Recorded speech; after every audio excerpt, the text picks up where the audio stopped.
cover. Here's the niggas of the Phoenix. I fall and I rise from ashes. This time I'll come back stronger. I know I was getting hard, but I was choosing another. My team is in power. Just one just to recover. Here's the niggas of the bottom. Rise 1,000 times from the ashes.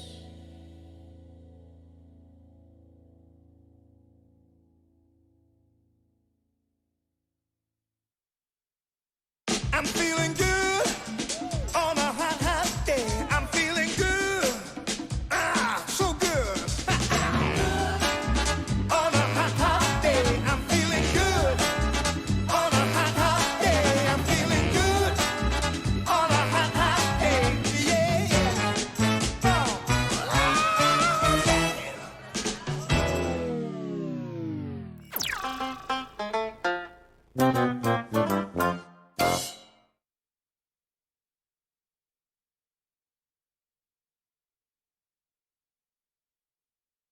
When we encounter a team with exactly the same hero picks in trio games, it's easy to imagine that an evenly matched fight will follow. However, the battle is often decided by the cast of a single ultimate. This happened in a trios game on the third day of the first week of the Nbpl.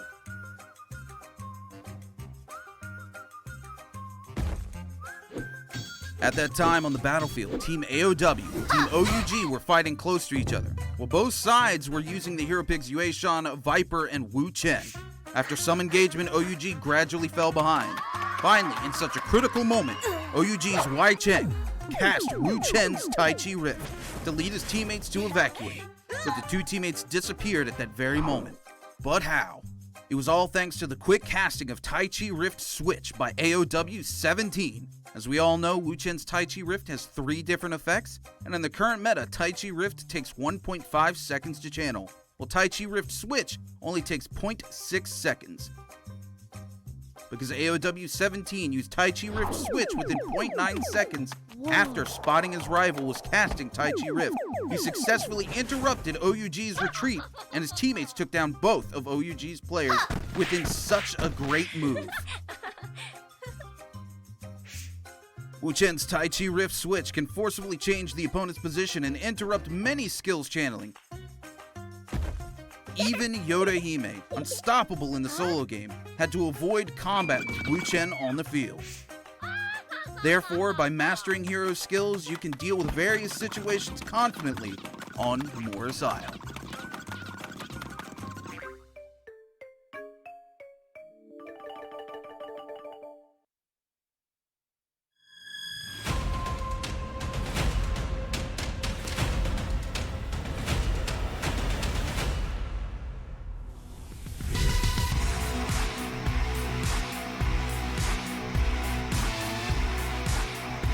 As Raki forced to pop that Yoda ultimate extremely low, will be able to reposition. Mike pulling out that Justina ultimate, not wanting to take those slashes, knows that they have to go!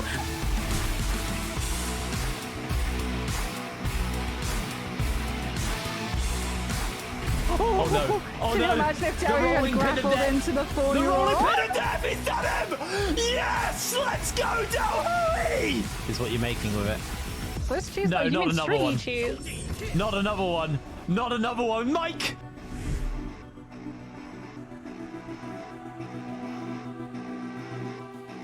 At the statues once again. Where it started is where it ends. Zhongqing just rushing for everyone, blitzing some health bars down, able to pick it up as well. Gets himself up to the top of the high ground. Comes in with that flamer, going to be cooking everybody, but he's interrupted somewhat. Switches out to the dual swords once again.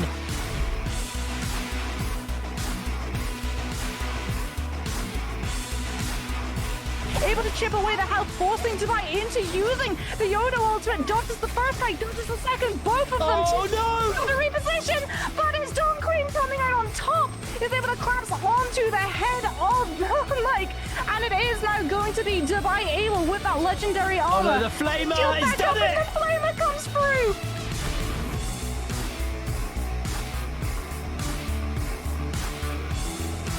This fight just doesn't seem to end between the two players. Mike is pushed out the window, and Slayer's keeping the pressure up onto him. Mike has got those dual swords, looking for the counter, can't quite get it. Shield's going low. Slayer may just be able to find his first kill of the tournament as Mike has lost his shields again. The armor swap isn't going to do enough. Mike armor swaps again. Mike has to throw down the F ability. He's been caught out though, and now Mike is on the defensive. Mike is on the run. Slayer's caught him for the moment. Can Mike turn this around? The pistol switch.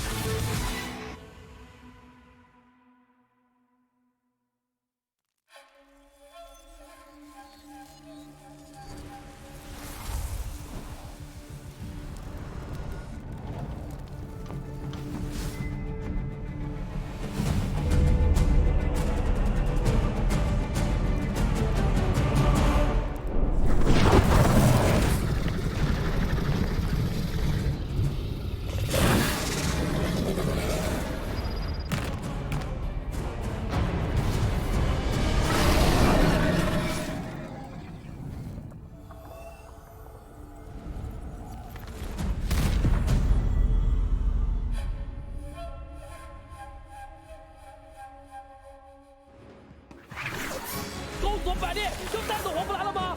王良这边是击败了黄不来，拿下了本场比赛的前信这波能反杀，看他想用这波操作，他输了。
周决就像试金石，让我奔腾向前，带给我剑指总冠军的希望，也带给我前路未知的恐慌。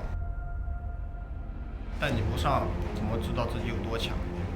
因为他一直在等你这边的一个滋养结束。哎，动到了，给了个百裂，但是双方状态差的可能稍微有点多，还是恭喜。所有人都说大局已定，但我从不信命。驰骋千里的气概，临渊愉悦的爆发。只要相信自己，就会打开无数种可能。来啦，这个时候直接拔刀一刀砍下去，好像效果一般。但是好多人有超魂啊！这一波楚征拼了半天，只拿了1个技能。获胜时，我喜欢看到大家意想不到的目光，想做赛场上不一样的那个，自成一派，再一次点燃同一个目标。你实在是太强了，就算阿莎已经开了3个 B 星诀，但是好像没有什么回天乏术的感觉。杀倒了！用自己的方式一次次的突破自己，创造过令人惊叹的记录，也承受过彻夜难眠的失利。即使戴上冠军的头衔，荣光也只有短暂的那一天。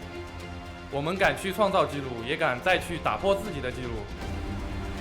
剑，射到了，留下来了，百步穿杨，再来一剑，最后还要再推，再来一剑，射到了，中了，还想再来蹦塔里的击败分数是谁的？又是这边的吗？不是，是去了这的。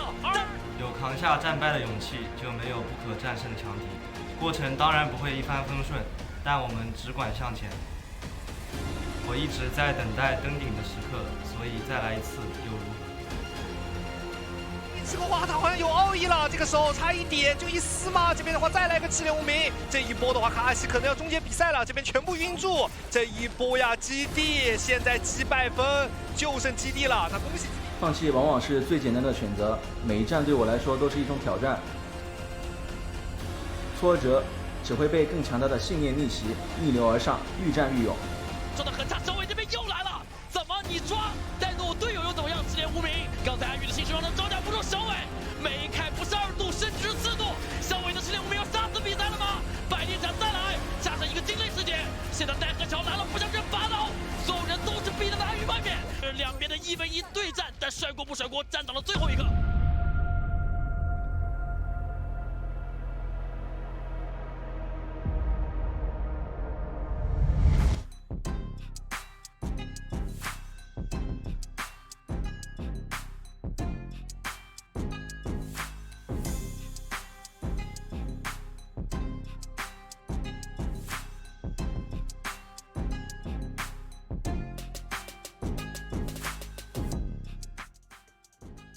What's going on, Naraka Blade Point fans? Welcome back to the Naraka Blade Point Pro League Season 2. We're heading into our second bi-weekly split here, and we're getting ready to jump into day 2 for trios. We didn't have a show this Sunday, but we are here today. You guys are going to be very lucky. It's 5 days of back-to-back Naraka action headed your way as we get ready to lock in for 6 games of solos. Welcome. I'm your host and your caster, the RuneKeeper. Joining me, as always, is my main man, my right-hand man, Dobby.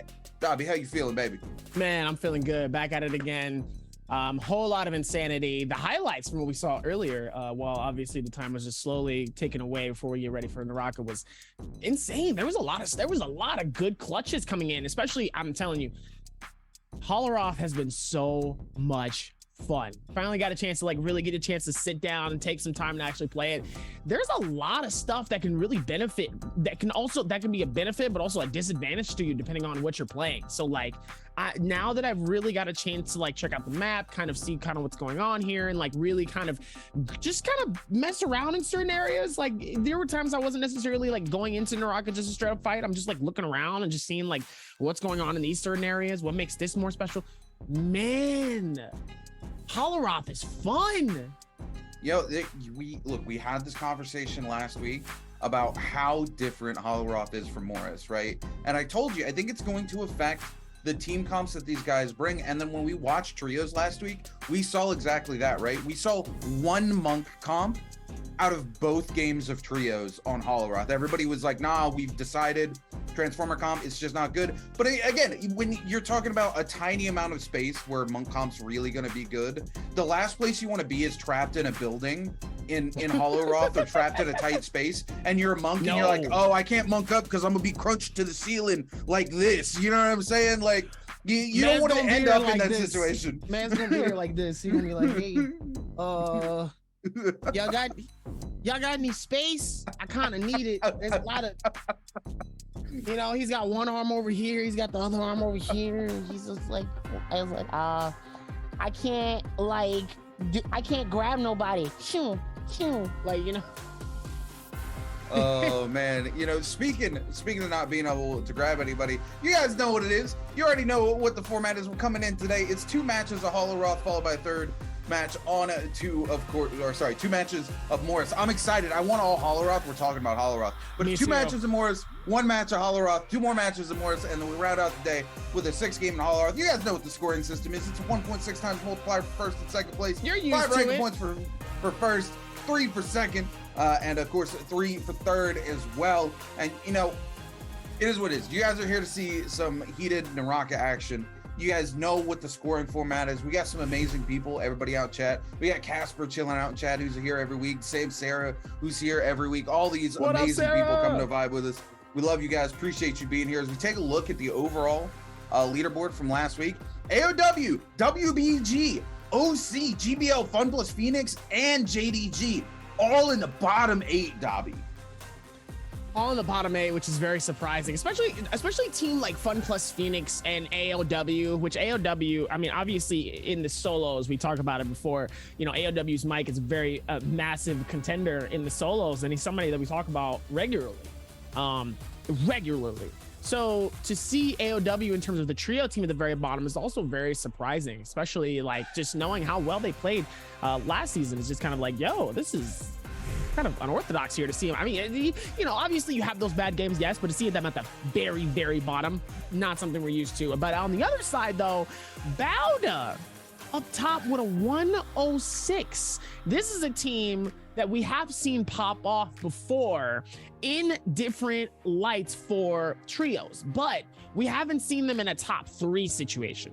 So to see them in a top 3 is like we let alone first place with a decent lead so far. 106 is about 11 points behind currently, but it's like I mean, to see Bowda up top here has been really, really good. But obviously if we look at the record in terms of who has the best points, obviously 38.2 coming in from Bowda.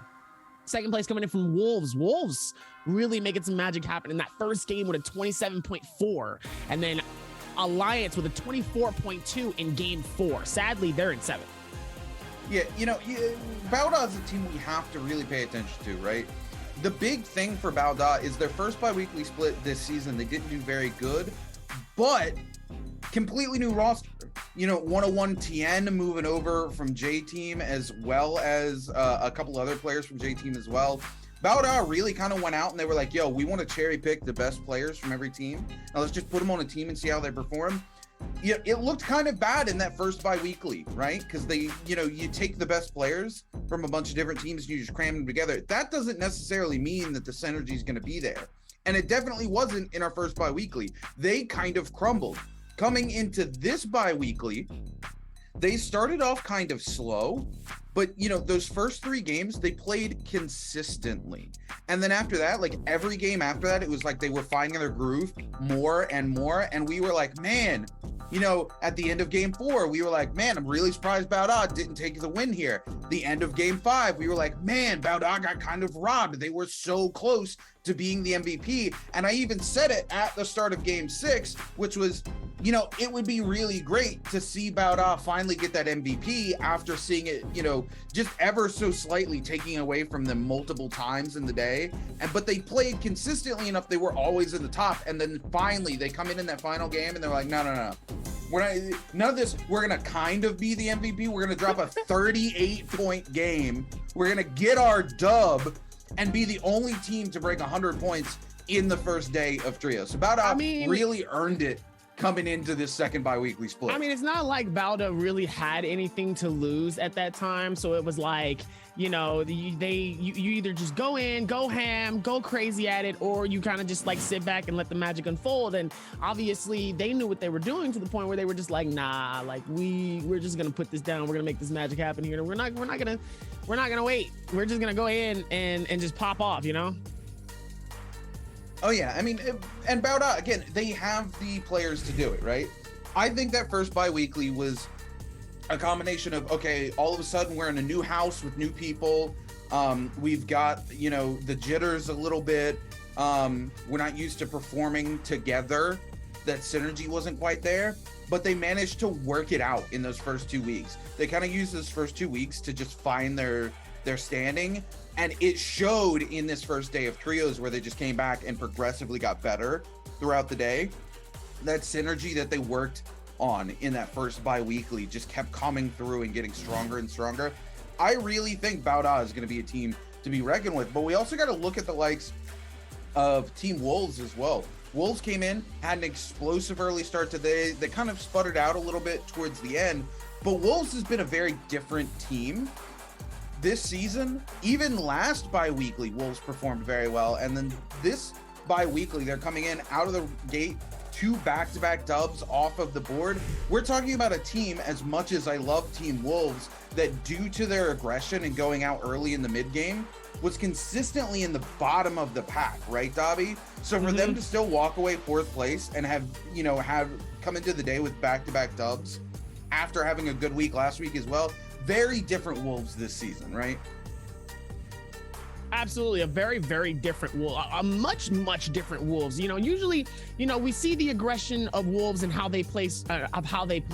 They've done a fantastic job within doing that, but now, I mean, they're absolutely slaying here, and they're not really being picky. They're just going, yo, we're gonna push in, we're gonna go in hardcore, we're not going to settle, and we're also just going to play this smart. And so far they've done a fantastic job of it currently. And man, I mean, Wolves is definitely a contending team to kind of pay attention to. Let's hope that they keep that same momentum for these next few weeks that we're going to be seeing Wolves really push in. But as of right now, Wolves is definitely a team that people need to be careful of, because the Wolf Pack is ready to slay. Okay, as we looking at an XCG team with average kills of 3.4, 19,000 plus damage, and an 8% top 5. Yeah, XCG here, kind of one of those teams I want to see a little bit more out of this season. We talked about it at the end of last season, especially when we got together and had that little roundtable where we were talking about the teams and our predictions for what we expected to see in grand finals for season 1. XCG was kind of like the white bread version of XSG from last season, right? Everything that XCG did, XSG just did better. So XCG, now XSG, dissolved coming into season 2. They're no longer a team. I feel like it opens the door for them a little bit more, right? To come in and kind of make a little bit of noise. So I'm hoping that this season they kind of bring that mindset to the table. Like, okay, hey, we've got a little bit of breathing room here. Let's expand into that breathing room and pop off and show people that we're not just the generic version of XSG from last season, that we can come do our own thing, right, Dobby? Oh, absolutely. Even within that space, though, GG, 7.2, 7.4 average kills, 2nd place on that leaderboard. Average damage, 31,000, top 3, and obviously a top 5%, 46% coming in from 2nd. So they're still, even though GG's still within they're in top 4, right? Aren't they in 3rd place? Yeah, they're in 2nd place, I do believe. They're in 2nd place overall. So obviously, GG has been doing what it takes to show that they are a top team. Obviously, even ahead of Wolves currently, because Wolves is absolutely popping off here. But notice they popped off in those first couple of games, and then obviously we started to see those points dwindle. We saw 1.1 in game 3. We saw like a 4 point something in like game 5. So even with that and all that stuff happening here, they're still able to crunch up as much as possible, and there's still more stuff happening. So let's hope that GG's really can continue to keep that same energy, though. But like I said before, GG is one of the top teams. I love GG. GG is one of my favorite teams. I know you're big on Wolves. That's your team. I love GG's. I said this before. 330 is probably one of the best Monk ult players in this game. I've said it before and I'll say it again. That man can grab Stuart Little and Tom and Jerry at the same time with 2 hands. Speaking of a good team as well that we really have to talk about here, is we have to talk about J-Team a little bit as well, because J-Team is a team that I feel like all these other orgs came in like vultures and started just picking off different players from right. We'll come back, hold that thought. We're going to jump to a quick video and we'll come back to talk about J-Team.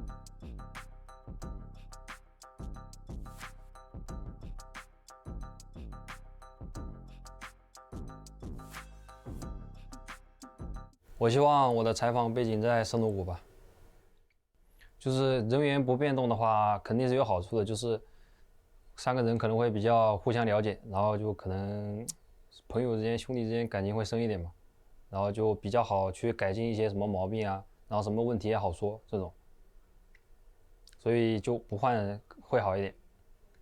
现在联赛的天海选手其实就玩的都挺不错的。都挺好的，就各有各的长处吧，这个也没啥好点评了。就比如说打天梯吧，我们跳这个地方就是长人寨跟麦克塔，因为这2个地方就很肥，可以收，但是人也很多。那如果就是说挑这两个地方的话，就是多迪架打赢了之后会很肥，然后就是后面可能会打得比较轻松一点，装备比较好。330 here, just giving us a little bit of insight about, you know, the roster changes and how he feels about it. He's of the opinion that teams that haven't gone through the roster changes are doing better. But I mean, definitely, he's not wrong. There's no lies there. There's some truth to that, except for teams like J-Team and BIWEEKly2, who have gone through significant roster changes, are sitting at the top of the leaderboard right now. I mean, it depends on the synergy of the team, right? You want to make sure that that team is doing well. So let's say the team originally wasn't doing the best, and then all of a sudden you get like new players and they're vibing and everybody's locking in. You know, it might have been better just to be able to do that. Sometimes the switcheroos can be beneficial to your team, depending on what's going on. Oh yeah, I think it depends on the team, and I think it depends on the players, right? We talked about it a little bit last week, especially me and Moxie. It's very interesting to see the player dynamics change the way that they have. And again, the esports still very young. A lot of these players have never had to go through roster changes where they, you know, you're playing video games at a professional level, right? It's just like being on, you know, a football team or something like that. You know, you get used to somebody being your teammate, like that's your person. All of a sudden, you know, next draft season, they get picked up by another team, and now you're playing against that person on the field, and you're like, yo, whoa, this is not something I expected, right? If you're not used to that level, it's something that can mess with your head and mess with your edge. And we saw it in the first bi-weekly with BIWEEKly2, right? They struggled in that first bi-weekly to find their footing, to find their synergy with their players. And then after they found it in the second bi-weekly, they're doing phenomenal. So it just depends on how well you know, adjust to that adversity. Speaking of adjusting to adversity, it's time for us to stop talking about the teams and let them kind of show us what's going on, Doc, because we're getting ready to lock in for our first of 6 games. I mean, the first of 6 games is going to be absolutely amazing, like usual. You know, back at it again with our trios set games. Obviously, talked about it before. 2 games on our main map that we're used to. Then we got back to Holleroth. We're going back to the new space, baby. And then obviously we come right back yet again. Back to our old maps for 2 more, and then we hop back for another one here. But no, before I talk about my maps, you talk about your heroes, because this is your space, baby. Oh, look, I mean, you coming in here, nothing I didn't really expect to see here. You know, we're seeing the Takeda Zpin come out from BIWEEKly2. I don't think we've seen BIWEEKly2 actually run this comp yet, but it's proven that it can work. The thing is, this is a very early to mid-game comp, right? You have to come in with the aggression, and you have to put kills on the board. But Team BIWEEKly2 with a player like 101TN is absolutely no stranger to that playstyle whatsoever. That's how J-Team last season with 101TN was able to maintain and take 4th place in the overall grand finals, right? So 101TN, this is his space. This is where he loves to pop off with this sort of aggressive early team comp. So it's going to be interesting to see BIWEEKly2 run this and how it goes. But speaking of that being their space, this is your space, Dobby. Tell me about the map, baby. Man, it's absolutely split up towards the center here. Celestra is going to get filled with a decent stack of players here. It looks like Wreckage Plains is also going to see some fair share of players, but also seeing OUG and 2 other teams is going to be on this right side here near Mohisam's Haven. A very interesting space that we don't see too often here in Naraka Blade Point, and obviously they will most likely be able to fight for that Shadow Jade. They'll have all that space to do what they got to do. And even a solo team is going to be heading straight towards Tillside Temple, and they'll have all that space to themselves here. So a lot of loot to be had here, but we're locking in immediately on game 1 here between BIWEEKly2, OUG, and a lot of other players here. Meanwhile, 101 just gets absolutely decimated by that massive longsword here. And immediately, OUG Wade is the first person down immediately off of the rip here. BIWEEKly's going to keep that same energy, going to push in on Zinyu here, as he probably will get eliminated. And yes, he does. And Zaxio is going to be able to push that in, but FunPlus Phoenix is right behind him, is going to be able to continue. And it looks like no! It looks like they steal the kill coming in from BIWEEKly2, as BIWEEKly2 is able to pick up 2. FunPlus is going to be able to pick up that first one. Now it's both that steal of seeing where the next spaces go here, as Yao is going to be right there with a beautiful parry, a double parry coming in on both sides right in front of him. Says what's up and forces him to drop it. And then oh my goodness, and then it comes right back with another parry. Unbelievable timing coming in from that, as FunPlus Phoenix is going to be able to go through the rotation and is not going to give Zaxio a chance to heal at all in any which way, shape, or form here. FunPlus Phoenix is going to push in, get those eliminations. FunPlus Phoenix already starts the game off in the lead, 4 eliminations right off the rip. Yeah, Funplus Phoenix coming in very strong. They're able to lock down that space super early, use that great sword and the scale rush from the spear off the side of the wall to just lock players down and hold them in place for those dragon rushes. Very, very strong coming out from them. Speaking of coming in strong, Wolves starting off here early with 3 eliminations under their belt. Funplus Phoenix holding on to first place, and we have 3 teams tied for second right now. Wolves, 17JL, and AD. Balda and NPG holding on to third place right now with 2 eliminations each, respectively. Balda with that early game team comp, though, is going to find themselves in a bit of a pickle here, considering they don't have their resurrections anymore. They're going to be forced to go ahead and go back to that soul altar, and that early game lifeline is gone for them. So they have to manage to find a way to keep the aggression without risking too much here in the early game. As we move over to take a look as YZG running down onto 17JL here. CXC trying to lock down AS here so that their players can lock in on an AS. Absolutely getting caught out by all 3 players here. He's going to go for the ult, but the UA shuttle's not going to come up. We're going to see both teams pop their monk ult. It looks like it's going to be some monk on monk actions here. Zel Toto coming in to force back the likes of the rest of 17JL, but it looks like 17JL managed to get a Bane's Breath off here, and YZG going to be forced to completely back out of this space, because the last place you want to be as a monk player is stuck in the middle of that huge Bane's Breath. There's no place to go. You're just a giant hitbox. You're going to take so many hits left, right, and center.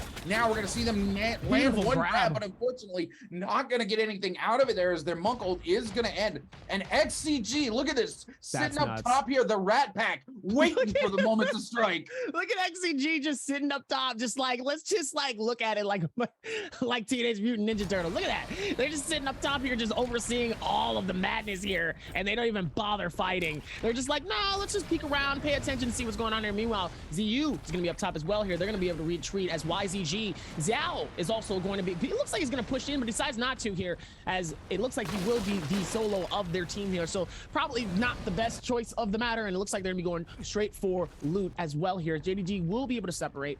See, maybe what's going on here is we look at a different fight here. Bowda and Wolves immediately coming at it with an insane space here. Rizu's going to try to see if he can hold it as best as possible here. So much going down here as the dagger is down. He's going to be able to make some magic happen here. As Wolves, DU is going to pop that first Terracotta ult. As we see a Takeda come in. Whole lot of magic coming in. And it looks like ZU is going to be able to push in as fast as possible here. But Bowda will be able to at least push away and not get caught in a bad situation. ZU could have really caught him. Oh, that would have been real bad here, but they're going to keep that aggression, and they're going to keep going here, as they might be able to separate and get at least one. And it looks like 101 might be the one that gets chosen here if he's not careful. Yeah, Wolves pushing in hard here, trying to lock down Bowda. This could be very, very bad for Bowda. Actually, in this situation, look, they used their Wu-Chen ult to get out here. We saw the Takeda ult come out as well. So pushing into the no ult zone here actually serves them very well, as Wolves still has resources to burn. But it does cost them their last ult here into this fight. So they need to find a way to take control of this with just melee very, very quickly. And Wolves doesn't want to give them the space to do that. And they're coming here, Z-Ping gonna pop the F2, trying to come in, as it looks like Rizu is gonna go down. Now 101 TN completely locked down, gets blitzed by the double tag, there's no place to go. Bowda's AXO goes airborne, the last remaining member of their team. And Wolves is gonna pick up their second squad wipe, and that is gonna be it. Team Bowda gonna be the first team eliminated here in game number 1. Funplus Phoenix coming in for the third party, is able to find one grab onto Team Wolves. One slam comes out, but it's not enough for the kill here. GU gonna go very, very low, gets the regrab. GU gonna go down. The rest of Wolves opting to back out of this fight here, knowing that they have the resurrection and they can just get their teammates back up here. One Fang trying to keep hold of a resurrection for as long as possible, as Funplus Phoenix continues the chase. We're gonna see the stand wisp come in. One Fang gonna charge a blue to not be knocked airborne, but no place to go. They're trying to hold off with the dagger, but it's not gonna be enough. It's Funplus Phoenix picks up their 7th elimination, and their last remaining member of Team Wolves, is gonna be sent back to the soul altar. Absolutely insane here. The double grab coming in with a clutch here, and sadly Bowda officially does get eliminated here. Top team as well. So to see that aggression coming in and going to be able to lock that in, as we see the fight come in. Monk versus Monk. JDG trying to see if they don't get grabbed by this insane ulti. Looks like Koopy is going to get Koopy's gonna get protected here by their massive ult. JD Lion is just trying to see if he can create that amount of distance as best as possible here, as Godly will be able to demonk as well. Try to see if he can get away as best as possible and see where the next section is. And it looks like he's going to be right in front of JDG here. Unfortunate for YZG. He's going to be just going to try to see if maybe he can go for the rotation here. So much happening. Meanwhile, another Bane's Breath is going to start popping. YZG calls that out. Is going to try to see if he can catch him outside of this one. Massive damage and defenses coming in on each side here. Looks like the Lucian's going to be able to go through with that shield. Beautiful timing, though, on that right click. And it looks like one elimination comes in from JDG's Tijing. Gets eliminated here. Koopy flying up top. Getting massive damage on his side here. He's going to have to play this careful as best as possible. YZG is going to be coming in with that Scale Rush. Scale Rush comes through. It looks like he was able to get some damage and a little bit of impact on each side. And it looks like the Terracotta Warrior from Lion forced to come out, trying to get some type of damage to create that as the insane Bane's Breath comes in. The question is, did that hit somebody? It looks like it might have. Oh, man, the bow shot's coming in from GG's. And GG says, hey, we're here to party. Step up in the party. Step up in the party. As Zhao looks like he's going to force his Monk ults. Probably the best time to be doing it, knowing that GG is very close nearby here. He's going to try to see if he can go for the grab. Almost hits it. Oh, that would have been an insane different switch of a game if we would have saw one of GG's players end up getting grabbed by Zhao Yu. Looks like it was enough just for them to be able to create that distance. YZG picks up those eliminations. 3 eliminations on the board for them. Bane's Breath still alive, and they pop off, and they get out of there. Oh, yeah, absolutely. YZG making the smart decisions here. Using that Monk ult to cover while the Karumi gets the tether off there just outside of their Bane's Breath, but have time, 6 or 7 seconds there to just back off through their Bane's Breath and get a reset before they're pressed by the likes of 17JL or Team GG, who now we find engaged head-to-head with each other here. LXM here with those massive bow shots. We've seen LXM land some absolutely nasty bow shots this season, and that consistency continues here as 17JL ZU going to be forced to back off, take a little bit of a heal here. Those bow shots forcing some of those resources out of 17JL and making them think twice about pressing the situation. And speaking of making them think twice, OC coming in for the third party from behind here. 28HH going head along in the likes of 17JL. Leng Jing here going to be on the receiving end of some pain from 17JL, though, as well as 28HH. ZU going to go and pop the Monk ult, trying to make something happen. They've getting in from both sides, though, as Team GG and OC has kind of got them separated on both sides, but it looks like 17JL has been able to create some space here, as GG now trying to lock down the members of OC, as well as lock down this Morris Blessing here, as we are Zone 2 collapsed on 2 here. They're going to use that Monk ult so they can get this for themselves. Going to pick up that Vermilion Bird's Might and immediately go in onto Team OC. They've got that huge safety net now. No reason not to. Doesn't matter that they don't have the Monk ult. They're going to pick up 1 elimination, and Team OC going to be forced to pop the Wu Chen ult to get out, but it doesn't look like it's going to be enough as Team GG more than happy to come take this fight in the circle. While they've got the Vermilion Bird's Might, they know if they die out here, they can just resurrect and come back with all of their gear. Misaki goes extremely low here from Team GG. Doesn't get the heal off. OC loses 0-1, but it's not that big of a deal. 28HH goes heckin' low, needs to teleport back into the zone before he goes down here as GG continues to try to lock them down, but it doesn't look like they're going to. They're going to be forced to just chill out here. They're trying to get their members back, but 28HH, no hope of that happening now. They go super low. That's going to be it. LXM is going to pick up the shot. Team GG picks up 3 eliminations after picking up the Vermilion Bird's Might. Absolutely insane here as we look at Fun Plus Phoenix. Looks like I don't know exactly what they're doing. We got 2 people inside of a bush. We got another person in 2 people in a bush. We got Triple V just by himself. Looks like we're gonna be able to rotate this out here as Wolves DU is gonna be, oh no, in a bad situation in a 1v3 as GT is gonna push in and officially absolutely won't actually know. Is that it for Wolves? No, they still got another player that's alive. Yes, One Fang still alive here. Was able to retreat and get out of there. And it looks like they will be safe here, possibly here. So it looks like they have 6 kills on the board for their team here. But sadly, Wolves is going to have to just play this out and play it as best as possible here. Yeah, super unfortunate for them. It looks like Wolves held on to the resurrection, waiting for that Zone 2 to come up when those Moore's Blessings popped so that they had some cover to come back near a Soul Altar that wasn't near Moore's Blessing.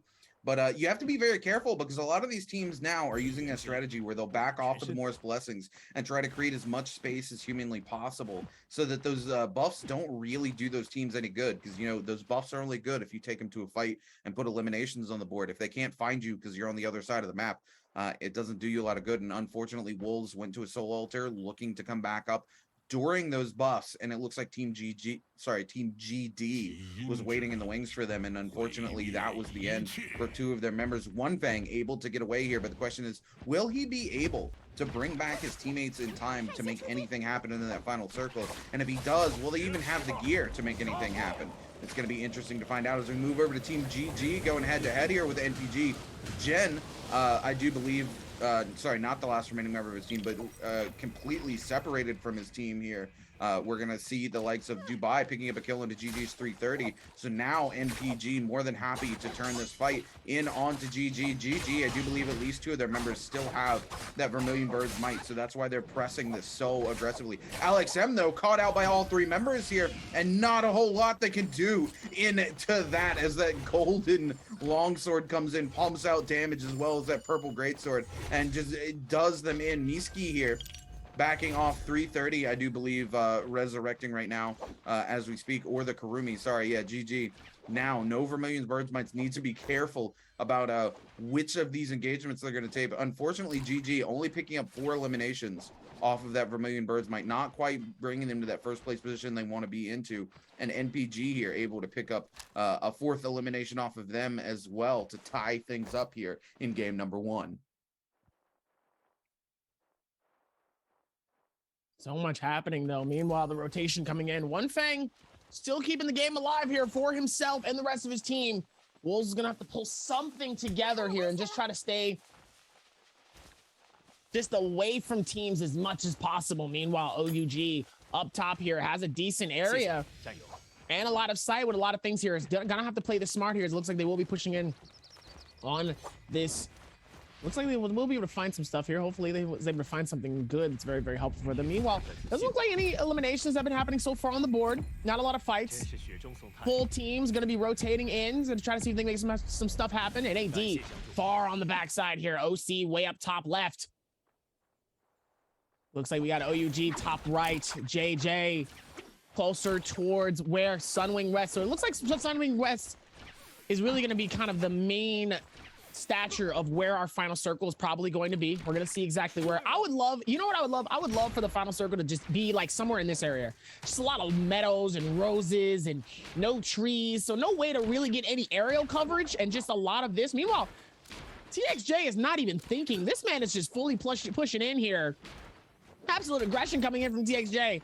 I mean, he does have he does have Zeus on his side here, right? So he does have that advantage here with that Soul Jade, but TXJ, I mean, just absolute aggression, was gonna push in, and the next XCG, Xiaonis just was like, no, hits that grapple and just kind of shuts that down real quick and decides to wait for the team here. Meanwhile, looks like, here comes TXJ, immediately pops in with that ulti, and everybody, look at that, everybody scatters as quick as possible. Does not want to get caught by the arms of a massive monk.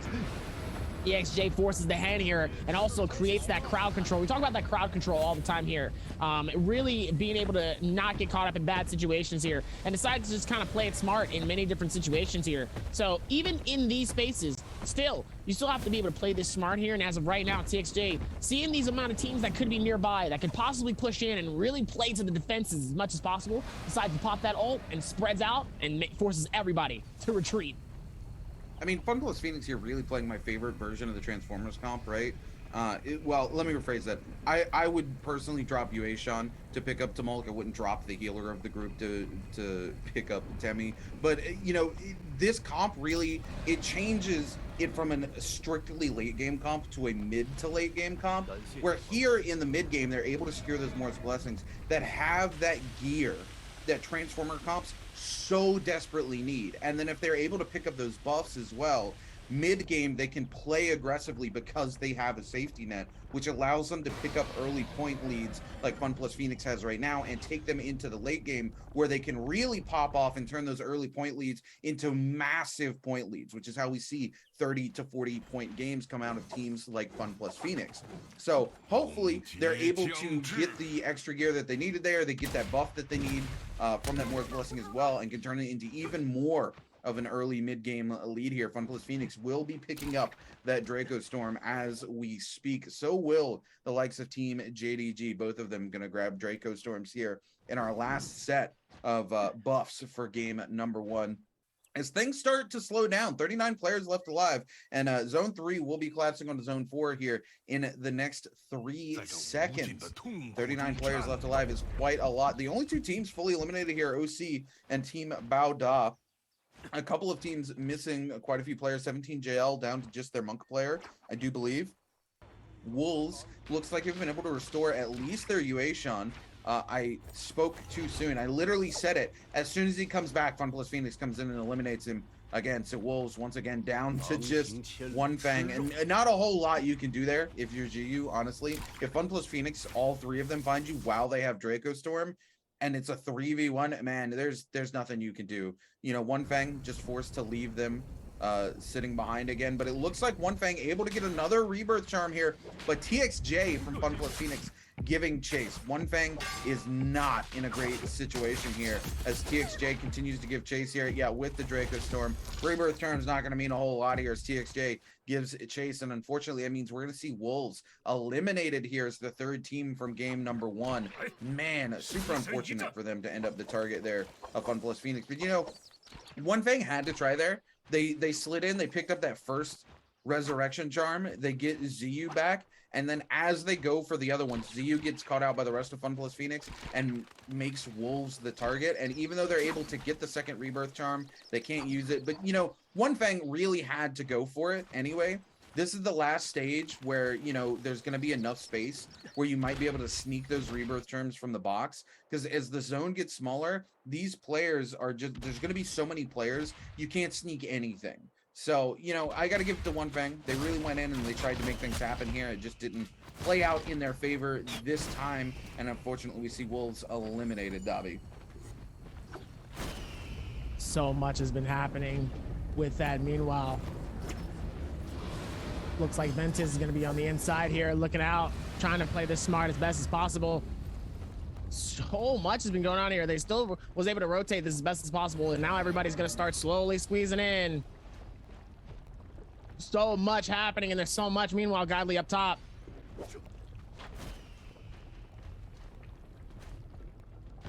And it looks like Godly is going to be up top here. It's going to be able to see just kind of what's going on here. So much happening. So much happening. So many spaces. And it looks like FunPlus Phoenix is going to be nearby here as well. NPG up top trying to see if they can do anything. They got 4 eliminations on the board here. FunPlus Phoenix up top with 9 eliminations. If they can play this right and really keep this movement going and really be smart here, they can really pop off here with a really beneficial game here, as long as they just pay attention to what's going on here. There's still more options. There's still more spaces really to be had, but also they can really take advantage of so much happening here if they have the right placement.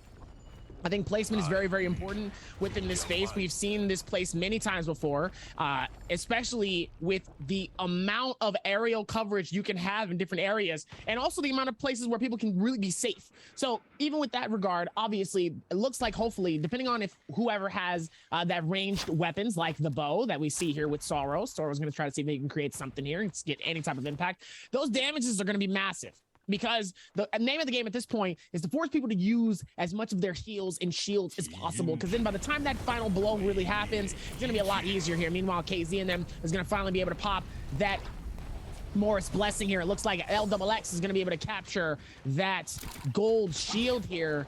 Purple coming in from 17 here. Let's see if they got anything good, though, off of that loot as well.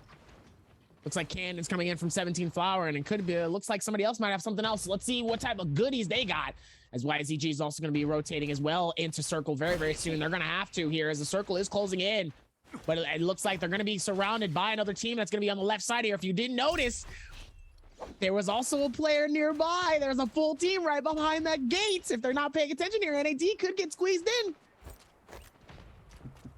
Yeah, you got to be very, very careful about your positioning coming into these final circles here. NAD's Malmon, speaking of which, just backing off here, trying to create some space for their team over there in the little bit of graveyard that we see. Ventus up here, Pixel taking all kinds of shots with the cannon here. You gotta love it. Ventus' Pixel there, so committed to the cannon. He's gonna hold on to a gray cannon coming into zone 5 here. Just does not care. GG's 330, trying to trade some damage with cannon of their own, but also on the receiving end of quite a few cannon shots themselves from multiple teams up above and to their right. They need to be very, very careful. They've got a little bit of space back here behind this giant stone statue and this tree that looks like it's knocked over, but you know, it doesn't really save you from the cannon because it just comes up over top and explodes, does a lot of damage. Fun plus Phoenix holding on to very much an open field here, but it's not a team I think any of these teams really want to approach right now. You know what I'm saying? A little JoJo reference there. You approaching me, says TXJ on Fun plus Phoenix.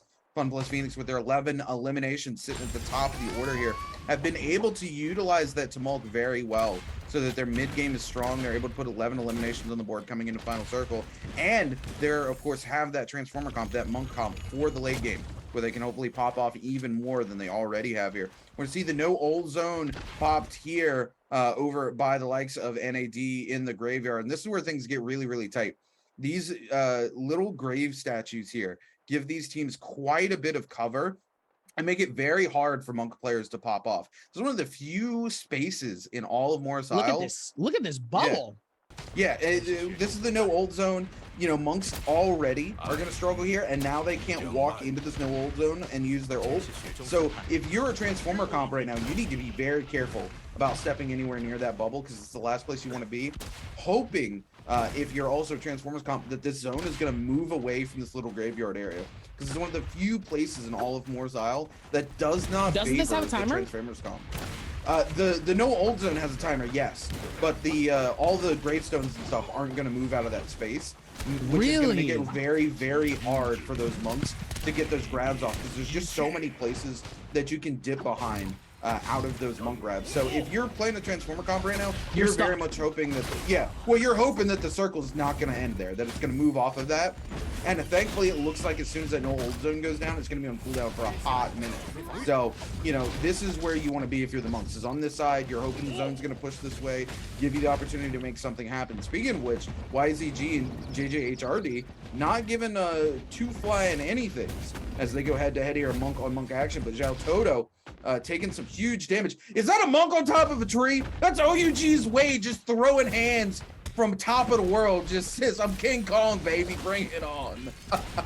King Kong ain't got nothing on me. Sometimes you gotta be careful of that one, obviously, here. If you reference that movie, you know exactly what I'm talking about here. Meanwhile, OUG's Wade is going to be able to try to see if he can get something here. Meanwhile, Pixel goes through with that first grab. It's going to try to see if he can collect the second. It's unsuccessful, though, but rolls down on Wade here, and Wade is going to try to see if maybe he can retreat as best as possible here. It looks like he does. Oh, man, he could have been caught in a bad situation here. Meanwhile, it looks like there's so much of the trades coming in. Down, and it looks like he's also in his monk. Oh, looks like he's almost able to get a grab as well here, but it was unsuccessful there.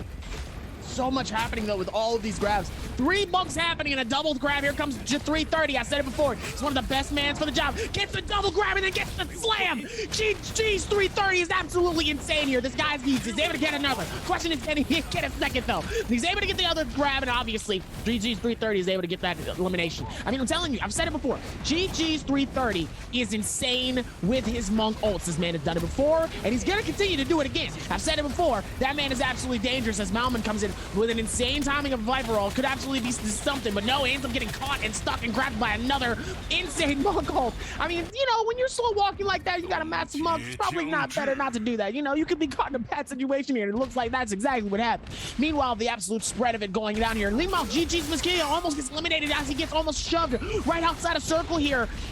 Looks like he might be have to force himself to get out of it, but oh no! It looks like Sorrow ends up getting eliminated by outside of the circle here. Meanwhile, LYD absolutely flings his entire body over towards his other side here, trying to see if he can collect something. Meanwhile, the Monk ult comes out though. GG's back again, 330. He's gonna try to see if he can get another grab here. So much successfulness. He's gonna try to see if he can get anything happening there. And it looks like he's gonna go for the throws, trying to see if maybe he can catch something. Both of them are on each other, looking at each other, trying not to get caught in a bad situation. Ends up getting the first grab. And then actually ends up stopping. He stops him from Monk ulting with the grab. The timing coming in from that GG's 330 absolutely stops him. Question is, can he do it again? No, he doesn't, as TXJ actually has the success rate of being able to pop that. Ends up starts slapping the smack, and it's a three-way fight between all three monks. That would have been insane if we saw a three-way fight. There would have been so many. How many arms is that? That's 4, right? 4, 8, 12. That would have been 8 arms fighting each other in a monk circle. That'd have been insane. Quick math, quick math, quick math. Meanwhile, with the spread of everything else going on here, there's still an insane amount of collisions happening here. Meanwhile, TXJ, back from the D-Monk, is going to be able to see if he can go straight towards the rotate. There's still more to be had here, but let's see if maybe they can figure that out towards this other space here. T Jing also is trying to see if maybe he can get some grabs. He is able to get one. Question is, can he get a second? That second is going to be very, very vital. Goes for the throwdown, is able to get a massive damage though on the Gen. The question is, can he do it again? No. And it looks like someone else is going to be able to take that elimination from him. Sadly and unfortunately, he goes for the first grab, goes for the second. So much happening all around as a monk. It's very, very hard to do really anything here, as Jing will get eliminated from the amount of damage happening here. TXJ is going to come back with an insane monk. I'll tell you, there's a lot of these monk ults that happen towards this final circle. He's able to get the first grab. Can he get the second? Yes, he does. Goes for the double, and he gets the second. Can he go for the another one? No. It looks like he's unsuccessful. It looks like the Terracotta blocked his view and his vision right before he was able to catch it. He's able to come in and try to see if maybe he can get another grab. He is successful. Can he get a second? Yes, he does. He goes for the throwdown.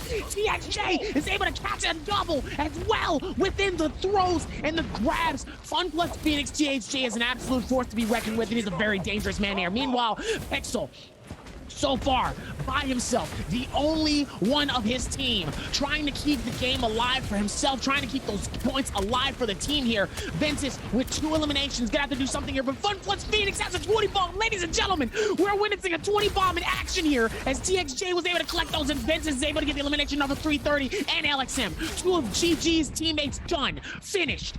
Pixel's gonna be able to go through with that, goes for the D-Monk. So much time in, it looks like it's gonna be a 1v1v1. NPG, JJ, TXJ comes through with insane timing. He gets another monk ult. He has the chance here. This is the opportunity he needs. He gets the first grab. He's absolutely insane here. TXJ is going to be able to go for the throw. Absolute damage. He gets another one. The question is he going to be able to clutch it? Ladies and gentlemen, I think Fun Plus Phoenix is going to be our winner for game 1, ladies and gentlemen. You think, Dobby? You just a little bit, right? Yeah, almost a 25 bomb. You think first place? It might gonna be close, but I think it's gonna be Fun Plus Phoenix, Dobby. You know what I'm saying? It's gonna be close, just a little bit. You think? Breathe, Dobby, baby, breathe. Oh man. I need a Sprite and some barbecue. I didn't see any barbecue happening here, but I need my number 3. Yo, what do you mean you didn't see no barbecue? Did you see TXJ? He was picking them up, putting them down like hot dogs on the grill, baby. I'm telling you, he was cooking them, baby. I'm telling you, that man TXJ a little dangerous. I didn't know. Listen, I knew TXJ had grabs, but I didn't know he had grabs like that. Even I had the question. I was like, man, this guy is geeking. Hold on, he wasn't doing that last season. TXJ wasn't doing that last season. He acted a little different. Look, TXJ coming in, he said, look, I don't care what it is. I play it all, baby. I'm going to make it happen here. And look, in the end, right, look, it's exactly like I said. If you're the monk comp, you're hoping that final circle pushes off that graveyard. It pushes off the graveyard. TXJ gets grabbed up. The wherewithal, he was able to land that bell at the very top of the grab before he took any damage, bought himself enough time to monk up, and that monk transformation made the world of difference in the final zone for all of Fun Plus Phoenix there, as they were able to just lock that entire space down on repeat. I do have to say, special shout out to my boy Ventus's Pixel in the end. Last remaining member on his team, all of a sudden he turns around, he's like, double grab. He's just like, whatever it takes, I'm making it happen. I'm putting some more points on the board. I thought for a second he was going to turn that whole thing around as a solo player and lock the lobby down. Unfortunately, his ult ran out. Didn't have the time to make it happen, but he put in some work in that final zone. Tommy. He said he was like the Denzel meme. He's like, I'm leaving here with something. I come from around the way. I'm leaving with something. Somebody is being taken out like myself. If I'm going, I'm taking 2 with me. And that's exactly what he did. Look, he said, look, you best go ahead and paper plate and put some tinfoil on it, baby. I'm taking something with me at the end of the day. Going home with me. I'm not the only one that's gonna get eliminated. I'm snatching somebody, and you gonna come home with me. Ventus Pixel out here snatching people's souls at the end of the day. Said, I love it though. No. Fun plus Phoenix though. Congratulations, because that was one heck of a game. You know what? Insane. They played that comp. They played that comp textbook, right? It's exactly like I said. The Monk ult timings though was really well placed. To the point where every time TXJ had the opportunity here to just stay alive for as long as possible, he's able to get another Monk ult. He's able to get those eliminations. He demonks, stays alive, is able to pop it again. The timing for that very last one was so vital. So vital, because even if Triple V does end up getting eliminated, they still have that massive Monk. He's able to get the first grab. If he gets the second, it's really a wrap here, and he still has all this space of the circle here where he's not getting ticked. Meanwhile, somebody's outside of circle here. He's just... Well, it's not only that, right?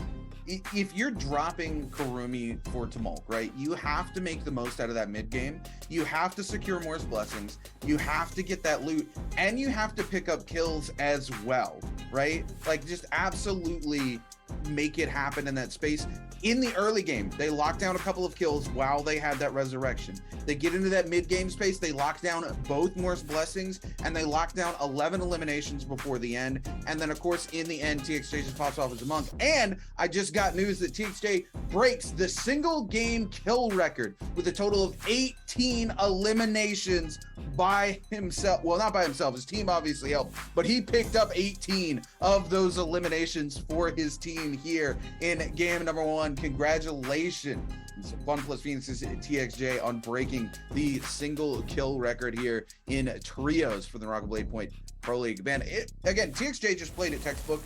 They took that comp and they, you take Tumulk so that you can have that mid-game space. And look at this, almost 25 kills, Dobby, a 43.4 game score for their first game of the day. Fun plus Phoenix, hold on. I gotta go. I gotta go. I gotta go. What are we doing here at this point? I gotta go. That's a lot. That's just scary coming in.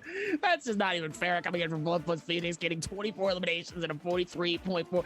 That is the most points that we have seen so far in Naraka for season 2. Can we see 50 points? I don't know, but as of right now, this is the most points that have been accumulated in a single game in trios so far. We talked about it before. I think the number one thing we had, I think it was still within the 20s. So this is double.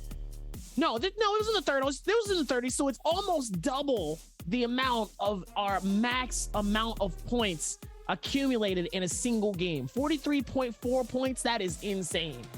Not quite the double. Baodao put 38.2 up for their final game. Thank you. Yeah, so it's not quite. It's nowhere near double, but still a lot of points. I think the most points we saw was in season 1, was day 1 when J Team came in acting like they were still the world champs, and I think they put up a 51.2 on day 1 for a single game.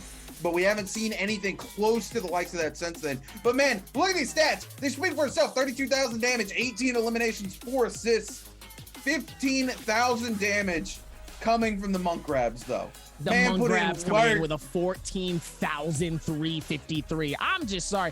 That's just a little disrespectful. That's a little rude, knowing that it's 14,000 of a skill and ultimates. I mean, look at him. He also had Storm Stride, Desperation. He had Dual Blade and Flames Breath. He had Flames Breath, man. This man was ready for everything. He was ready for everything that came his direction, regardless to what was going on here. He said, I got Poseidon and I got Zeus with me. I got everybody behind my side. So what you want to do? We can do as much as we can here. Meanwhile, Fun plus Phoenix just said, yo, we're going to do as max as what we can. 32,000 damage and 18 eliminations. I'm sorry, TXG. I'm going to need you to relax, buddy. Usually we see 18 as a full team, not as a solo, okay?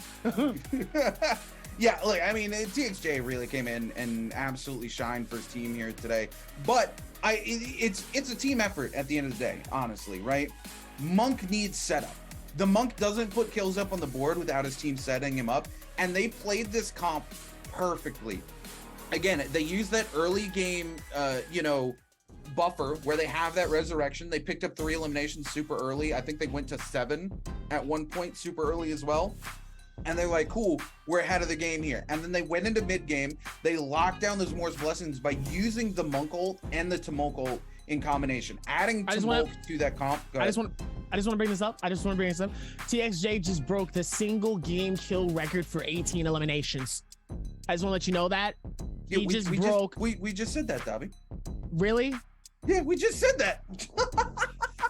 Okay, well, that doesn't matter, because as of right now, we're going to go and take it over to Jaeger, who has somebody that we probably should be talking to right about now. Take it away. Hi everyone, this is Jaeger and welcome to Post-Game Interview. Today we are very glad to invite LYD to our interview room and let him say hello to our audience. 好的，欢迎东哥先和大家打个招呼吧。大家好，我是 FunPlus 的 LYD。好的，再次欢迎你。So first of all, congratulations that you guys get the highest score in the game 1. And I saw you today choose the hero combo, which like the change of the double transformer. So I would like to know why you guys choose the Timuch to instead of Kurumi. 那首先要恭喜你们在刚才这把比赛获得最高分。我们看到今天你们的英雄的阵容选择啊，其实看上去是一个对于经典阵容双变阵容的改变。那我很想知道一下，为什么你们用特木尔去替代了胡桃呢？为什么是选这样一个英雄阵容呢？首先是胡桃吧，在双变的阵容里面，它的存在就会被人针对各种，就相对打起来相当不舒服。然后我们想的，既然他们这样打我们，那我们就拿一个更强势点的阵容吧，你来我就接。So actually the Kurumi in the double transformer is more like a very weak hero and other opponents more like to focus on the Kurumi. So we think maybe we want to be stronger and aggressive, so we choose the Timuch and it's a stronger hero in this hero combo. Okay, so in the final circle, we also see that when GG like give up the position and you guys stand on this position. So I would like to know why. 那我们在决赛圈的时候，其实看到当时在积极战队放弃了他们已经站好的一个点位之后啊，你们选择去站在他们之前站的点位上。我想问一下，当时这个是怎么想的呢？当时那位置的话是有3个方向有人嘛，左边是积极，正前方是京东。右边是一队沙男队，然后沙男队打我们呢，肯定是不会开我们的，开我们相当于自杀。然后和善队打我们，至少技能也得交出2、3个，至少都得2个，2个的话在决赛圈就站不住。加上京东吧，在奶妈被我3枪环射直接点死了，然后就相当于那个地方就对我们是基本上都没有威胁。中间是路过了一队霓虹夜队，那是对我们相当有威胁的队伍，只是他们自顾不暇。也是在跑到安全的地方，然后那个时候我们那个位置基本上就是特别好，就对我们来说属于特别好的。So this is a really good position for us, like for our team. Like for our 3 side, we all have people there. At the left part, we have the team GG, and in front of us, we have the GDG, and and another part, we have another team with the Timuch. And we think Timuch won't like focus on us because we have Mark in our team, and also for the double transformer, their Kurumi is really weak at that time because he is unhealthy because of my musket is so fine. So at that place, we think it's a position we don't have threatened. So it's really a good place for us to stand in the final circle. OK， 好的，谢谢，再次感谢 LYD 接受我们今天的采访。Thank you LYD for today's interview, and we will take a break and be right back later.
Ladies and gentlemen, welcome back to Naraka Blade Point Pro League. I am your host and your caster, Davier, alongside my main man, Rune Keeper TV. The dynamic duo is back yet again, as always.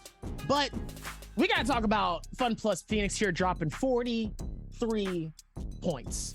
Okay, 24 eliminations, 18 coming from one person. Okay, TXJ decided to pop off in the first game.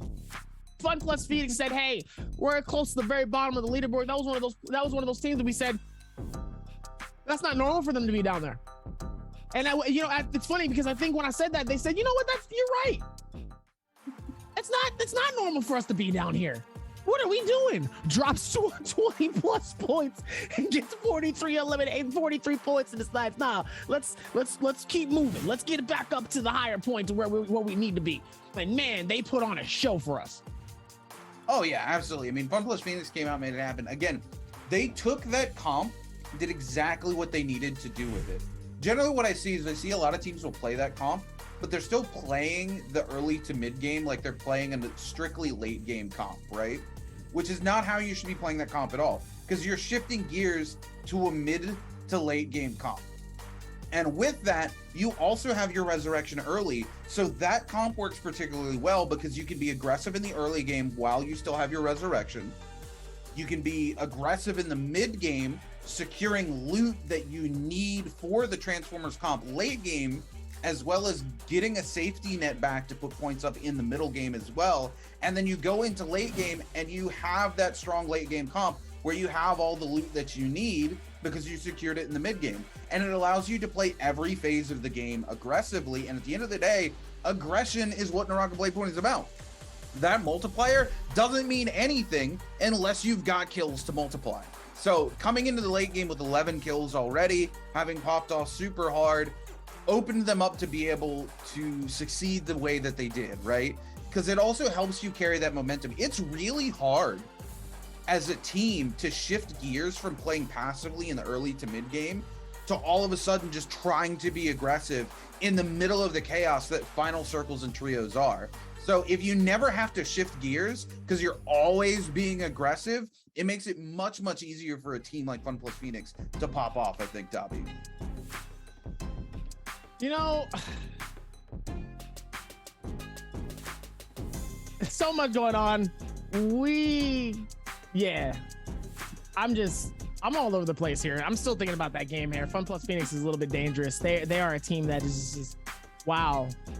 Because I looked back at the replays a little bit. I saw some of the gameplay in terms of how they were playing and really like how they really maneuvered here. Because we forgot one thing too. They wasn't even a full team. It was really two towards the end of that. It was just Triple V, and it was TXJ. They actually had one less person. So the fact that there was a duo going into it, that was insane. But let's talk to somebody else here, and let's see kind of where their thought process is, how their thought process here in the game for Naraka Blade Point. 我觉得我们现在磨合的话，还可以吧，对。然后目标的话，现在对冠军也是有想过的，对。我觉得今天前两把获胜的这个原因，是因为就是运气也有一部分，然后我们回去的话也是有练一下的，对。我们就是对火罗国这张地图研究的还不是那么深吧，对，因为我们那把开局去找 OUG， 他们3个人都有大，对，他们是吃了重点的。对，我们对地图现在研究的还不是很透彻，对。My boy One Fang there from Wolves gives us a little bit of insight about their chemistry coming into the season. Unfortunately, Wolves here coming in, you know, they went super aggressive early like they usually do, but as soon as they lost that safety net, they may have made a poor decision in the mid game in that first game, Dobby. They held on to the resurrection, looking to kind of utilize that space where all the Morse blessings come up so that they could resurrect in relative safety. But unfortunately, GD was using that strategy where they push away from the Morse blessings, and they found themselves pushing into Team Wolves as they resurrected towards the start of the second to third circle there. and unfortunately Wolves loses 2 members, and One Fang actually almost brings it back. But FunPlus Phoenix in that mid game, utilizing that Tumult ult so well to secure themselves the Morse Blessing, catches on to them as they slide in to try to steal those resurrections, and they manage to get their hands on 2 and even get ZU back up. But unfortunately with FunPlus Phoenix dogging you down when they have that Draco Storm, there's not a whole lot you can do as a solo player. Even with the Resurrection Charm in your hand, you've got to break line of sight, you've got to get away, and it's very, very hard when Draco Storm's just locking you down every single attempt that you make. So Wolves gets eliminated early in game 1. Hopefully it doesn't affect their mental too much. As we've seen before, Wolves is very much one of those teams where when they're having a good day, they're having a good day, but as soon as things start going south, that's when they kind of fall apart. So hopefully Team Wolves doesn't let it get to them today, and they can bring it back together in game number 2, which is about to start, Dobby. Even with that, the state of where we're at right now is very, very aggressive. Knowing that we have 5 more games left, and our first game starts with a banger. Ladies and gentlemen, I don't know if you're locked in, but I think you need to be locked in here, knowing that if you're not excited for this next game after game 1, I don't know what to tell you. I don't know what to tell you here. As we're gonna lock in for our hero rates here. Rune, give it to me. What's going on here? Well, baby, as soon as we see what heroes you guys are going to be locking in, you know, first team I'm going to be looking at is FunPlus Phoenix, right? Are they going to be running back that Transformer comp? I think they'd be kind of silly not to after a game like that, where they can just control that space. Oh, we see TXJ locking in Monk. There's a little decision making going on here because I know they're not bringing Viper Wu Chen in with Monk. There's no way that happens there. So maybe TXJ trying to talk him into running back the Monk comp here. We're going to find out in a moment. A lot of Viper Yoda Wu Chen this time around, and a lot of very, very few Transformers comp. 2 Transformer comps, depending on what FunPlus Phoenix decides to do with their selection. Could be 3 here. We're seeing a lot of those Wu Chen Yoda Hime Viper comps kind of coming through. We've seen a couple Temi comps, OC bringing in the Temi Matari Justina comp here, but for the most part it seems to be Viper Yoda Hime across the board. Again, really just waiting to see what FunPlus Phoenix does here, what TXJ is going to do, because there's no way they're going to play Wu Chen Viper, right? This just doesn't happen. I'm willing to bet they're going to trick me, chat, because there's still 30 seconds left on Hero Select. We're moving to the map. When we get in game, if they're still playing that, I'm gonna have to eat my shoe, Dobby. I don't know what else to say. As we look in towards this map here, it looks like Wolves is going to be at Shadow Jade Mine by himself. It looks like OUG, 17JL, and a bunch of other teams are going to be headed straight towards center of Celestra. Celestra is going to be the main title card of where this action is going to be here. Meanwhile, one of the other players is going to be near Victim's Haven, and a lot of people are going to be near Zest Winery, Artesian Grove, that little small section that we talk about all the time. That's a very popular spot for a lot of these teams here. There's going to be a lot of action immediately off the rip here, but not a lot of loot here. So let's see who's going to go for the loot, who's going to get it first, and who's going to get the first eliminations here. Let's see, as FunPlus Phoenix is going to be slightly away from everything. Meanwhile, XCG is going to be the ones to capture the first ones here. They're going to have to be careful though, as FunPlus Phoenix is going to get pushed in down and is going to be able to find one here, as Leo is going to be able to get aggressive if possible here. XCG trying to corner them into a space here, as FunPlus Phoenix's Leo ends up getting eliminated off of the rip here. TXJ trying to see if he can keep the game alive for himself here, but it's not looking good. But he's also been doing pretty good here. He's able to balance it off as best as possible, and it looks like he's able to retreat and get away as best as possible. FunPlus Phoenix Triple B also same place as well. Very tough situation as TXJ ends up getting eliminated, and FunPlus Phoenix gets finessed, finished, and fed. Ladies and gentlemen, we don't see that too often here, but YZG is going to be able to keep the eliminations going as they do capture another as well. And YZG is going to clean it up, pick it up. FunPlus Phoenix, first one's out, but they still have a chance to come back for that salty run back. Look, what is FunPlus Phoenix doing? I have so many questions. Look, I know we got a fight going on, a lot of early game action in here. KZ going head to head with NAD here. We're gonna see the Wu Chen use that after great success there to heal the whole team here. But I mean, really, what is FunPlus Phoenix thinking with this comp? Monk, Viper, Wu Chen. I'm all for trying crazy things here, but there's no support except for the Wu Chen for the Monk here, and Viper just doesn't really lock into the comp in any way.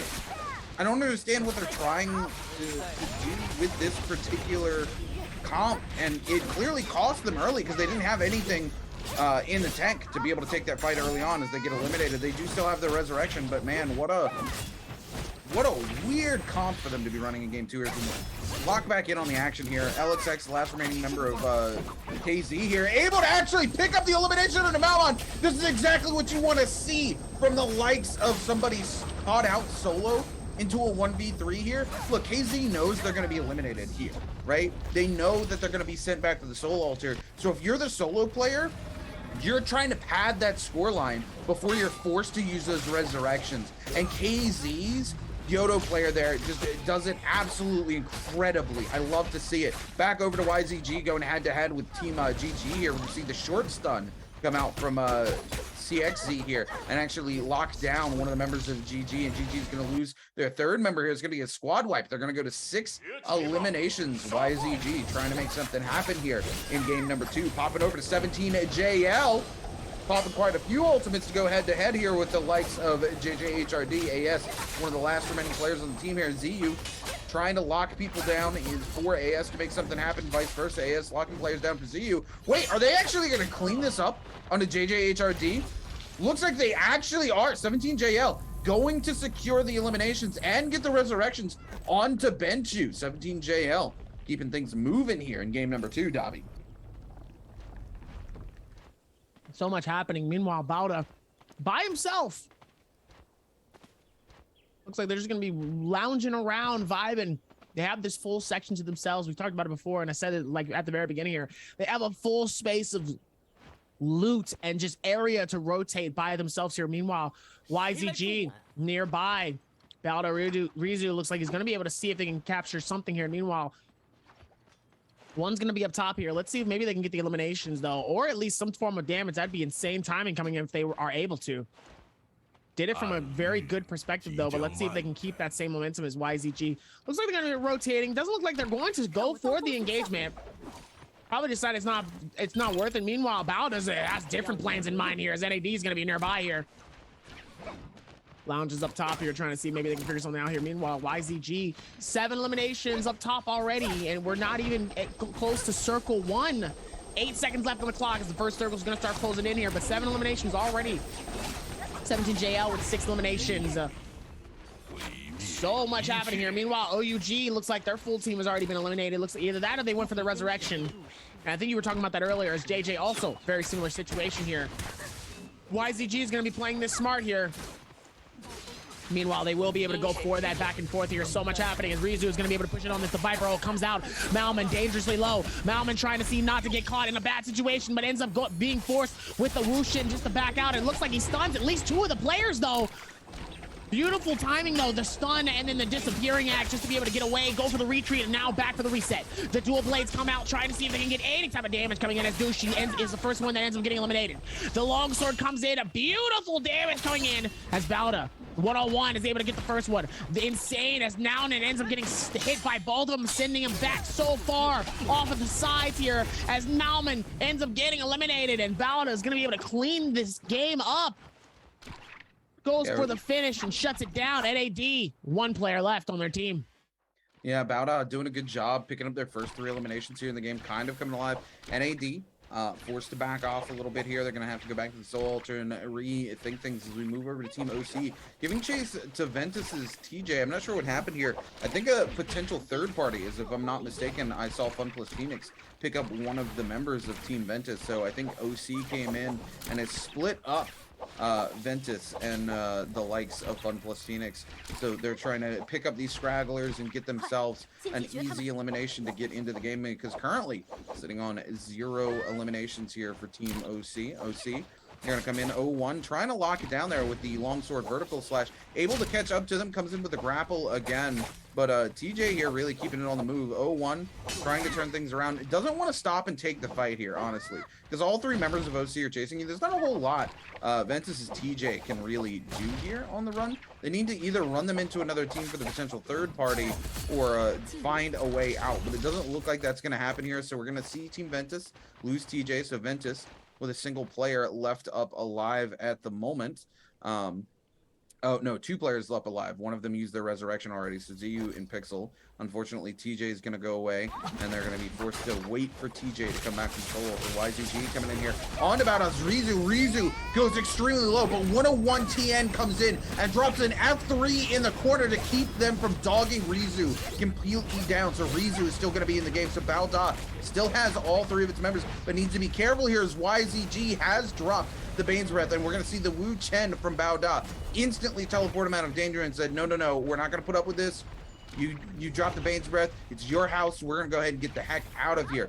Great plays coming through from the likes of Team Bao Da there. 101 TN drops in. Without that F3, Rizu is surely eliminated there. And then with the Bane's Breath, there was no way they could have gotten back into the game. But because the F3 comes out, the Wu Chen able to teleport them all away from the Bane's Breath. Keep Bao Da breathing here in our second game, and they definitely need it here today as we move over to XCG's Ling X Hen here, the last remaining player for XCG right now.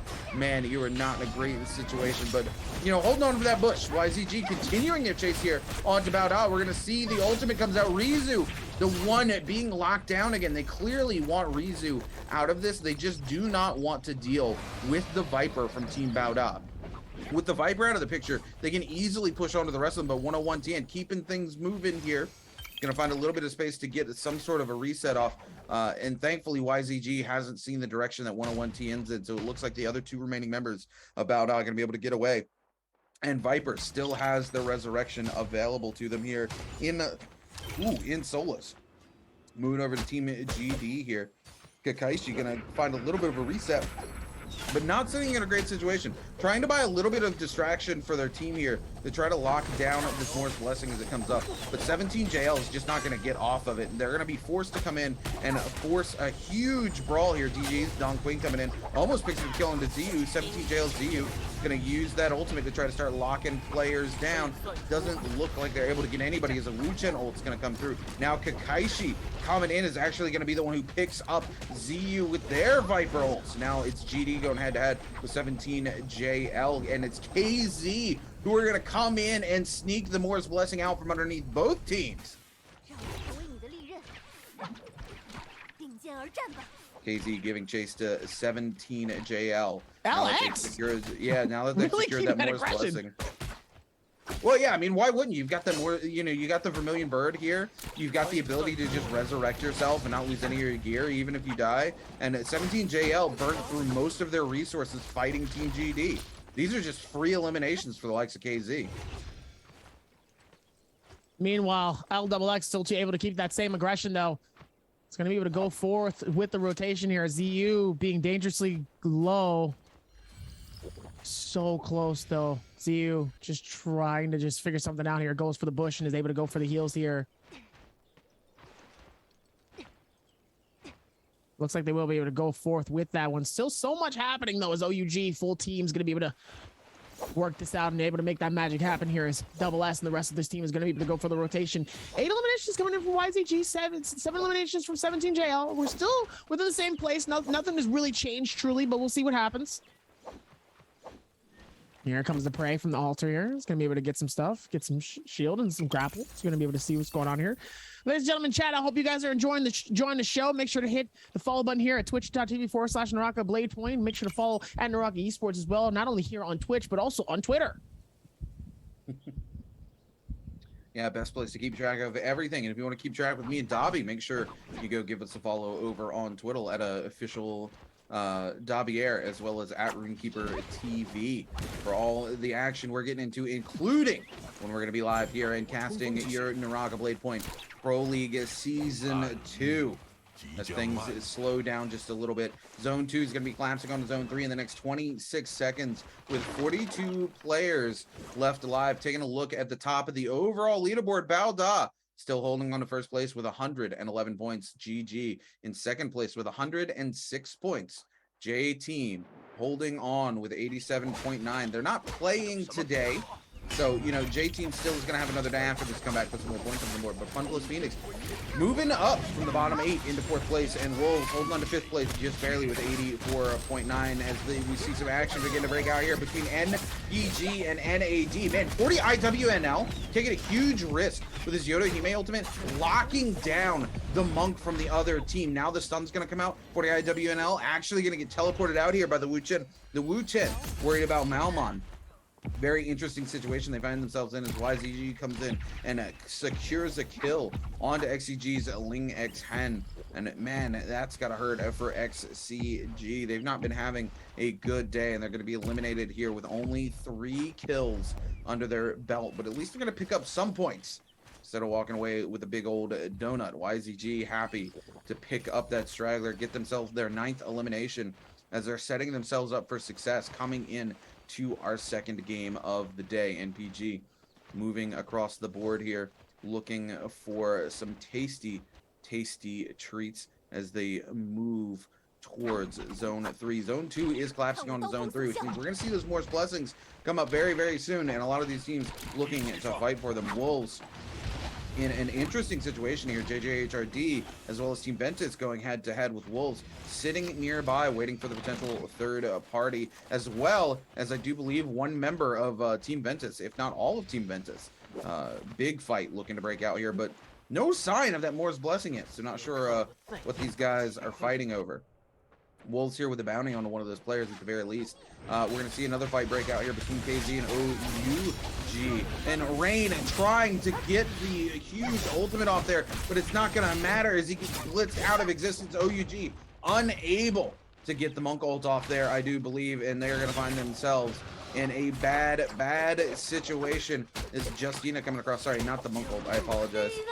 But yeah, Justina and the Tumult, the last 2 remaining players here. Now LXX here actually getting blitzed down by both of these players as OUG's Wade and Joe just give them complete run for their money. It looks like they got the resurrection off in time as well. They were able to get their player back in the game. Now it's a 3v2 situation against KZ. One God is going to go very low. He's going to be forced to pop the F there. We're going to see OUG's SS lock themselves down with freeze here. KZ's Rain trying to give chase. One God going to be eliminated now. It's just Rain versus all of OUG. OUG, no real place to go here, and Rain going to be eliminated as OUG locks down all the members of KZ and flips that fight on its head. OUG going to be moving up to 7 eliminations, and unfortunately for KZ, they're going to be completely eliminated here in game number 2. But Fun plus Phoenix looking to jump back in, finds themselves here on the Ballista with some huge shots downrange.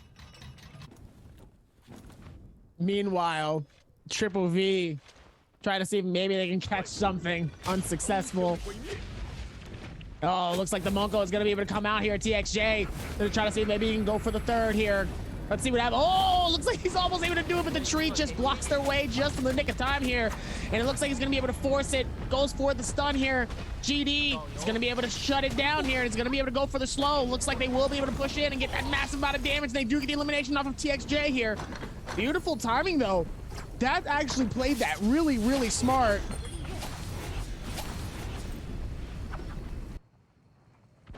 That was absolutely impressive and smart coming in, though.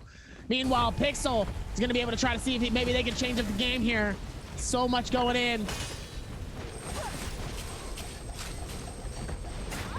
Malmon comes in with a absolutely massive parry and is able to secure his team a better opportunity to grab the box here, but his Team Ventus coming in with the threat of the Monko that looks like they're actually going to be able to secure it off of the back of that. Malmon putting in work, but Ventus going to be the ones who are going to be rewarded here as they're able to get themselves the coveted Draco Storm buff here.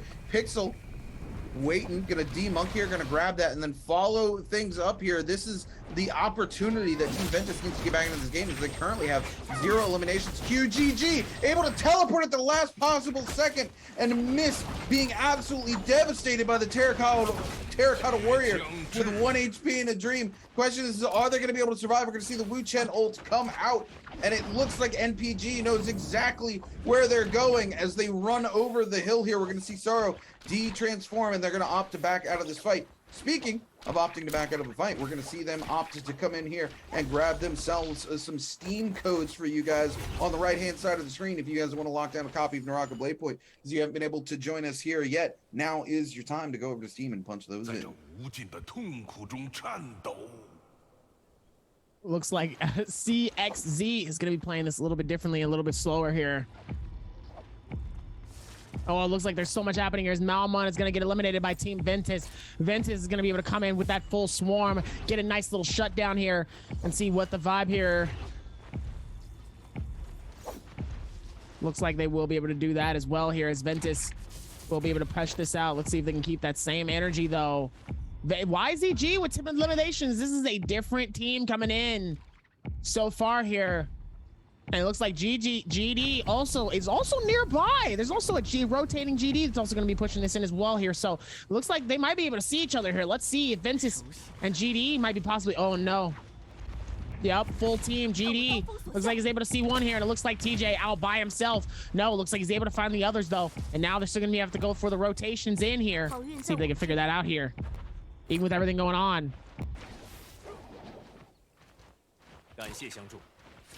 Pixel, all in the rotation. Trying not to get caught up in a bad situation here. See if they can figure this out. Looks like they do have the advantage of getting outside of the circle here. Meanwhile, OUG is going to be nearby, and GG's also wants to try to go for that run it back as well. Let's see if maybe they can figure it out, though. Nice little storm comes in. Is going to be able to push in and keep that same aggression here on OUG's SS. SS is going to be able to shut down the amount of shields happening from one of the players here, as Miskaya is going to be able to see if he can go for some type of maneuvers here. They're trying to see if they can get this Moore's Blessing as best as possible. He's going to go for the Ice Core. Ice Core immediately goes for shield here. Keep the same momentum.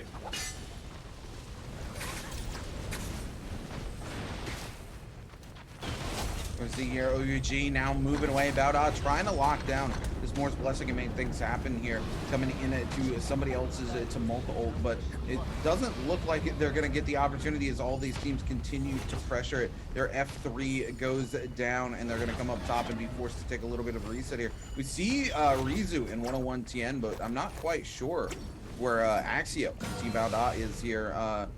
I do believe they're nearby, but we just haven't seen them pop up on the screen here yet. NPG's Dubai sitting up top as well. All of these players really trying to secure this Moore's Blessing. The first set of gold armor that's going to be coming in desperately. If you're a Transformers comp, you're going to want this. Now Team GD trying to come in. This Moore's Blessing, look at where it's located. It's very, very open. There's a lot of high ground nearby where teams can take cover. This is going to be a hard one for any one team to really come in and lock down. They need to be coming in, staggering their ultimate, staggering F3 off of a Yoda Hime here, something to make anything happen here. If I'm not mistaken, I just saw Wolves clean up the last remaining member of YZG. Super unfortunate, as that is the last player from YZG. Even though they have 10 eliminations, they're going to go ahead and be out here in game number 2. Before we even get to the end game, GD coming in, trying to make it happen. All those range shots coming in, but they're able to use that Yodo F3, make something happen. Kakaishi gonna be able to lock down that golden armor here, and the rest of GD gonna back off. 2 players from Team GD able to come in and completely just risk it all on that space. That was risky business for the likes of Team GD, and it paid off for them in the end. Is now Kakaishi gonna have that golden armor, which is huge for Viper, because Viper is gonna be your engage for that particular comp with the Yoda Hime and Wu Chen there. Team GD risking it all, and you know, it pays off in the end today, Dobby. So much happening though, as it looks like they will be able to go for the rotation. Let's see what happens though. As that before here, it looks like it's going to be the ending circles will be near Celestra, and I'm so glad that I was correct here. Looks like it's definitely going to be on the inside here with the building though. So much happening though, as God Lee is going to be able to go forth with that rotation here and does a very good job of it. Let's see if they can keep that same momentum and rotation coming in here, as God Lee is going to be able to play this smart here. JJ, Godly is going to be able to go for the rotation there. Let's see if they can figure that out. It looks like we just saw 17JL eliminated as well. The 2 top contending teams here in game 2, Dobby.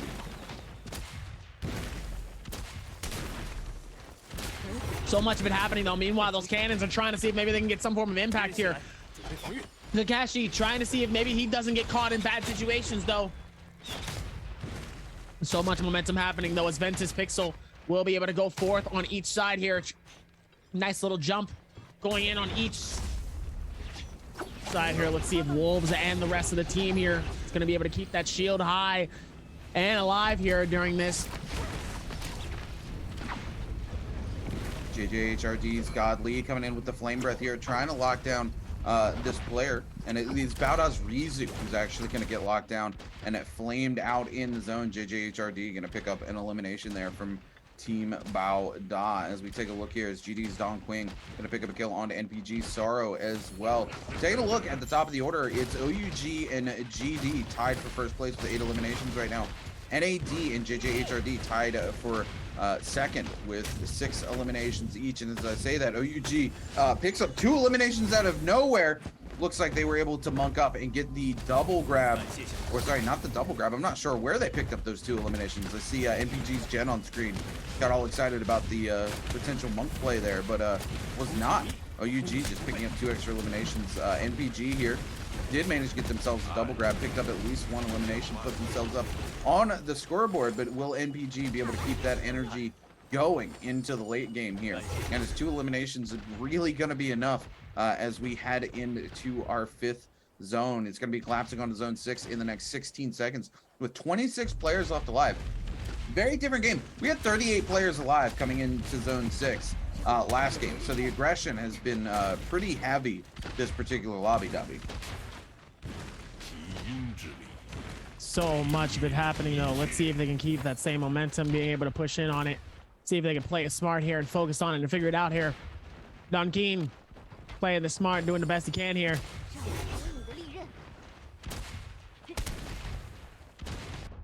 Looks like it. Don Queen trying to play the smart here. See if maybe they can go for the rotation. Looks like Ruza up top. Bauda is going to be able to play this out as best as possible here. Let's see if they can figure that out. Yeah, it looks like Baoda was able to get Rizu back in after being pushed to the edge by JJHRD, and then picking up a single elimination from them. MPG Sorrow up top here, one of the few Transformer comps right now utilizing their Yushan here to be able to get some space. Karumi just keeping that tether going. Sorrow looking for a good place to de-transform. Going to drop some resources there for the monk. Unfortunately, Sorrow down to a single shield pot after handing some resources off. So NPG struggling on the resource sides of things. They need to be very careful because they don't want to take these range fights and see their resources dwindle here. Team GD in a very similar boat with 2 health pots and 2 shield pots on Kakashi only. Baoda's Rizu coming in, trying to lock down Wolves, is able to get 14, but the terrain not going to allow them to come in and capitalize, and the Team Wolves going to use their Wu Chen to get out of there as well. NBG's Gen able to grab hold of JDG here, and T Xing Shu going to go down to the likes of NPG's Gen. Gen more than happy to pick up an extra elimination, but he's got no shield pots left. This is a really, really terrible situation to be in for NPG. You know, they're playing that late game monk comp, but unfortunately they just can't keep the resources together that they're going to need to get to that final circle.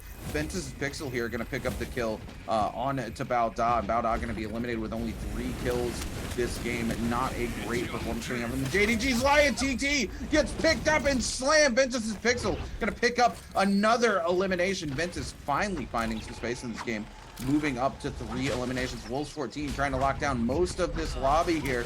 He's able to get the stun onto NPG's Jen. Jen put into the corner, and we're going to see Don Quing and Jen go down to Wolves. Wolves going to pick up their 5th elimination here, coming alive towards these final circles. 18 players left alive. Zone 7 going to collapse in the next 2 seconds.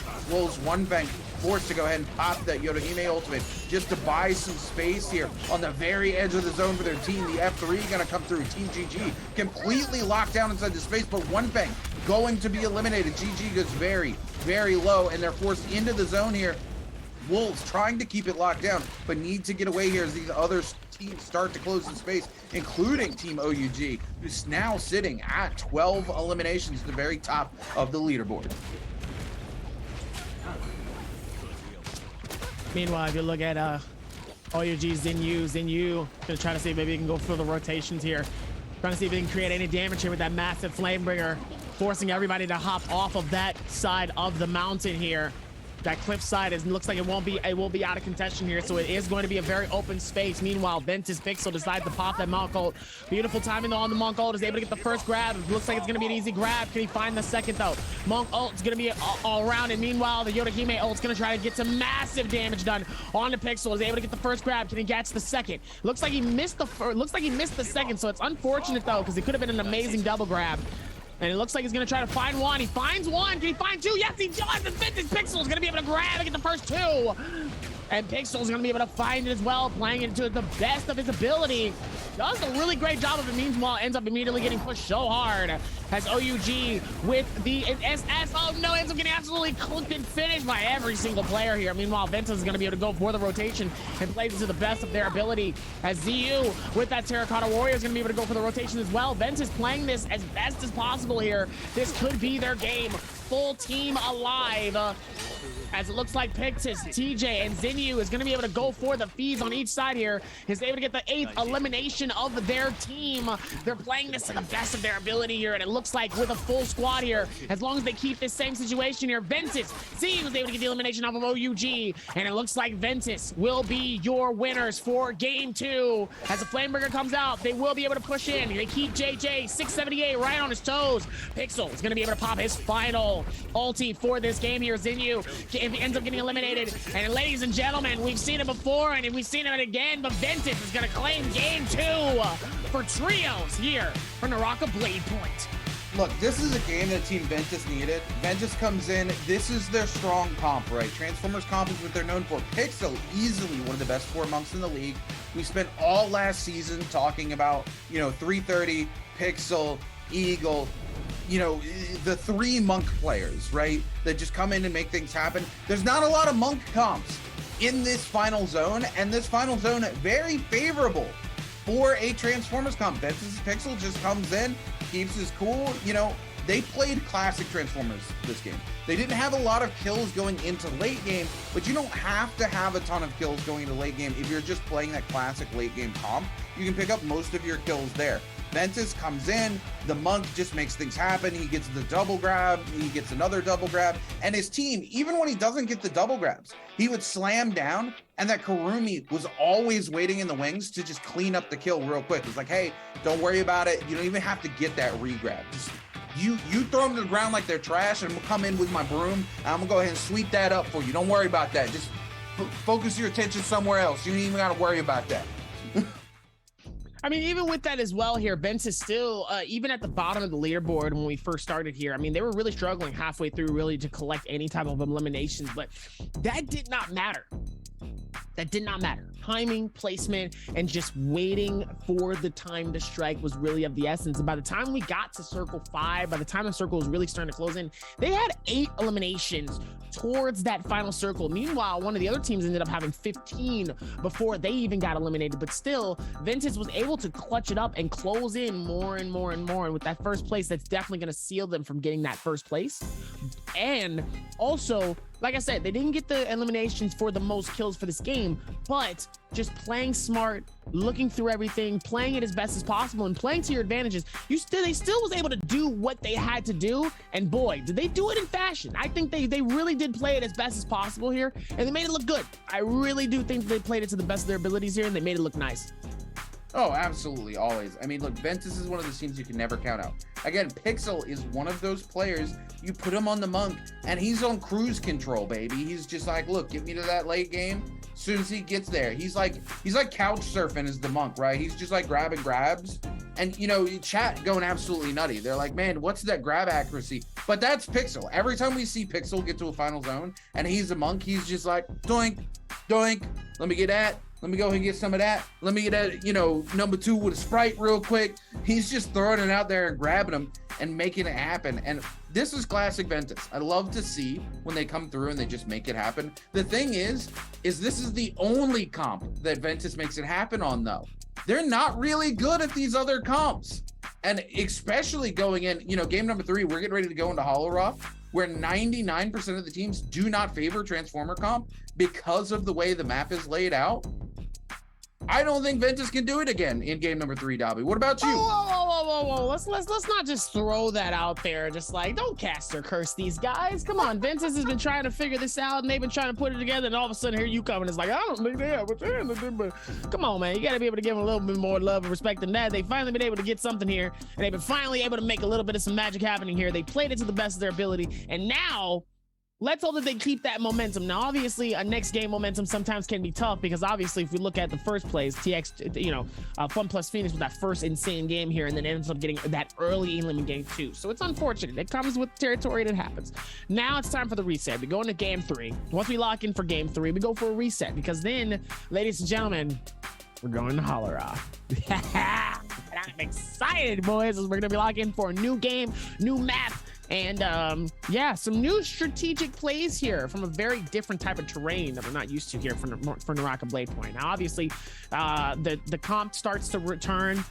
The comp starts to change up now that we're back on a different map. So now, even with the different maps, we kind of go, okay, let's go for the rotations. Let's see what's smart. And let's see how they play this off. Ruben, what do you think? Look, again, coming into Hollerock, first of all, 99% of these teams are going to not want to play Monk comp. You just don't want to risk it on a which is 30% interesting. chance. It's so interesting. It makes sense, right? You're looking at something like Morris Isle. Morris Isle has 80% final zones that are favorable to the Monk.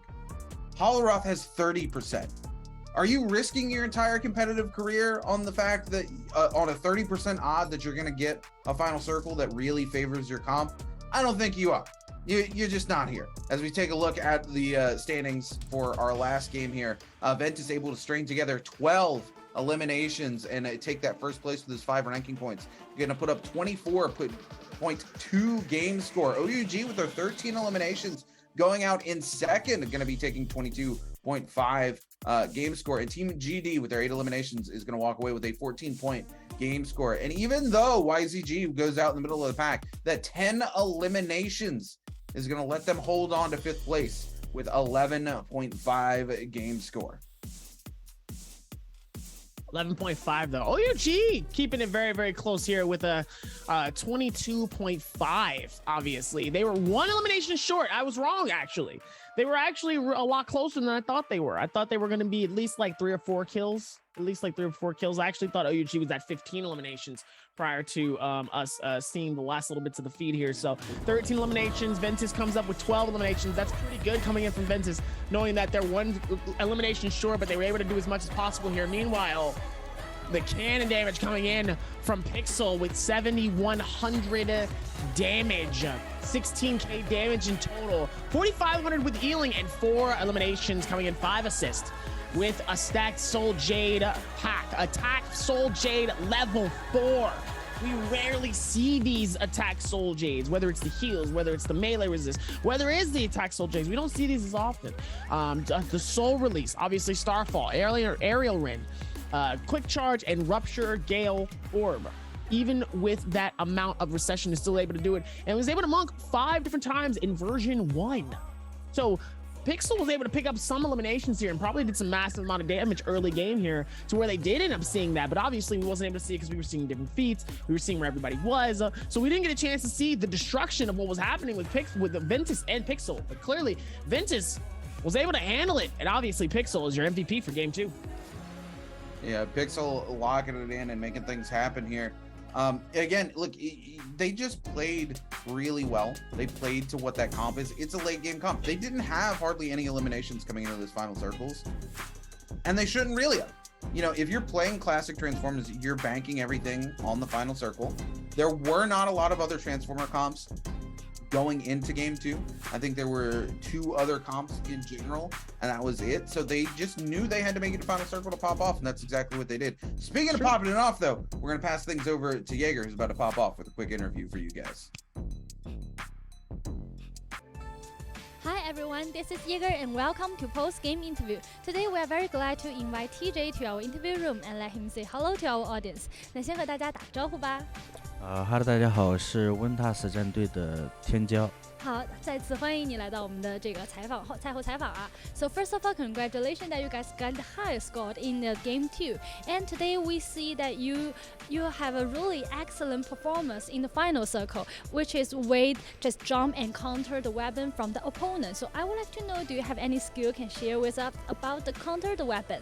那首先要恭喜你们在这把比赛刚刚拿到了最高分。其实这把我们看到决赛圈你们队发挥是非常的棒，特别是韦德那一波跳阵直接震掉了对面的这个武器啊。特别想问一下，天骄在这方面有没有什么技巧可以跟我们分享？就是怎么去判断对面什么时候要出蓄力，然后自己可以震刀呢？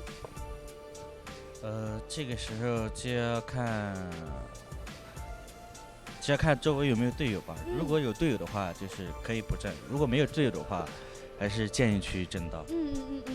Okay, so at that time we have to pay attention to our teammates. Like if we don't have other teammates at side, and we have to choose to use the counter the weapon. And if we have the teammates at side, so we can choose not to counter the weapon. Okay, so I also saw that you choose the Kurumi today, and I would like to know Kurumi is a very hard to survive because other opponent would like to focus on Kurumi. So I would like to know, do you have any skill that using the Kurumi to survive so long time in the game? 那今天我们也看到天骄其实这把用的是一个胡桃，那我们也知道胡桃呢，其实它很容易被其他战队去针对，所以我想问一下天骄自己在打胡桃有没有什么技巧可以跟我们分享，让自己的生存时间可以更加长呢？就是首先第一点，可以利用距离去规避。胡桃的 F 技能伞有一个顺，就是可以直接把你自己的身位拉到很远。然后还有就是让队友去帮助你，就是在对面来攻击你之前，你的队友先把他给拦截住。Okay, so for the Kurumi, I have 2 points. So first of all is I would like to focus on the distance with the opponent. I will pay attention to the distance if they are very far away, and I will be safe. And if they are really nearby, and I will call my teammates to help me. And another one is I will use my skill and avoid being fight by other opponent, and pay attention to my position all the time. And that's my key for the Kurumi. So we also know that Kurumi is very hard to survive in the game. So I would like to know which hero you think is the biggest threat nowadays in the game, in the Trios game for the Kurumi. 那我们也知道，其实胡桃它本身可能因为生存很难嘛，特别其他英雄很容易针对它。你自己觉得目前3排当中哪些英雄是非常 counter 胡桃的呢？比较针对胡桃的就是聂红叶和妖刀姬嘛。因为妖刀姬有高额的爆发，然后聂红叶拥有近技能，让你胡桃就是用不了技能，所以说就是这两个比较克制胡桃。When I'm using Kurumi, I will pay attention to the hero, which is the Yudu and the Viper, because the Yudu have very high damage when using its ultimate, and for the Viper, its skills can make me can't use the ultimate, so I will be pay attention to these 2 heroes. So that's my key for the Kurumi, and I can have very high damage in the Kurumi. Okay, so 谢谢你接受我们今天的采访，再次感谢天骄，也再次恭喜你们。然后so we saw that in the final circle you have stand in a really good position. So I would like to know how you choose this position. 那我们也看到，其实，在这一把当中，你们最后站了一个非常好的位置，所以让你们最后是一个满编的状态。特别想问一下，当时怎么会去站到这个位置的呢？因为我就纯粹感觉那个地方人少，然后队友想抢另外的点，我就是强制性指挥队友，然后去了那个位置。Okay, so for me, because I'm a Kurumi, so I think that position is have less people there, and my teammate would like to choose other position, and I force them to choose my position, and that's why we can have very high status in the final circle. 好的，再次感谢天骄 ，Thank you, and thank you for today's interview, and we will take a break and be right back later.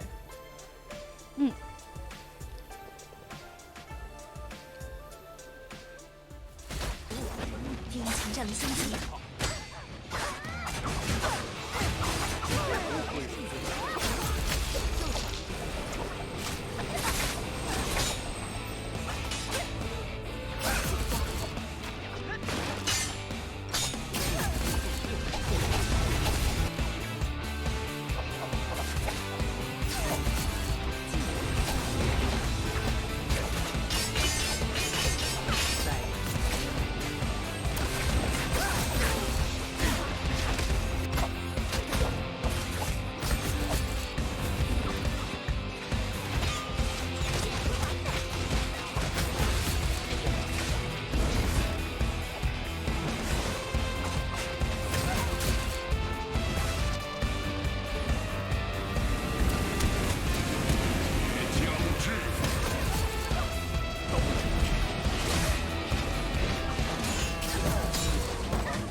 season.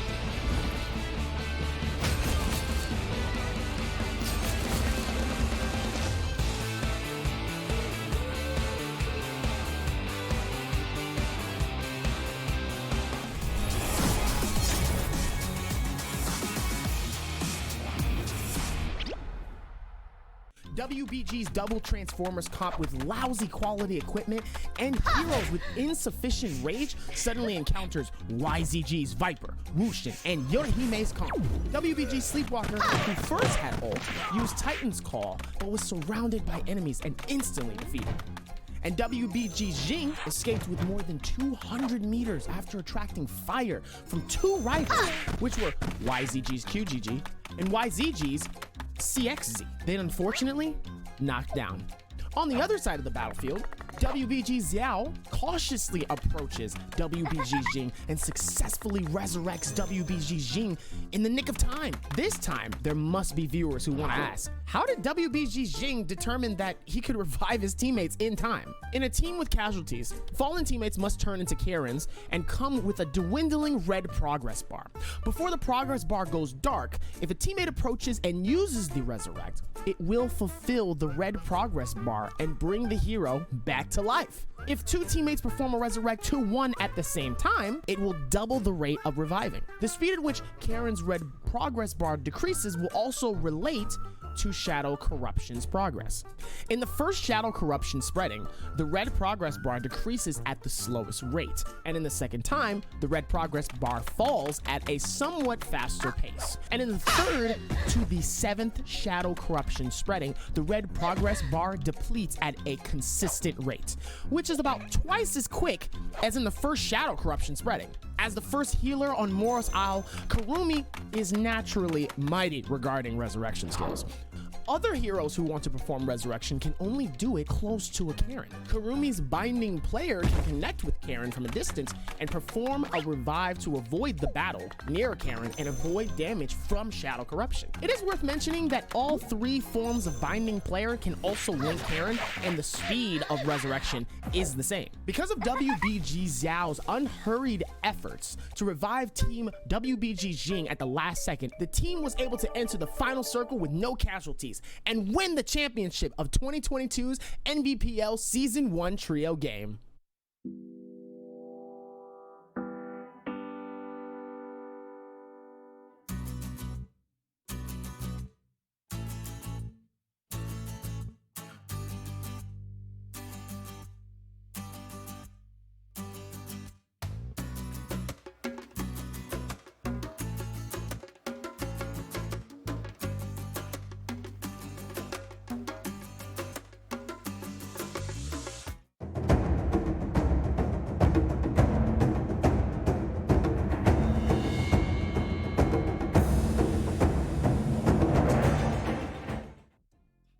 What's going on, ladies and gentlemen, and Naraka fans? Welcome back to the Nbpl Season 2 second bi-weekly split for trios. We're 2 games deep. We've been to Moros Isle twice now, and you know what? Funplus Phoenix locking it down in game 1 with a 43.8 game score. Ventus making a comeback here in game number 2, playing that late game comp, and really Pixel just popping off with those picture perfect grabs in the final circle. But now's the time that I know Dobby's definitely been waiting for, our master of the map, as I like to call him, because we get ready to lock in for Holoroth in game 3. Holoroth is going to be fun. You talked about it before prior to break. You said we're probably not going to be seeing a whole lot of the Transformer comps. Now, the question is if we're not seeing the Transformer comps, what are we seeing? You know, we're gonna be seeing a lot of aggressive early to mid game comps. We're gonna see the Yodo Viper comps we're used to seeing. I think we're gonna see the Takeda Zpin Yang comp come out, and probably a variation on the Tumult comp, whether it's Tumult Justina and Wu Chen, or Tumult Justina and somebody like I don't know, by the name of Matari. You know, very interesting to see Matari making that kind of comeback into trios, a hero that you know, used to be seen as the best player in solos, has been completely phased out of solos, but some changes to her ultimate bringing her back into trios. And that comp Does interesting. I don't think we've ever seen it dominate a final circle, so to speak, but it does perform consistently well. And sometimes consistency is more important than having a huge pop-off game. But at the end of the day, I think we all want to see some action. And, you know, I'm looking at Fun Plus Phoenix. Fun Plus Phoenix played something way out of left field last game. I have no idea what they were thinking. It didn't work out for them, right? You know, I mean, Monk, Viper, Wu Chen, I'm not sure what the thought process was. You know, maybe it's early enough in the season that they're just like, yo, we got to try stuff to see what's going to be viable coming in, you know, to the end of the season, see if we can't come up with something different. Because, you know, we still got to think about World Cup, right? It was the likes of J-Team coming in and playing something completely off the walls that locked down World Cup for them and was able to make them, you know, walk away our world champion. So maybe Fun Plus Phoenix, trying to take a little bit of a page out of their book, as it were, try out these different comps and figure out something that's going to work for them and either help them lock down grand finals or something that they're going to bring back to World Cup. I'm interested to see what they do in game 3, needless to say, because we're going to a new map. The meta is very different. Weird things could potentially work, so maybe they bring that back. Maybe they bring something else funky. Only time's going to tell, Dobby. Looks like we were able to go through with this space here as it looks like JDG with 4.2 eliminations here, and also 19,000+ damage though, so they're still able to really cook something up here and still make something happen here, but obviously still got to be able to do something as where Balda as well, also another team that really was able to pop off here and make this magic happen here as we look at MPG a top one as well. Looks like we got NPG here as well. It's going to be able to see if maybe they can do something here, but obviously average with 3.3 kills, 21,000+ damage, 21%, top 5. Still a lot happening here. They still got to be able to put that going. Let's see if maybe they can figure that out though. Still a lot happening, so see if they can play this out and be smart.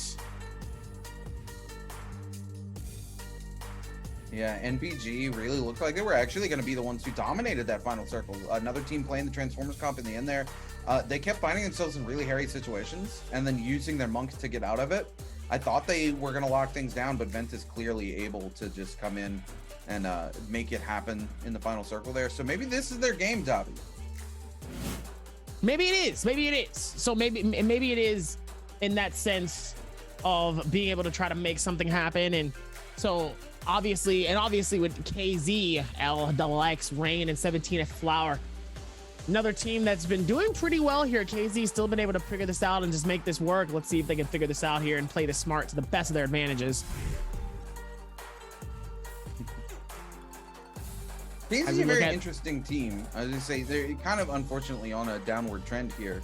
KZ kind of been in the middle of the pack this season. That said, been better for them in trios, considering last season they were consistently at the bottom of the pack, Dobby.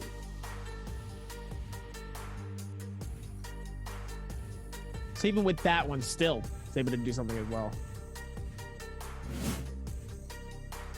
As we look at NAD, Dushi, 40, Malmun as well. Another team that NAD has been kind of having a struggle here. They've been able to get some eliminations on the board, but sadly just hasn't been able to really do a full clean sweep like some of these other teams have been doing so far. Mind you, we still have 4 games left. So we're still got a couple games as well. OUG, Wade, Double S, Xinyu. Xinyu really trying to make something happen as well here, trying to carry it as best as possible. 6.9 eliminations, 28K, 46% for a top 5. OUG still trying to make some magic happening here. Look, OUG had a fairly strong game coming into game 2 here. Unfortunately, they were eliminated kind of middle of the pack. They put up a ton of kills and then just weren't able to hold it down. And that's a place we've seen a lot of teams, right? That's where we saw J-Team struggle last season as well, was they were able to get a lot of early kills and then go out in the mid game. So the teams that successfully overcome that and are able to switch up the momentum where maybe they're just a smidge less aggressive in that mid game maybe have 1 or 2 less kills than they would usually have, but are able to take it to late game, are the teams that are performing consistently well.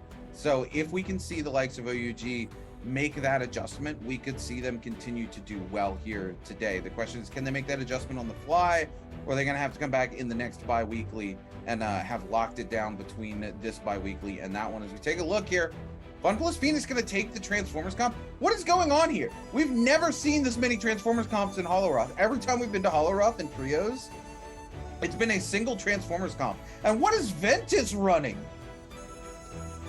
Pixel on Monk with Justina to Mulk? That's an interesting comp, but FunPlus Phoenix, who's been playing interesting comps. Okay, no, they're gonna go back to their classic Monk comp. But here's the thing.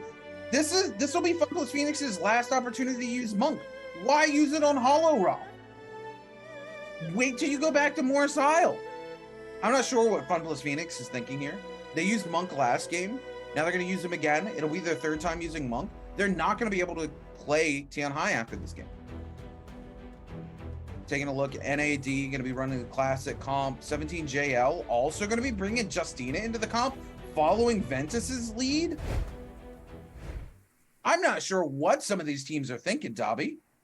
I don't even know here. I mean, listen, hey, it's a new map here, so you never really know where people are going to be and how people are going to start, right? Like I said, this is still fresh. This is still a fresh map. So obviously there's fresh placements, there's fresh, little bits of everything realistically.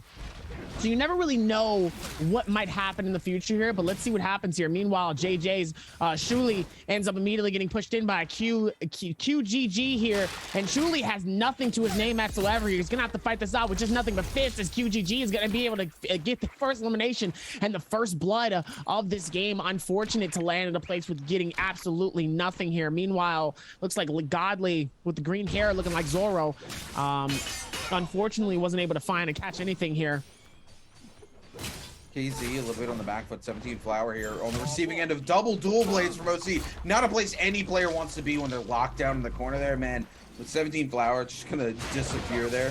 Bowda coming in, gonna hit the bell here, get a little bit of information and slide in onto the likes of OC, who just got done eliminating KZ. Oh my goodness! Talk about putting them in timeout. 28 HH also parries at literally 1 HP. We're going to see Bowda actually start to lose players off the rip from this 28 HH, able to get a little bit of HP back as well. OC able to just completely flip that third party on its head, pick up 6 eliminations. This could be OC's game. They've struggled all season. Maybe we can see them come back. FunPlus Phoenix up here, trying to lock down the puzzle here, get themselves potentially that very, very huge red armor for their team.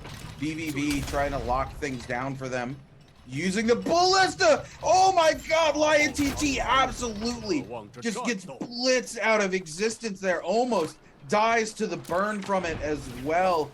BVB holding on here with the ballista for FunPlus Phoenix.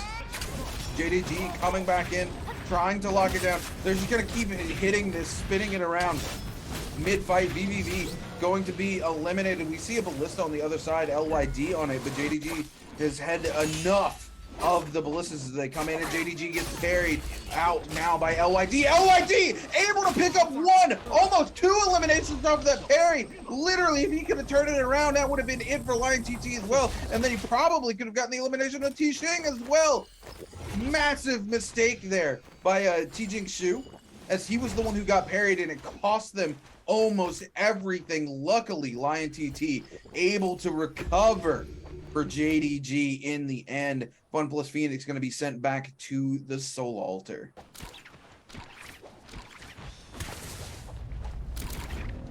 Even with the amount of rotations, though, OC still going to be able to push in here. Viper ult comes through and is able to get the first stun here, as one of them, 28 8H, ends up getting an insane gets eliminated here, but it doesn't look like it matters, though, because Wushin is going to be able to get out of there.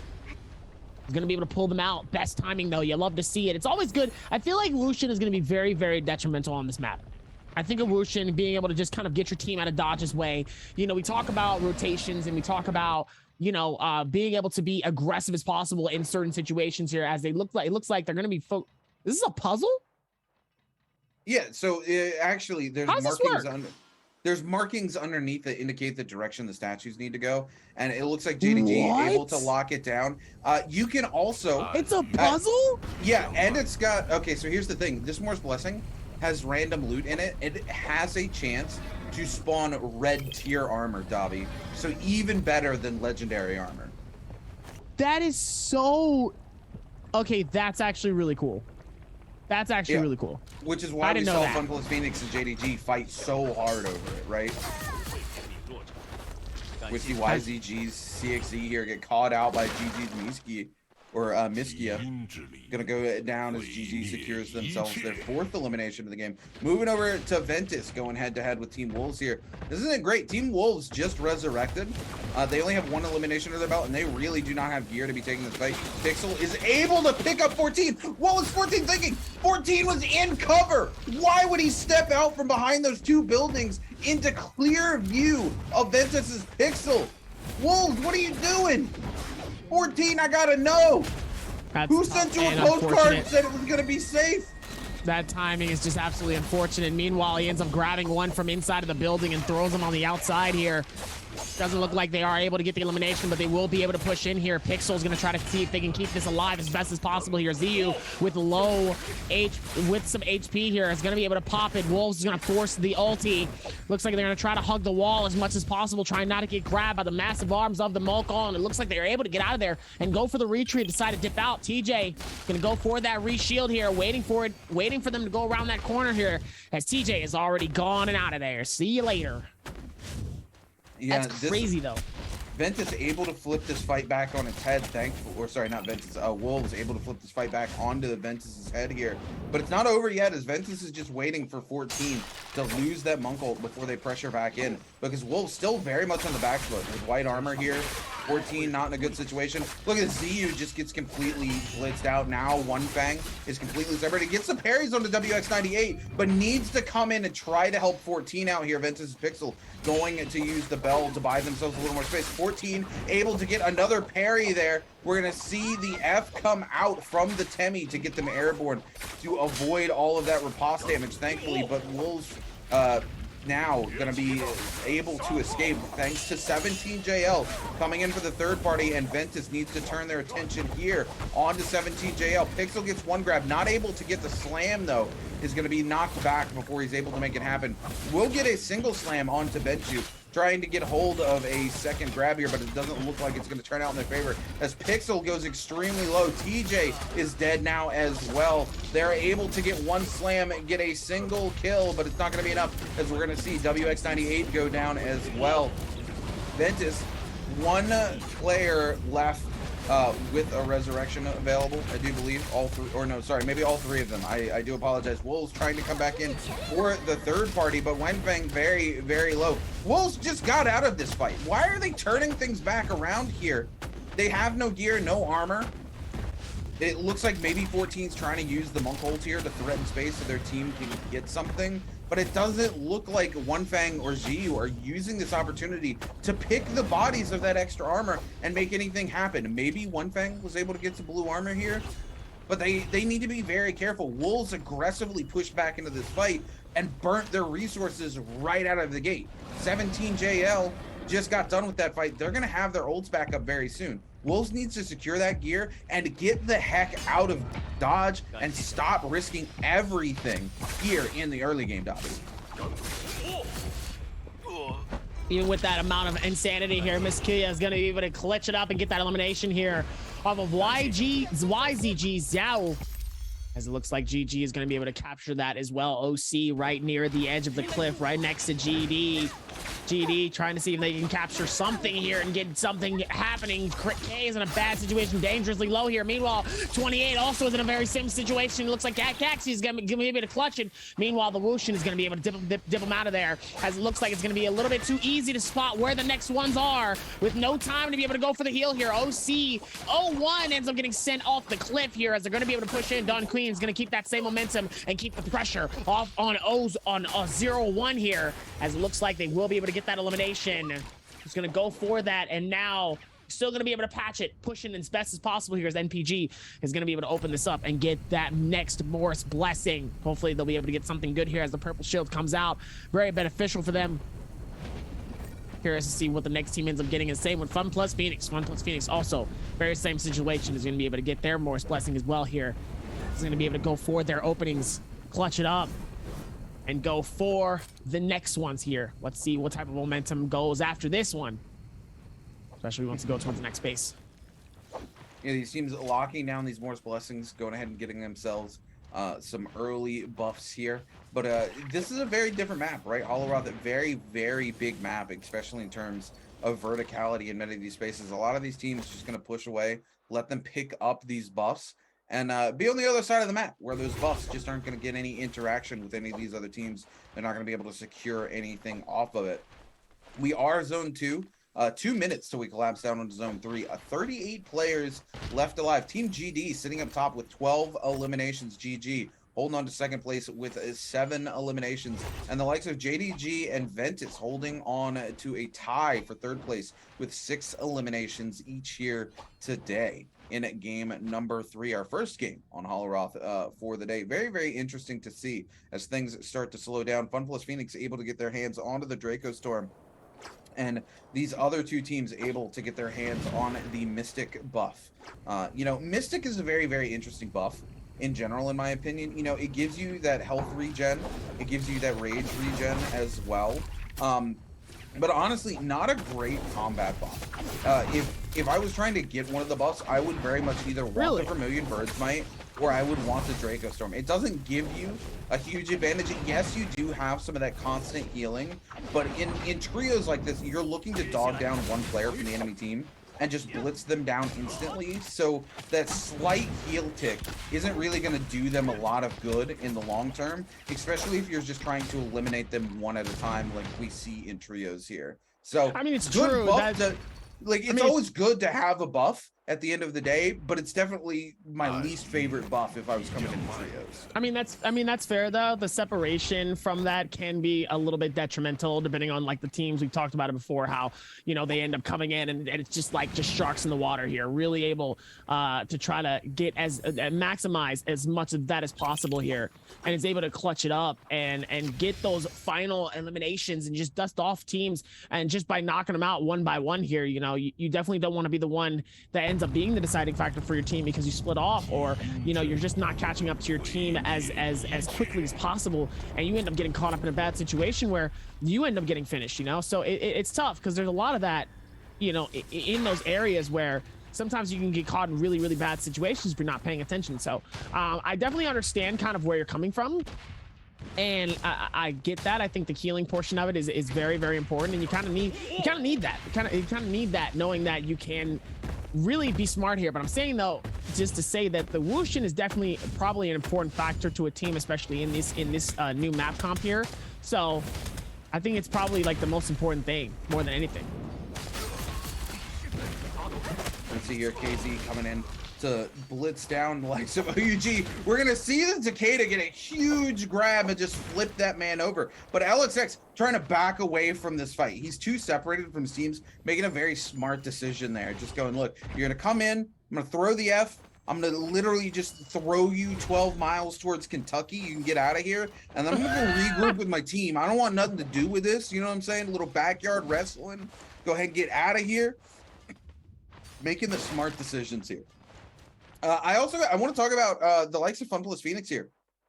They're able to secure that Draco Storm, and instead of chasing down other players, they had a key for a stash. We often do not see stashes open in competitive play because it's a giant, you know, bat signal in the sky that says, hey, my team's right here. We're right here, man. Come get us.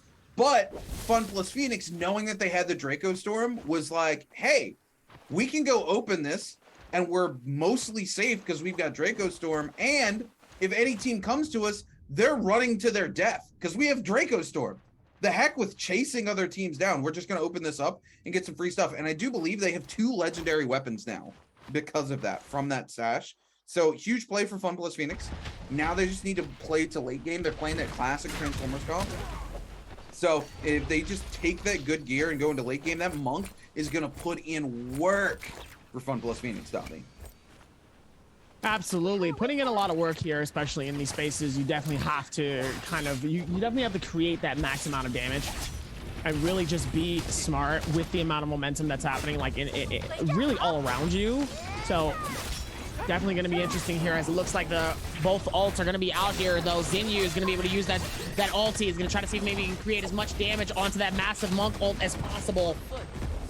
Looks like he's able to, and just barely is able to get out of Dodge's way for that Monk and not get caught in a bad situation. Plays it off as best as possible. Meanwhile, Miskea gonna be able to go for the D Monk. GG's playing that off by himself, though.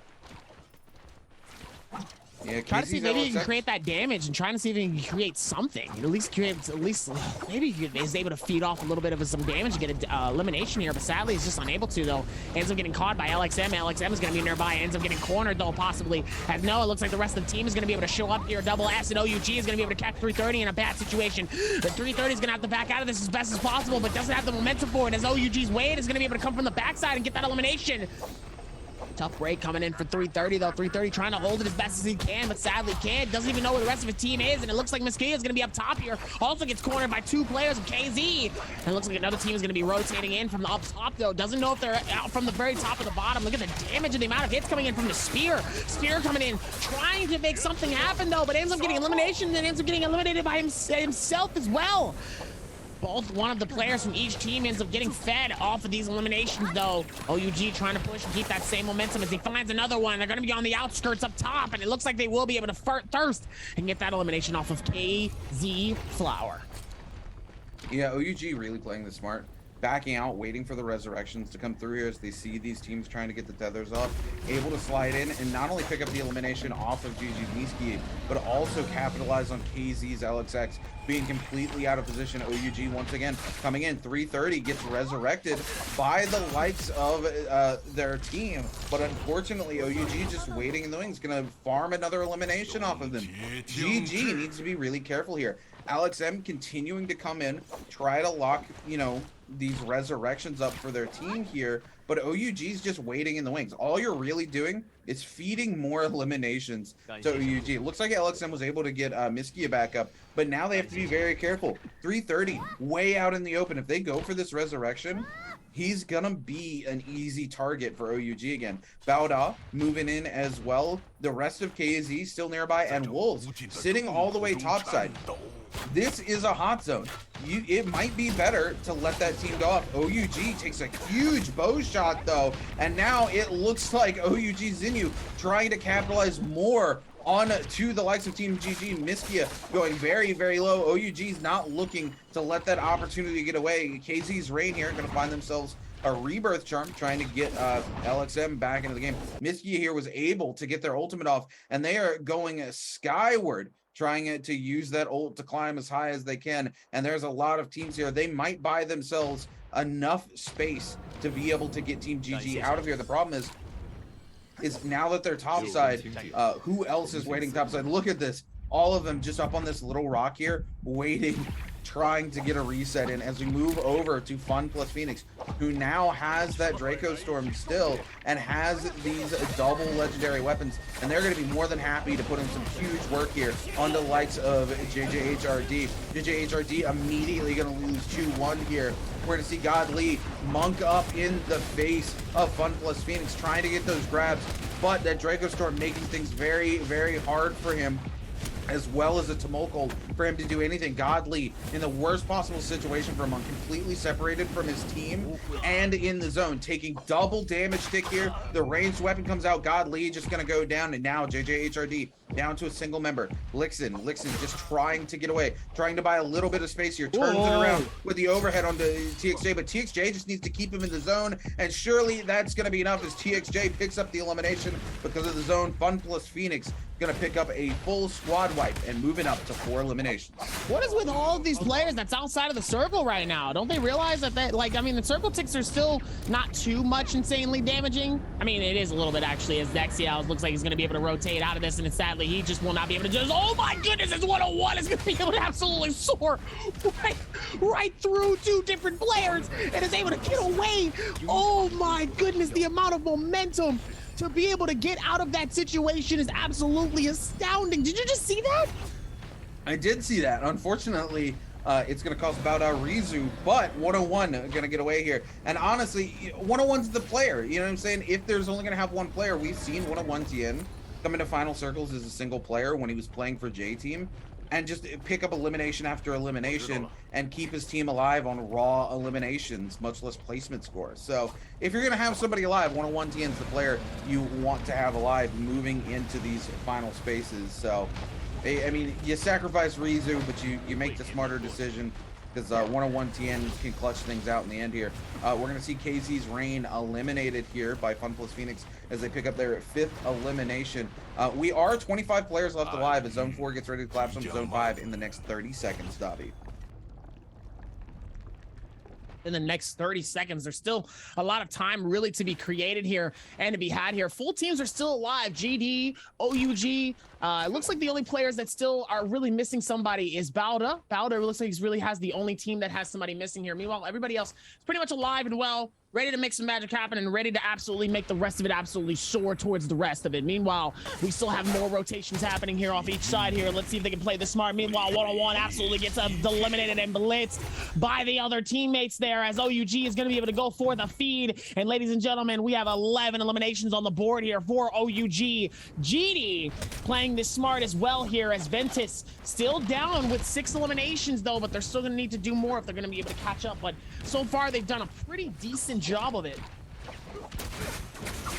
thus far, just to be able to keep the momentum alive here, as it looks like they're going to be doing it on this insane rock here, this rock pillar, trying to see if they can capture anything here, as Kashi is going to be able to pull out that swarm. It looks like somebody else also has the Flamebringer. Let's see if they can make some magic happen here, as K is going to be around this. It's going to be able to try to see if he can hit something. It's going to be able to rotate that and try to back out as best as he can. And sadly, the Sand is going to be able to go for the slows. Cannon is going to try to see if they can create something, as here GD is going to have to force himself to back off of this situation. Could be really bad if in situations where it's not going to be good for them. Meanwhile, actually up top holding off, trying to see if maybe you can use that swarm to get something here, but sadly just is unable to find something here. FunPlus Phoenix really holding this as best as possible. It looks like Ventus is going to push in on this Morris Blessing.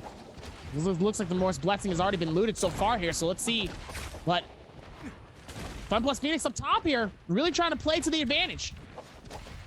Yeah, FunPlus Phoenix is trying to hold on to this top space. You know, this is their circle to really kind of win here. They're playing Transformers comp, and this is going to be one of the very few spaces in Holleroff. It's not I won't say that it's like a great ending space for a Transformer comp, because you see there's a lot of these little rocks. But there's still an advantage. Yeah, it's a much better ending zone than you could ask for than most ending zones for monks. So if you're playing Transformers comps, you're very happy about where this circle is closing in right now. You'll take every advantage you can get. You know, this is one of the few spaces where you can kind of make something happen, and we've seen TXJ definitely make something happen. And for FunPlus Phoenix, this is their last time that they get to run Monk, right? This is their 3rd game running Monk back to back to back, even though they played him in a very weird comp in game 2. So if it's your last comp where you're running Monk and you risked it on Holleroff, you're really happy about where this final space is coming in and collapsing. So FunPlus Phoenix really just trying to hold on to this ult for as long as possible as we come to the space. 17JLZU absolutely just getting blitzed down with these cannon shots. Thankfully, Benchu gonna come in with the Temi ult, gonna buy him the space to get his own ultimate off. And now Ziyu gonna be forced to Monk ult here, but a massive stun comes in from OUG's SS. 17JL's AS is gone. Ziyu gone in an instant. Oh my god, OUG just comes in. All of 17JL in literally an instant. In just a quick second, we see them disappear like it's a freaking magic trick. And likewise, OUG's Wu Chen snaps his fingers and they disappear too. But JDG finds him. OUG's Jinu gonna be the first one to be eliminated here. JDG backing off as OUG's SS trying to lock them down with the Viper stun here, but not gonna be able to follow it up as he needs to take the opportunity to reset, maybe try to get ZU back in. But Wolves 14 waiting in the wings with the Monk, trying to make something happen. The Wu Chen F gonna be blocking the Monk hands here, though. He's not able to lock it down into these tiny little spaces. The hitbox on those Monk hands, so massive. And 14, unfortunately, not able to land a single grab. This Monk not gonna last very long. He picks up NBG Sparrow, gets the slam, but the Wu-Ten Oaks pulls them out. Wolves 14 now on the receiving end of some massive pain. JDG's Kopi coming in with a stun, gonna lock down all the members of NBG, but only for a short duration. It's not the big stun. Waiting, picks up a massive parry onto Kopi and kicks him, send him flying in the zone. Kopi turns around with the charge left click, does a ton of damage, but it's not enough. The F3 comes out. Sorrow is gonna pick up the kill onto JDG's Kopi. Even with all of that coming in, though, NPG really trying to play this off as best as possible, is going to be able to get the pick and is able to get the pull off as well here, as he's able to get the double throw here. TXJ as well at Fun Plus Phoenix. Still going to be able to make some magic happen, though. Is able to get the picks, though. We love to see it. TJ also very similar. He's going to be able to get it. See if they can keep that same momentum coming into this. Let's see if they can figure this out. Here's one momentum getting absolutely blitzed and burned. Kakats is going to be able to go for the grab here, but no, ends up dropping them. But he ends up getting the elimination anyway, though, so it doesn't necessarily matter here as Triple V ends up getting caught in a bad situation. Oh, no, ends up getting finished and finessed. Fun Plus Phoenix, Triple V is out. They have the chance there. They could shut them down. OUG with 14 eliminations, but they have one player alive here.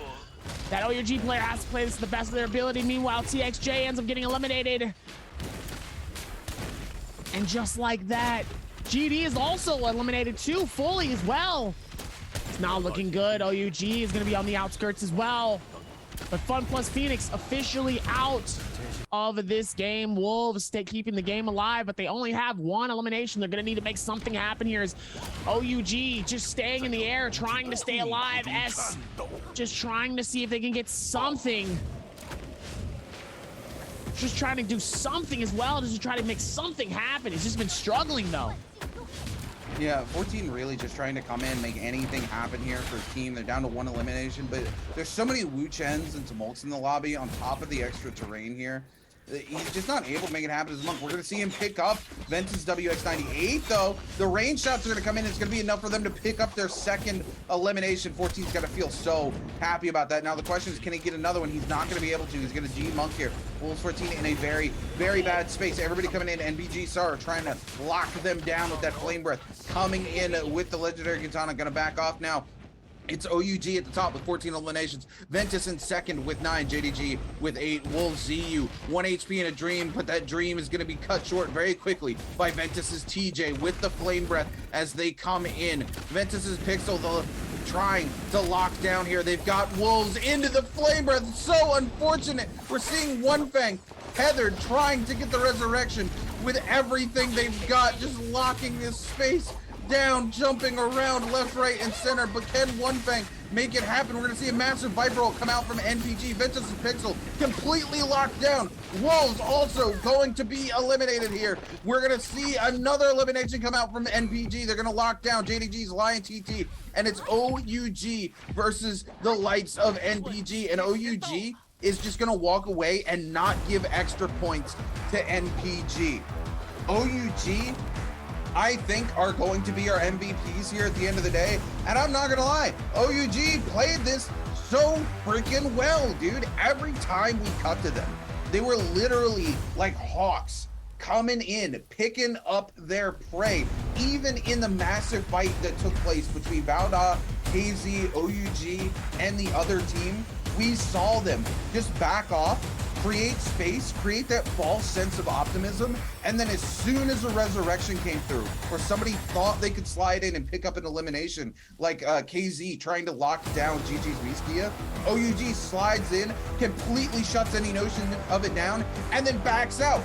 Creates that false sense of hope again, and then comes back in and picks up eliminations off of it. OUG played game 3 here in Hollow Rock masterfully, Dobby. Absolutely, even in these situations, though, still was able to make it look good, though, with everything happening, though. Does a pretty good job of just keeping the game alive here, and obviously with the double S, they did a good job of it. They really, really did. They really did towards the space, though. And obviously, with everything happening, though, OUG just trying to keep the game alive here. And obviously, they did it in style, especially. I got to give it up. He really tried to keep the momentum as best as possible and did a pretty good job of it throughout that game. And then obviously being able to make it all the way to second with the amount of eliminations they had, man, absolute nothing but plays. Talk about strategy, talk about just trying to keep the game alive and not getting caught in bad situations. I mean, that's how you play a textbook game when you're by yourself and you're trying to be alive here towards the very end. That's how you do it. Look, making the really smart decision in those final seconds as well. Saying, okay, look, there's 3 of them. Nobody's connected on me yet. I'm just going to go deep in the zone, says SS. SS says, why am I going to give them an extra elimination fighting for something that's not going to get me anything? You know, in that 1v3 situation, you're not going to pick up an extra elimination. And even if you did, why would you want to give the other team another elimination when you're already ahead of them as well? It's just not worth the risk. Go into the zone, let the zone kill you. Nobody gets the elimination on you. Your point does, you know, you still get to have all the points, all the kills you've picked up, and you're denying another team points. At the end of the day, that 1 point could be the difference maker between NPG and OUG. You never ever know in Naraka Blade Point, because it's not over till the final game's been played, the final circle happens, and that final kill is locked in. OUG thinking, they're playing the long game, Dobby. They're like, look, we got the kills on the board, we're second place, screw it.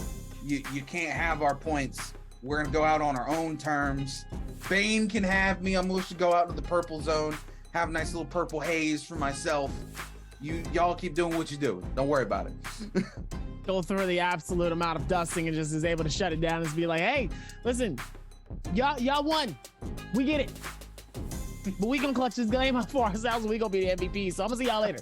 You know, it's like, hey, sometimes that's just better that way. And obviously they were able to do that and not force them and not feed them the points. And, you know, sometimes you got to be able to do that. You know, it's kind of crazy to see that sometimes, though. You know, it's obviously more of a strategy-based type idea, but still, I mean, they was able to do a pretty good job of it, you know? Yeah, I mean, they played a fantastic game, honestly. This is what I like to see out of OUG. 14 eliminations. They're going to take second place. Going to be walking away with a 25.4 game score. NPG with their 10 eliminations, first place. I'm going to walk away with a 21 game score. And Ventus, still top 3. Remember, Ventus just had a really good game too. Coming in here, 12 eliminations, 18 kill points total, and 2 ranking points for that 4th place. Going to be walking away with a game score of 20. 25.4 coming in from OUG is we look down like FunPlus Phoenix with 10.8 eliminations, so they still was able to get some points on the board, still was able to make something happen here. They still did it in style, they made it look good, so they still was able to play it off as best as possible, and they did a good job of it thus far. So obviously if they keep this same momentum, maybe if they have one more big pop-off game, they'll be able to do it again, but this time they can do it even better. Well, FunPlus Phoenix just needs to play consistently after a game like that. I mean, they're not first place, right? But considering that they were kind of down in the bottom 8, to be up in 4th place, just play consistently. And like you said, if they have one more decent pop-off game, it doesn't even have to be another 40-point game, another 20-point game for them, another 30-point game for them, and they could find themselves in first place as long as they keep the consistency going. And that's where FunPlus Phoenix excels, is in consistent gameplay. Where they tend to fall apart, as in terms of last season anyway, was they would consistently be in the top 3 going into grand finals, and then they couldn't find their footing in grand finals to compete. So the question is not will FunPlus Phoenix go to the bi-weekly finals, but will they be able to bring it back in those finals and walk away the victor? As we take a look here at our MVP for last round, no questions here. OUG's SS. I mean, it just played a phenomenal game. Every time we turned to them, they were making very, very good decisions. 18,000 damage, 6 eliminations, 7 assists, and 11,000 of that damage just coming from the spear, Dobby. I mean, that's just insane, though. That's just insane coming in with an Earthshaker, Spear Sap, 2 Spear Saps, by the way. This man found 2 Spear Saps in his arsenal of soul jades with a Tuna, Nether Step, and an Overlord. And obviously that spear, I mean, obviously he had 2 spear steps, so seeing that he had 11,000 plus damage with a spear, it's not that surprising, but 18k eliminations and 6 eliminations coming in for SS currently as to why he is number 2, the MVP of our game number 3 here for Holoroth.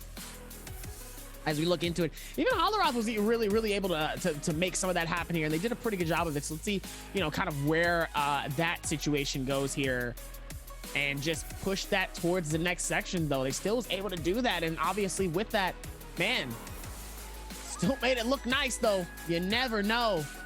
Did a fantastic job of it though, even with that amount of momentum coming into it. Yeah, look, OUG just played a very, very good game. I mean, every time we looked at them, the decision-making was solid. They baited players into bad situations and then took advantage of those bad situations. And SS was constantly leading the charge. He just came in. You're playing Viper. Viper's the engage for that team. And SS more than happy to just drop in with the spear, scale rush in, lock some players down, make things happen. And I mean, I got to give it to him. OUG, really fantastic jobs. Congratulations on walking away MVP this game, but there's still 3 games left to play today, Dobby. We're going back to Morris Isle for game number 4 and 5, and then we'll be back to Holoroth after that. But speaking of going back, we're gonna send things back over to Jaeger for another interview before we come back in and lock in for game number 4. We're going back to the island, boys. We're going back. Hi everyone, this is Jaeger and welcome to post-game interview. Today we are very glad to invite 星宇 to our interview room and let him say hello to our audience. Hello 星宇，先和大家打个招呼吧。大家好，我是 OUG 的星宇。好的，再次欢迎你。So welcome to our post-game interview and congratulations that you guys get the higher score in the game 3. And I saw that you have very good status and very excellent performance in the Plumed Castle. And I would like to know, do you have any skill can share with us in the Plumed Castle? 那首先要恭喜你们在刚才这把比赛获得最高分啊，也是我们今天的第1把火罗国。那看到你们今天在神鹰堡其实有个非常好的发挥，有没有什么技巧？就是在打神鹰堡的时候有什么技巧可以跟我们玩家朋友们分享一下吗？因为我们玩的是妖红城嘛，然后神鹰堡里面有一个叫腾风的东西嘛，然后我们中间在那里就来回穿梭，然后很多队伍在打架的时候，我们就可以利用那个腾风这个东西去逃跑啊，然后劝架什么都好进场也好逃跑。So actually, because today we use the hero combo, which is the Viper, U2, and Wu Chen, and I saw that we use the Rising Wind today, and because it's a really good place, we can accept, and also we can join into other people's other opponents they're fighting. So that's a really good place, and that's why we can get very high score in the Plumed Castle. Okay, so I also saw that you have very good status to operate to the final circle, and you have very high damage and very high killing score. So I would like to know how's your opinion of the operate today. 那我们也看到，其实这一把你们队的这个状态非常好，一直运营到了决赛圈。其实，在决赛圈之前已经拿了很多分数了。想问一下，你们今天的整个运营思路是怎么样？怎么可以拿到这么高的分数的呢？因为这把是妖红城，然后双变决赛圈嘛，双变比较多嘛，我们前面开始在场上就观察情况了，整个场上双变是比较多的，然后加冰沙也有，但我们玩妖红城是比较少的，然后我们就四处看嘛，我们就只劝架，然后就反正每个地方都看一下，到了决赛圈就去让战场混乱一点，然后就这么简单。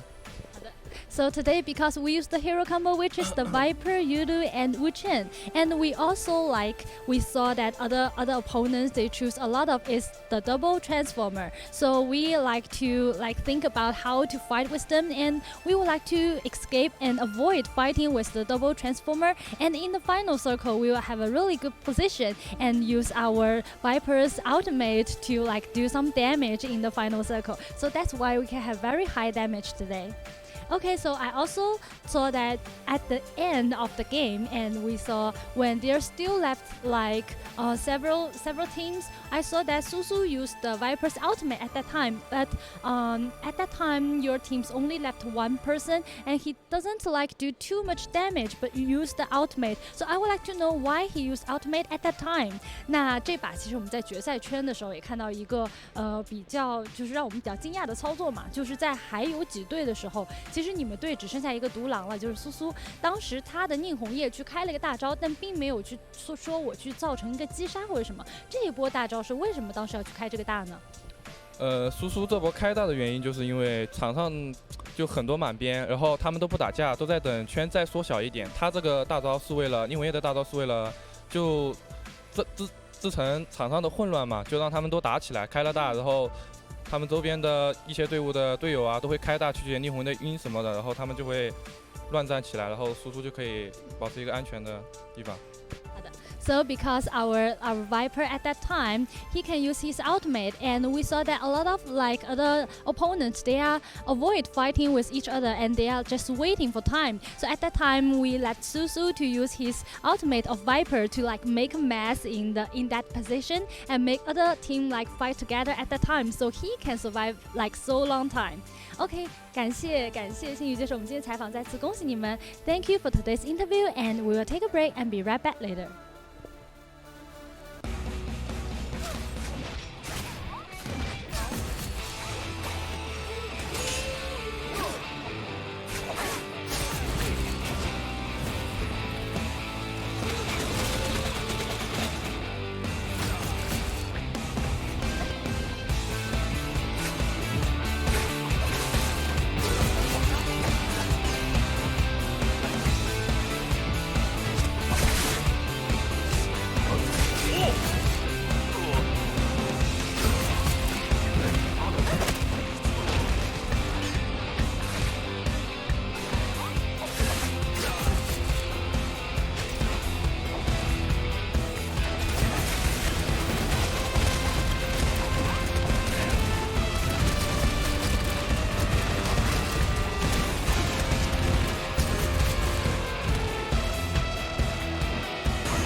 Though the odds aren't in my favor, I will soar above the mountain. I won't give in nor surrender. I'm the phoenix in my head. All the scars beneath my armor, I will wear them like an honor. They remind me to be stronger, like the phoenix in my head. And they can try to bring me down or push me to the edge, but it won't work. Oh no. And they can try to bring me down or pull me to the deepest grave, but I will rise 1,000 times. Oh, rise 1,000 times. Oh, see, my blood is in the shade of a burning scarlet sunrise. The end is my beginning. I will rise 1,000 times. I've fallen and rise from ashes. This time I'll come back stronger. I know life is getting harder, not like I would choose another. My tears need healing powers, just one drop to recover. Can't stop me cause I'm the phoenix. Rise 1,000 times. I've fallen and rise from ashes. This time I'll come back stronger. I know life is getting harder, not like I would choose another. My tears need healing powers, just one drop to recover. Can't stop me cause I'm reviving. From the ashes, from the brokenness. Whoa, and all the pain. They can try to bring me down or push me to the edge, but it won't work. Oh no, they can try to bring me down or pull me to the deepest grave, but I still see my blood is in the shade of a burning scarlet sunrise.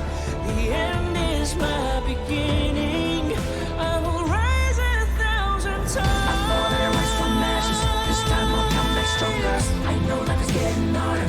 Not like I would choose another. My tears need healing powers. Just one drop to recover. Can't stop because I'm the phoenix. I will rise 1,000 times. I'm falling and rise from ashes. This time I'll come back stronger. I know life is getting harder. Not like I would choose another. My tears need healing powers. Just one drop to recover. Can't stop because I'm reviving. I will rise 1,000 times. I'm falling and rise from ashes. This time I'll come back stronger. I know life is getting harder. Not like I would choose another. My tears need healing powers. Just one drop to recover. Can't stop because I'm the phoenix. I'm falling and rise from ashes. This time I'll come back stronger. I know life is getting harder. Not like I would choose another. My tears need healing powers. Just one drop to recover. Can't stop because I'm reviving. Rise 1,000 times from the ashes.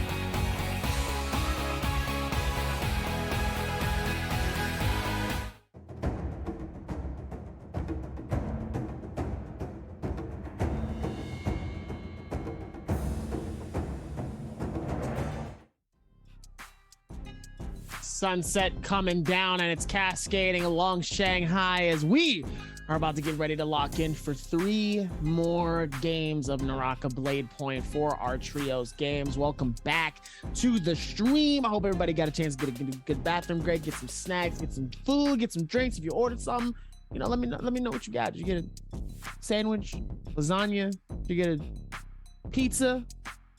You know, I like my Supreme with pineapple. I know people think I'm weird because I like pineapple on my pizza, but I like the Supreme little pineapple. Mwah, fantastic. Anyway, welcome back. I'm your caster, DAY4, and I'm also accompanied by my main man, Runekeeper. As like we said before, we have 3 more games. We're going back. I was rolling us back to Morris Isle. We're officially here. We're back on Morris Isle. We still have 2 more, and then we're heading right back to Holoroth as our final game for game number 6. But now that we've got 3 done, now here goes the reset, right? We saw a fantastic first start from Fun Plus Phoenix in game 1. We saw OUG come through and it's an insane clutch for game number 3 at Holoroth. Now the question is how do you go through the reset and try to keep that same momentum happen again? Where do we go from here? If we're talking about momentum, we got to talk about Ventus, right? Ventus came through in game 2, had a really big game 2. Game 1, they kind of had an end, they had a middling game, but game 3, still in that top 3, still almost 20 points on the board for game 3 for Team Ventus. And I mean, if they keep that sort of momentum going throughout the day, doesn't matter, you know, if Fun Plus Phoenix has a 40-point game and then turns around and they just, you know, kind of middle their way through the day. You know, Fun Plus Phoenix was able to put a 10-point game up on this one, but when you take a look at the averages, Fun Plus Phoenix really only 5 points ahead of Ventus for the day. They can't really rest on their laurels. They need to continue to play consistently, and they need to have another pop-off game, quite honestly. You know, they've put themselves in that range where they could potentially take first place. in terms of their performance. Their first day was a very, very sad performance last week. Let's be honest. So they don't get to rest anytime soon. Fun Plus Phoenix needs to come in and keep that pedal to the metal, keep things going, and Ventus just needs to stay consistent and continue to have a good day as we head into game 4. Now, for some of these other teams, Baoda is a team that's struggling today. They had a hugely massive good day on their first day in this bi-weekly, but these first 3 games, they've struggled to do a lot of anything. Now, the last 3 games earlier this week was where they were able to kind of bring things back together, lock things down. So maybe these 3 games is where Baoda finds their strides and come back in, but they definitely have it to do if they want to hold on to that first place position, because even if they are still sitting in first place, it's not by a lot, it's by a slim margin. And you know, Baoda, after their first week, which was a very, very poor performance for them, they want to hold on to that first place position heading in to the bi-weekly final. Right. Very true. Even with everything going on, though, they still have to kind of play this smart and to their advantage in terms of like what they want to do and how they're going to put it together. So even with the amount of momentum they've had so far, they still have to look at this and go, okay, where do we go from game number 1? Because obviously Fun Plus Phoenix was doing well, and now all of a sudden they're kind of struggling. So now we go back towards the, you know, the top of the order, and now it's almost like a reset, right? So now with that reset, let's figure out where we're going to go for these next 2 games. Now we're going back to very familiar territory. There's a different comp in this different map. So now... You bring up a very, very good point, especially talking about Fun Plus Phoenix. Fun Plus Phoenix has played Monk 3 times. They could potentially play Monk again, but if they do, it's going to hurt their hero points so bad. They're going to be forced to play literally 6 different heroes in the last 2 games that they haven't played all day, which means they're not going to have access to any comps that they want, right? That they're comfortable with. Yeah, so essentially Monk's off the table for them, and we just left Hollow Roth. We're going back to Morris Isle, where the Transformers comp is a better comp. It pops off harder. There's more ending circles that favor it than don't in Morris Isle. So, you know, they've put themselves in a tight situation off the back of game 1. Game 1, they had a really good game. Game 2, they came in, they picked an absolutely bizarre comp that they had no business picking, quite honestly, and they suffered for it. They had a poor performance in game 2. Game 3, they come into Hollow Roth and they risk taking the Monk pick into Hollow Roth, and it got them 6th place. They put some points on the board. I think they had exactly a 10-point game, or like a 10.2 or something. But it's not really the kind of game you expect out of Transformers comp coming out of Fun Plus Phoenix, and wasn't really the map for them either.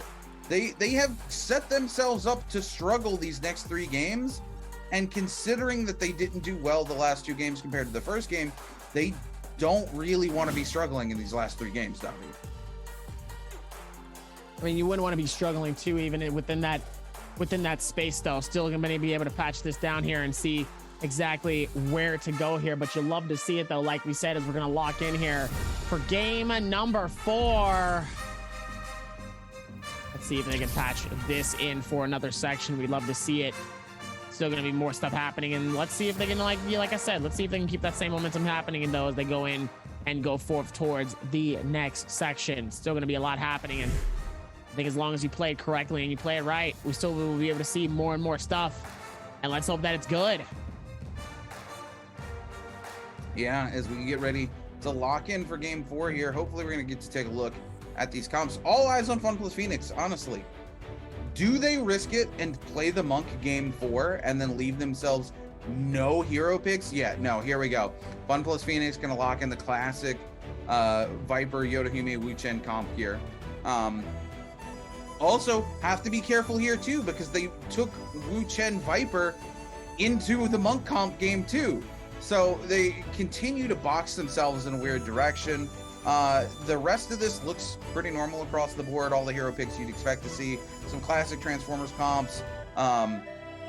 Actually, only classic Transformers comp. No Temi coming out at all. And everything else is just Yodohime Viper. And I do believe 1 Tumulk comp with Justina and Matari. Just literally the classic comps coming out here. Nobody taking any risks, which is really weird because last game we saw multiple teams take risks with their hero comps. So hopefully we get to see something interesting pop off here at least. But Dobby, tell me about this map, baby.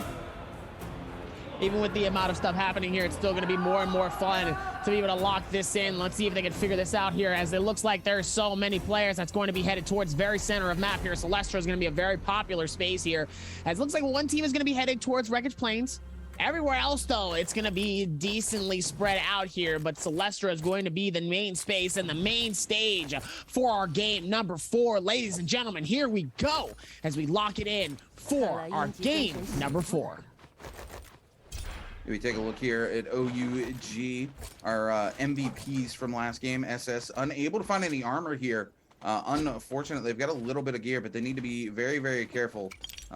In the early game with no armor is not where you want to be. 28HH sitting up top, but now Team Baoda knows exactly where OC is, so they need to be extremely careful. Or sorry, it looks like OC was the one actually rung the bell there. I do apologize. YZG going head-to-head with the likes of XCG and LingX10 already being picked off here. QGG trying to come in and lock some of these players down. Baoda coming in for the third party. 101 TN going to use that scale rush, trying to get up top and make something happen, but needs to be careful. They're going to come in. They do not connect onto Zhao Toto, but they do connect on to CXZ and do a little bit of damage, but CXZ pumping out more and more damage on the 101 TN. TN struggling to find any kind of footing here. He keeps going for the scale rushes and then just kind of sputtering out. I'm not sure what's going on with 101 TN. He's going to get picked off by YZG here. 6Z able to easily clean that up. That was not the 101 TN I'm used to seeing. He looks like he's distracted today. OC still going head-to-head with YZG here. We're going to see YZG lose one of its members. OC going to clean up one. YZG going to clean up one of them as well. YZG coming in to loot some of these bodies as they're able to get one of their members back up as well. And it looks like all the members of OC going to be eliminated here. Taking a look at the top of the order, it's YZG up top with 4 eliminations. OC, who we just saw get eliminated and sent back to the Soul Altar with 3 eliminations, and GD also with 3 eliminations. Fun plus Phoenix and Wolves tied with 2 eliminations each. JDG down in the pit here. They need to be really careful though, because oh no, it's not there. Okay, Water Wheel already gone this early into the game, so JDG is sitting at a pretty, but not too pretty, as a bow shot comes in from NAD's 40 IWNL to clean up the kill onto the Monk there. NAD here still getting pummeled from up above as OUG comes in to try to lock them down. Doshi gonna come in as one of their players. Zinyu gets locked down here, and NAD down to just Doshi. Doshi really needs to get out of here. This is their ultimate, and he's just trying to force this kill onto Zinyu. Zinyu has ult as well. Doshi, no place to go, is gonna keep getting pummeled by cannons. Zinyu has the ult. Doshi can't really secure the kill here. Somebody else coming in, GG coming in, is gonna be able to secure the kill onto Zinyu very easily, but man, we saw the likes of NAD try to stick around for way too long in this engagement.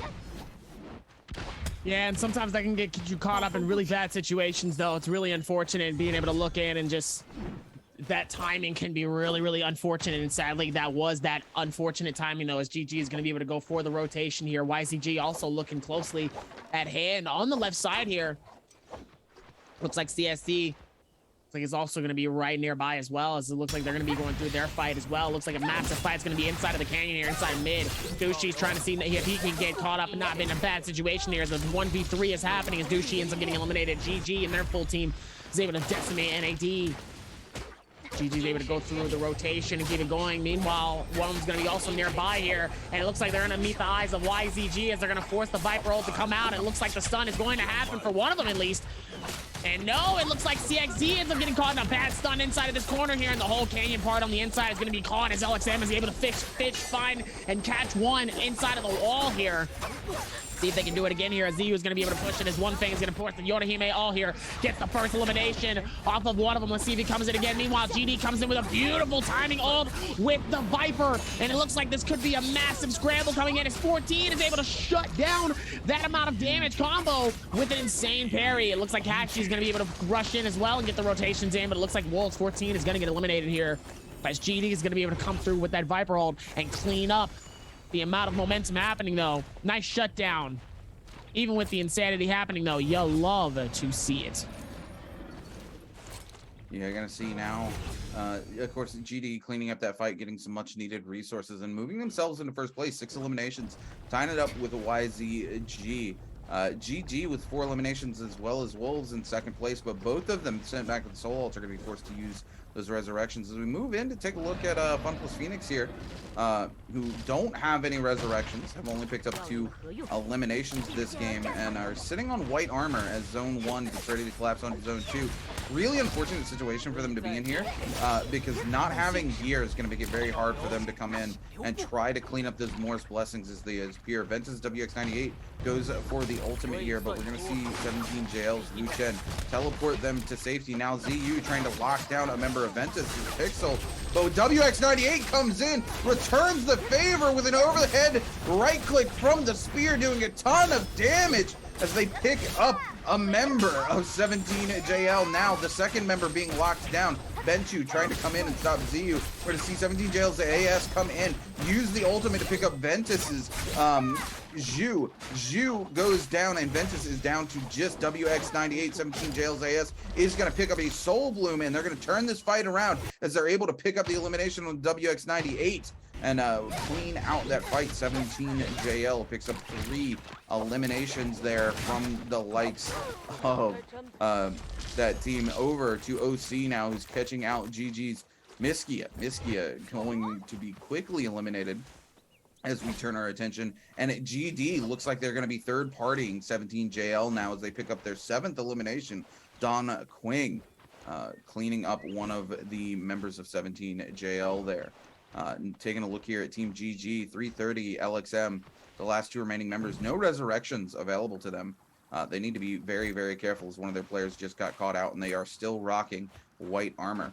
Team GD more than happy to just pick up all the loot from these 2 teams here that traded blows. I do believe it was 17JL and the likes of Team Ventus. So they get all of that loot. Wolves here in a very similar, very familiar position today with no resurrections under their belt and white armor, but they at least have 4 eliminations to their name. So maybe Wolves can make something happen and come alive here in game number 4. Baoda coming in and pushing in hard on YZG, sitting up top here with the Ballista. They were able to land 1 shot, but the remaining members of Baoda coming in are going to push them completely off the Ballista. QGG trying to lock them down now and make this a fight without the Ballista. Coming in with the nunchucks, unable to land anything here on to the team. Unfortunately, QGG continues to pressure onto Rizu. Is able to land 1 click, but the F3 comes out from Baoda's Rizu and is going to force QGG to back off. And now 101 TN locks down QGG, but they're able to get away because of the help of CXZ. Now Rizu coming in with the ultimate there. He's going to be forced to stop by their Wu Chen because they see the Viper ult coming in, and it could have been a very, very bad situation for the likes of Team Baoda. Absolute stuff starting to happen, though. Looks like he's going to be able to figure this out, though, as there's more and more happening here. As Baoda 101 is going to be able to come in with this patch. Dangerous Yorahime ult coming in at an insane time, ends up getting an insane amount of damage, though. QGG ends up getting caught by the tree. Unfortunate, though, could have been able to send that forward. It looks like YZG could get caught in a bad situation, though, but ends up not. As it looks like it's going to be able to hit. Oh no, it's 101 absolutely gets hit by a massive right click from that katana. Ending up getting absolutely dusted, though, by that. Is even with the momentum, though, still was able to feed it off and does a great job of that so far. Let's see if we can keep that same momentum, though. As one of them is up top, though. Oh man, Zaxio is up top, though. It ends up getting caught. It ends up getting kicked off. See if they can figure that out, though.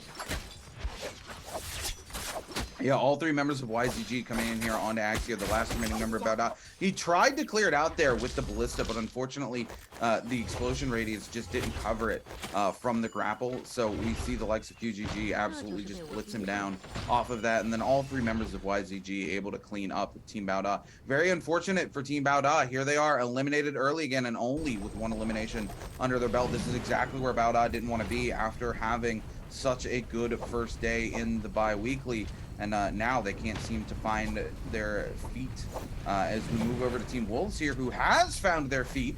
You know, all the resurrections off the board now, but they clearly been able to secure Morse Blessing, able to get one of those buffs, and as well as upgrade their gear. Wolves looking to find a team to move in onto here. Now, speaking of finding a team to move in on, YZG just continue W keying the lobby as they find NAD's Malmon caught out in the middle here. YZG acting like they have a buff right now from one of the Morse Blessings, but they don't. They're just hungry to give chase here. 40 IWNL from NAD, their next target here, as they do catch a wind of them as they move across Celestra. JDG going to be picking up Draco Storm as well. 40 IWNL trying to use the bush, trying to hide it out there, but QGG not going to have any of it, coming in here with the nunchucks, and they're going to be caught out in a 1v3 situation. And 40 IWNL quickly disappears as YZG secures their 9th or 10th elimination of the game, taking first place. YZG very, very W key hungry this game, Davi. I mean, you have to, though, in these situations. You have to. Even within these spaces where more stuff is like really happening and you're able to like really put it together and figure it out, even then you still have to kind of go, okay, this is like worth it. This makes more sense. There's more stuff happening. And yeah, even with that, there's still a lot to be said and or done in these spaces and in these situations. As now it's just going to get even better. So let's see if they can figure this out here towards those spaces, though, as they're going to be able to patch this in. Even with more and more happening, though, ZU is going to get caught up by AS down this hill there and ends up getting shut down. It's unfortunate coming into this. It's not much happening, though, as it looks like they will be able to reach over and get that elimination. Hopefully get that finish, though. See if you can put more and more stuff like this together, though. Still was able to make that and probably be a lot more smarter than most.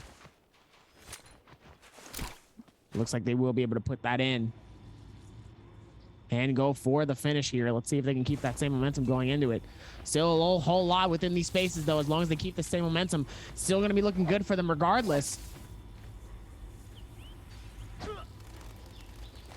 been interesting. It's been an interesting game so far, really.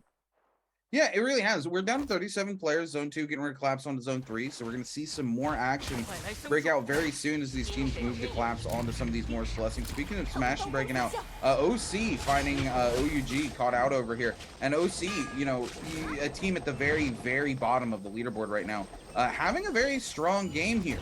7 eliminations under the belt for them, but they got to play it very carefully. This is, you know, the same territory we often see OC in, is where they get an early lead like this, and it's an okay lead for the mid game, and then they just completely get locked down in the mid game and eliminated. And speaking of the devil, OUG, after teleporting out here, the question is why? If your team OC here, why are you popping into this? We're gonna see the Wu Chen ult come out, OC down to a single ultimate left under their belt here now. Actually no ultimates, as it looks like even their Yodohime still doesn't have their ultimate. Why would you push into this? They popped the Viper ult, OUG teleports out, right? The only ult they have left is Wu Chen, and OUG only used one of their ultimates to break line of sight from this team. So OUG still has 2 ultimates in the tank, and OC turns around and tries to pressure the fight for some reason. It doesn't make any sense. You don't have the resources. Back off. Let your ults come back up. This is why OC struggles so hard. This is why they're sitting at the bottom of the leaderboard. Mid game is not where they do well. Yeah, mid game is really a deciding factor for a lot of these teams here. It's definitely one of those that's really unfortunate sometimes, but obviously, like I said, it is one of those really big deciding factors that can really help you differentiate who's going to be the ones that's going to end up towards the very center. Sometimes some people really try to play smart and doesn't necessarily push in too hard and tries to play it to the best of their abilities. But then other times, you know, you try to push in as much as possible, like Double S here is trying to just stay alive here, but the rest of the team of MPG is not going to let him have any more chance to say his reasoning in any which way, and ends up getting that finish in the elimination. Yeah, NPG Sorrow here. Going to take a little bit of a reset. As we take a look at the overall map, we've got 2 buffs coming up. Both of them are going to be Mystic Might, which are going to allow players to get some of that, a little bit of healing resources and things under their belt, but being able to track other teams. But none of them really going to give anybody too much of a safety net. If we take a look at JDG, all sitting on the edge of the zone here, completely spread out, more than happy to just wait this out, as it were. And they don't want to be any part of the action with those Morris blessings coming up. They put themselves a couple of points on the board, and they're more than happy where they are. As we take a look at the overall standings, yeah, Bauda has moved down into 2nd place. GG holding on to 1st place by almost 10 points. As we take a look at OUG, who's holding on to 3rd place with 111 points. Unfortunately, they've been eliminated this game pretty early, but OUG has been fairly consistent throughout the day, so they're going to be happy about their standing. Fun Plus Phoenix in 4th place with 101 points, needs to have another good game to hold on tight.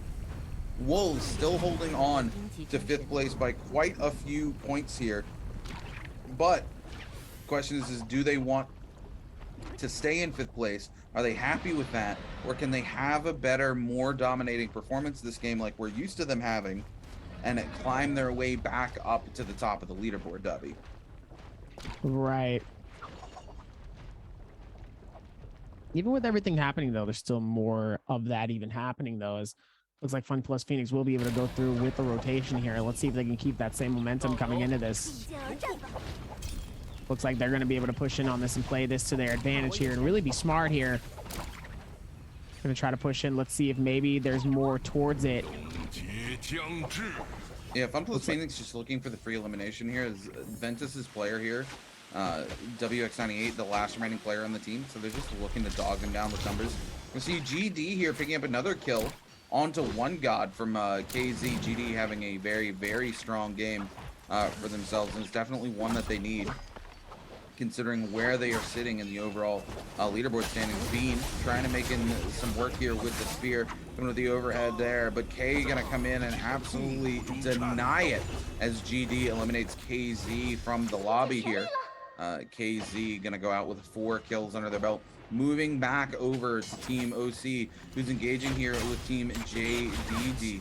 JDG, Kopi gonna get absolutely parried, but a shoulder attack while coming out from Lion TT is gonna stop Ling Jing from being able to follow it up. Ling Jing gonna pop the Viper ultimate here, trying to lock down everything they can here. They do not want to allow JDG to make something happen here with that ultimate. Unfortunately, doesn't look like they were able to get the lockdown. They were stunned out of it. OC in a very bad situation, but they're able to pick up Kofi, get grabbed out of the Yoda ultimate though. He needs to get the double grab. He's not going to be able to. He's going to be forced to just go and throw it out.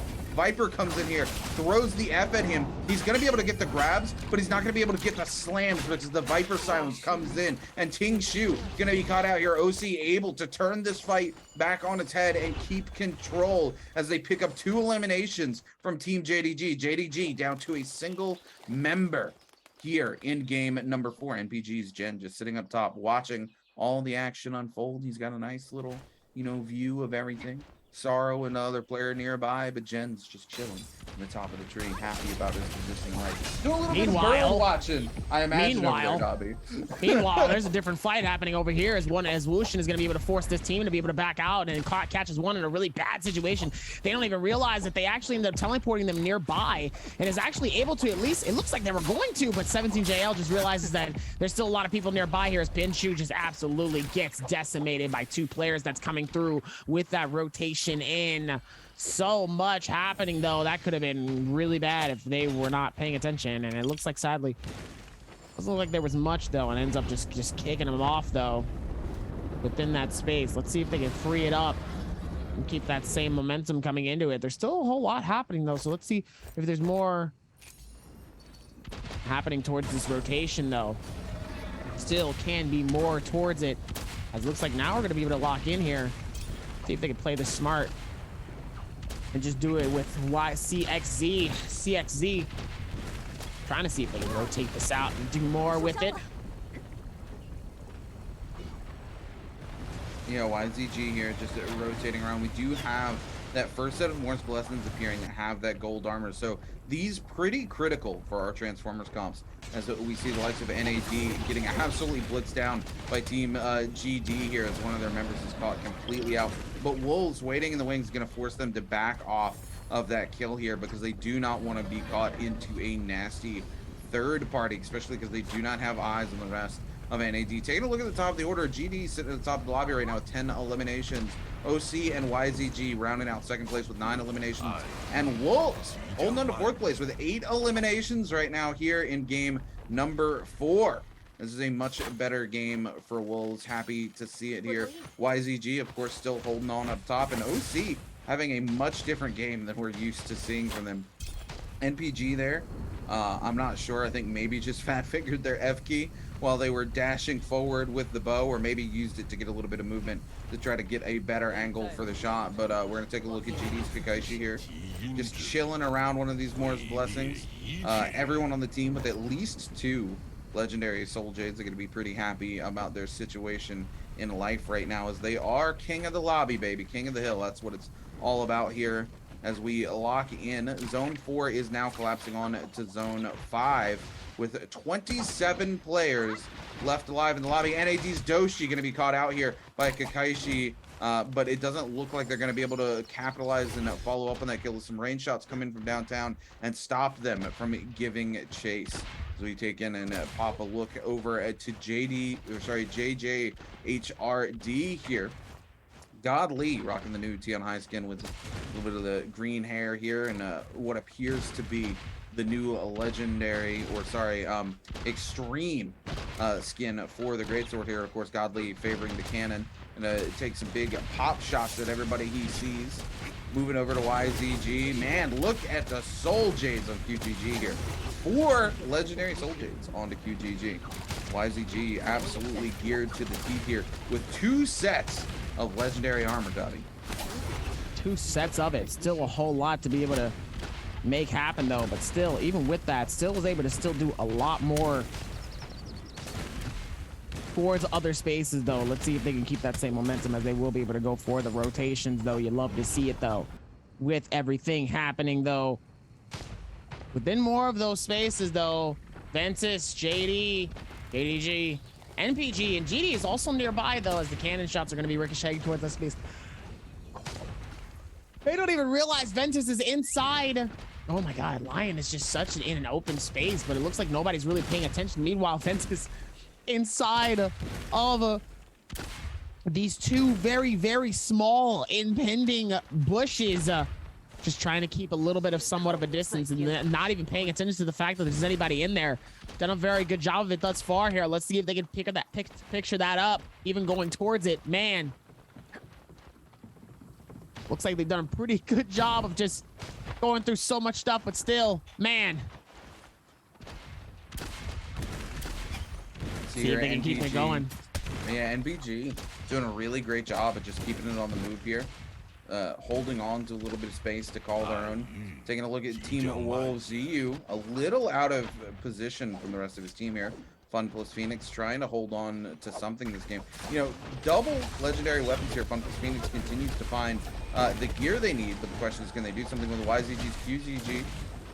Trying to get away from this stun here. Wolves 14 not able to land the stun they were looking for here. ZU continues to get pummeled from downtown here. 14 is going to make a move across the map here. As Wolves not in a great situation. They don't have an area to call their own here. They're going to have to find another team to evict, because being out in the open is not where you want to be, because exactly what we see happening is happening here. Unfortunately, Wolves 14 going to be eliminated by OC's 0-1 with a nasty bow shot from downtown, and this is why you don't want to be out in the middle.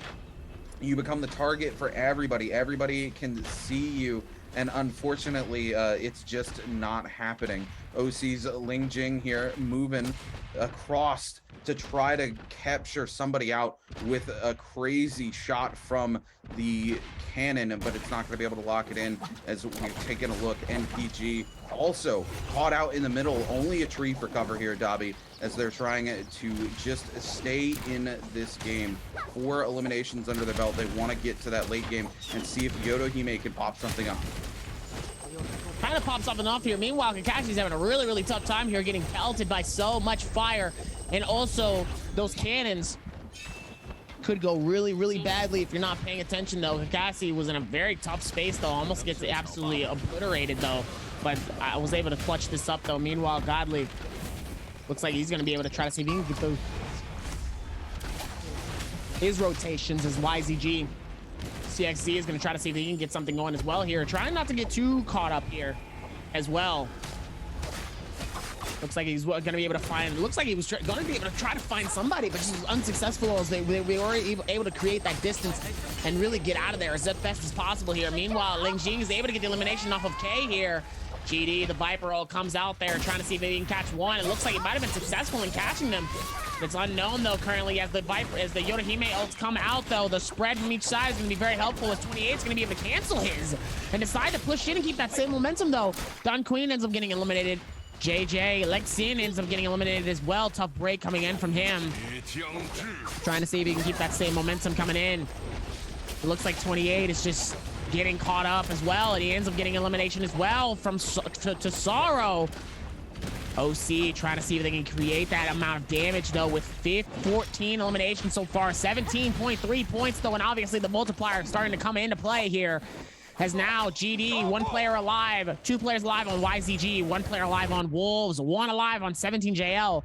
They're starting to dwindle, and we're not seeing full teams here. The only teams that are fully still here is JJ. JJ and OC still have full teams alive. Everybody else is either 2-stack or 1-stack. So there's a lot of souls here. This could be a quick finish depending on what's going on here, as everybody else is still trying to scramble as much as possible. YZG CXZ goes up the tree here, but is going to be on the receiving end of a cannon shot. Going to come in now with the ultimate, trying to lock down some of these team members, even though they're forced into the zone. CXZ going to take a ton of damage off the back of the zone tick here. Coming into Fun Plus Phoenix's corpse there to try to pick up the Soul Bloom Essence and get a little bit of a reset here. Wolves, One Fang going to be grabbed out here. No, huge. JJ HRD picks up the double slam and is going to grab it. 2 eliminations. Wolves down to a single member left remaining, but Godly going very low, forced into the zone. Fun Plus Phoenix's TXJ trying to come in and capitalize on top of it. No, YZG's QGG going to be the one come in and able to lock it down. That kill there. Zhao Toto going to be in pursuit, helping as well. Fun Plus Phoenix's TXJ going airborne here with the Yodohime ultimate, trying to make something happen, but they need to be very careful, as we see a massive Viper ult coming out from VVV, as well as another Yodohime ultimate from Ventus and Ziyu. Ziyu trying to lock it down before they get locked down by the Viper ult themselves. Ventus and Ziyu going to pick up a kill on a 28HH, but is it going to be enough? Ziyu is going to be able to use the F3, and looks like they can get the reset off. YZG holding up top. Look at this space that YZG has created for themselves as they sit up top. GD's Kakaishi just trying to use grapples and hold on for as long as possible, as they're the last remaining member of their team, and they want to make those 10 kills count for as much as humanly possible. OC also down to 1 member with 15 eliminations. YZG, Fun Plus Phoenix, looking to lock down the space here. Wolves comes in with a massive parry, goes for the riposte, and immediately has to tap dodge cancel as TXJ comes into cover for their teammate here. TXJ able to grapple onto OC's Jingling is coming in with the ultimate now, trying to close out the kill. They are going to pick up the kill onto Ling Jing. Now coming across the map here, they're going to pick up the kill onto 2-1. YZG CXZ coming in with a massive Viper ult, picks up the kill onto Ventus and Ju, and now a Viper ult in return coming in from Fun Plus Phoenix's VVV. Will they be able to capitalize? Looks like they're going to get GD's Kakaishi. Now coming in, we're going to see multiple players being eliminated. This time Fun Plus Phoenix is the one on the receiving end of some pain. Ziyu picks up a kill as well before he gets eliminated by YZG. It's all coming up. YZG, Fun Plus Phoenix, and TXJ, the last remaining player, gets sent airborne. The dagger coming in to lock him down, and nothing will stop YZG from walking away the victors here in game number 4. YZG, definitely the team, I'm going to be honest here, definitely the team I didn't expect to come out with that dub. I mean, obviously, they still had those eliminations, though, and coming in with that first place is obviously really astounding, though, but I really thought it would actually come towards one of the other teams. I thought I saw a lot of momentum coming in from OC, who OC was really dishing it out as much as possible. They still had their full team comp ready to make some magic happen, and they did a really good job of it. So I'm very surprised to see that they didn't necessarily have that momentum to really push onwards, and that's insane coming in from YZG, though, coming in for a dub. Wow. I mean, YZG's been very consistent today. They've constantly been towards the very top of the pack here. This is just another game for them to lock down and put even more points up on the board. They've had a stellar performance today and always been towards the top side. So no surprises really coming out from YZG here. Honestly, Fun plus Phoenix was the surprise here. They looked like they were going to lock down that space, but YZG was just able to take the high ground, and every single kill after those last couple of kills that Fun plus Phoenix picked up, YZG was just able to come in, steal them out from underneath Fun plus Phoenix, and keep Fun plus Phoenix from continuing to pad their score even higher. And then, of course, YZG takes first place, has more eliminations, and at the end of the day, it's very hard to come back from something like that. This could have been another big game for Fun plus Phoenix. They really set themselves up with some strong gear. They were hoping to be the big Yodohime in that final circle, and VVV came in and put in absolute work with those Viper stuns, but unfortunately TXJ, every time he went to pop his ultimate, another Yodohime was right there waiting with their ultimate, or a Viper was there to threaten the space, so TXJ just couldn't pop off the way that they really wanted to, Dobby.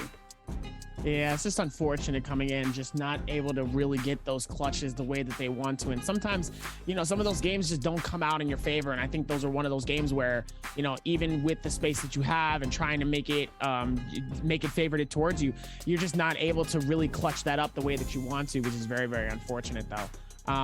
Obviously, coming into this, we still have 2 more games left. There's still a lot of momentum coming in for these next games, but still, YZG still was able to make some magic happen here, so it looks like we should be locking it in to see what the leaderboards looks like for this game.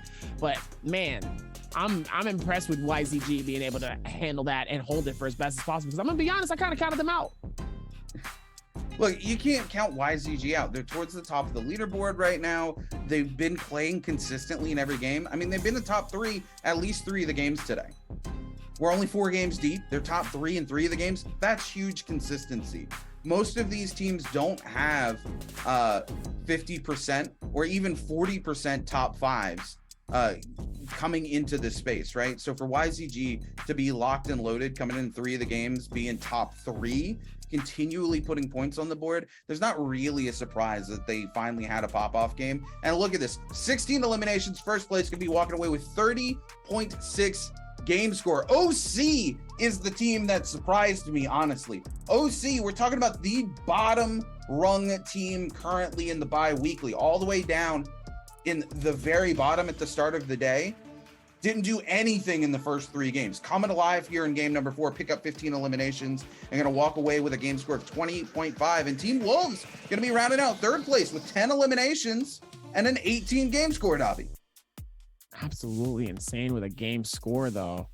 So much more happening, though. That's actually impressive coming in, knowing that they were only 1 elimination behind, ahead of OC. They still did well. Wolves coming in with 10 eliminations and an 18 plus. I know they got to be feeling good about that, because they haven't really had like that type of crazy game, so they really needed that for sure. And I know YZG is going to be feeling some type of way knowing they was able to get that dub here, as we look at QGG, our MVP for our game 4, with 25,000 damage and 8k damage coming in from the Katana. The nunchucks, though, coming through with almost 5k damage as well. Katana really was the player maker for QGG. I saw a really good timing coming in from those right clicks. Those right clicks coming in, just being such a dangerous tool for a Katana. I mean, me being a Katana fan and using it consistently on a regular basis, I love that weapon. Katana is just such a nice weapon to be using in these moments here. And obviously with a Razor Swift, Switch Dazzle, Dreadful Whale, Pride's Fall, Velocity Untold,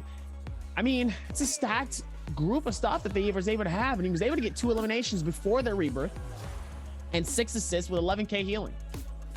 you know, very, very interesting because usually, you know, we look at Yodohimes, we expect to see way more damage coming out of their skills in ultimate, right? But only 3.8k damage from their ultimate in the end. It's the Yodo ultimate that's able to lock down those final circles and make something happen with the big damage and let them pick up eliminations. So he just came in and put in the work today here for YZG, made it happen. Also, funnily enough, most of his damage coming from Katana, he doesn't have a single Katana Soul Jade. He's got two. He doesn't have a Katana Sap. Yeah, he's got right. 2 legendary Dagger Soul Jades. He's got a Spear Soul Jade. He's got Switch Dazzle. He just literally taking the Soul Jades for raw stats. Doesn't care. Says, look, I'll make it happen with the Katana. I'm going to come in, lock the space down, and pick up these eliminations. Doesn't actually need it though, and that was also kind of important coming into this space though. But still, even with that amount of momentum though, still is like, wow, y'all went through all of that and still was able to clutch that even in these games. I mean, that's still impressive regardless, but man, y'all really held it down. Speaking of holding it down, you know who is holding it down for us, Dobby? Who's holding it down? Jaeger is holding it down with an interview for us before we come back for game number 5.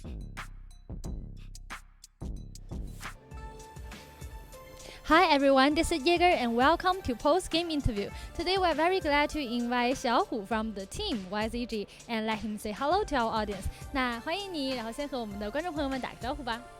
Hello， 大家好，我是来自 YZG 的小虎。你可以把麦再拿上去一点。好的，再次欢迎你们。And so congratulations that you guys get the highest score in the game 4. And I saw that you guys choose the hero combo, have the Viper, and use the V2 Viper. So I would like to know why you choose the V2 Viper of as his ultimate. 那首先要恭喜你们在这版拿到最高分，然后看到你们这个阵容是有宁红叶，然后我想问一下宁红叶，我看到他带的是一个 V2 的宁红叶，这个是什么原因呢？然后跟 V1 相比的话，你们会觉得它有哪些优势呢？V2 宁红叶的优点就是现在的无尘很多嘛，然后 V2 宁红叶就是打那个无尘阵容的话会更方便一点吧，因为不用像 V1 一样踢了再开，它可以直接开了，然后打一个激活把无尘秒了就拿下这波3v3了。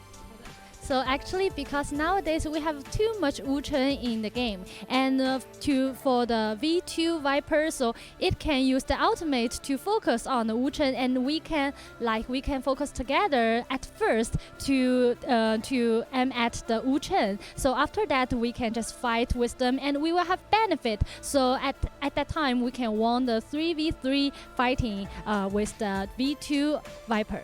Okay, so I also saw at the last of game, we saw like two Viper use the ultimate at the same time, and I would like to know how you guys choose the position and like escape from the damage from the another opponent's their Viper's ultimate. 那我们也看到，其实在这一把就是靠近决赛，就决赛圈的时候嘛，有你们队和另外一个队的这个宁红叶一起开打。然后当时我想问一下，你们是怎么去做的这个选择，可以去规避掉对面那个宁红叶大招的伤害呢？就是决赛圈那一波，就是我们先开了一个大，然后把场上的人收到一些，然后吃了花，然后他另外一个宁红叶开大的时候，我们就没有技能，就是躲了嘛，然后我们就选择一个队友往山上跑，然后就是防止被敌人捕，然後另一个队友就去毒里找了个掩体躲掉那根线就好了。好的。So at that time, because when they're using the Viper of ultimate of other opponent, at that time we don't have ultimate and the skill at that time. So our choice is my teammate. One of them just choose like higher place on the mountain, and another one is choosing the like to find a road back to like avoid the damage from the Viper's ultimate. OK， 好的，谢谢你支持我们今天的采访，再次恭喜你们。Thank you for today's interview, and we will take a break and be right back later.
on, ladies and gentlemen, Naraka fans? Welcome back to the Naraka Blade Point Pro League Season 2, our second bi-weekly split. Man, them drums, Dobby, that beat really got me going there in the beginning. I don't know why. It's the same beat we hear every single week, but it's got me vibing. Yeah. I'm ready to come back for game number 5. I mean, no surprises here. YZG comes out with a huge game. Unfortunately, Fun Plus Phoenix not able to do as much as they would have liked, and really big unfortunate. Balda eliminated super early in game number 4 here, and you know, earlier this week we saw Balda come in. Their first 3 games were kind of okay, they were middling, and then their last 3 games were huge. Every single game they continued to put more and more points on the board until they walked out MVP with like a 38 game score.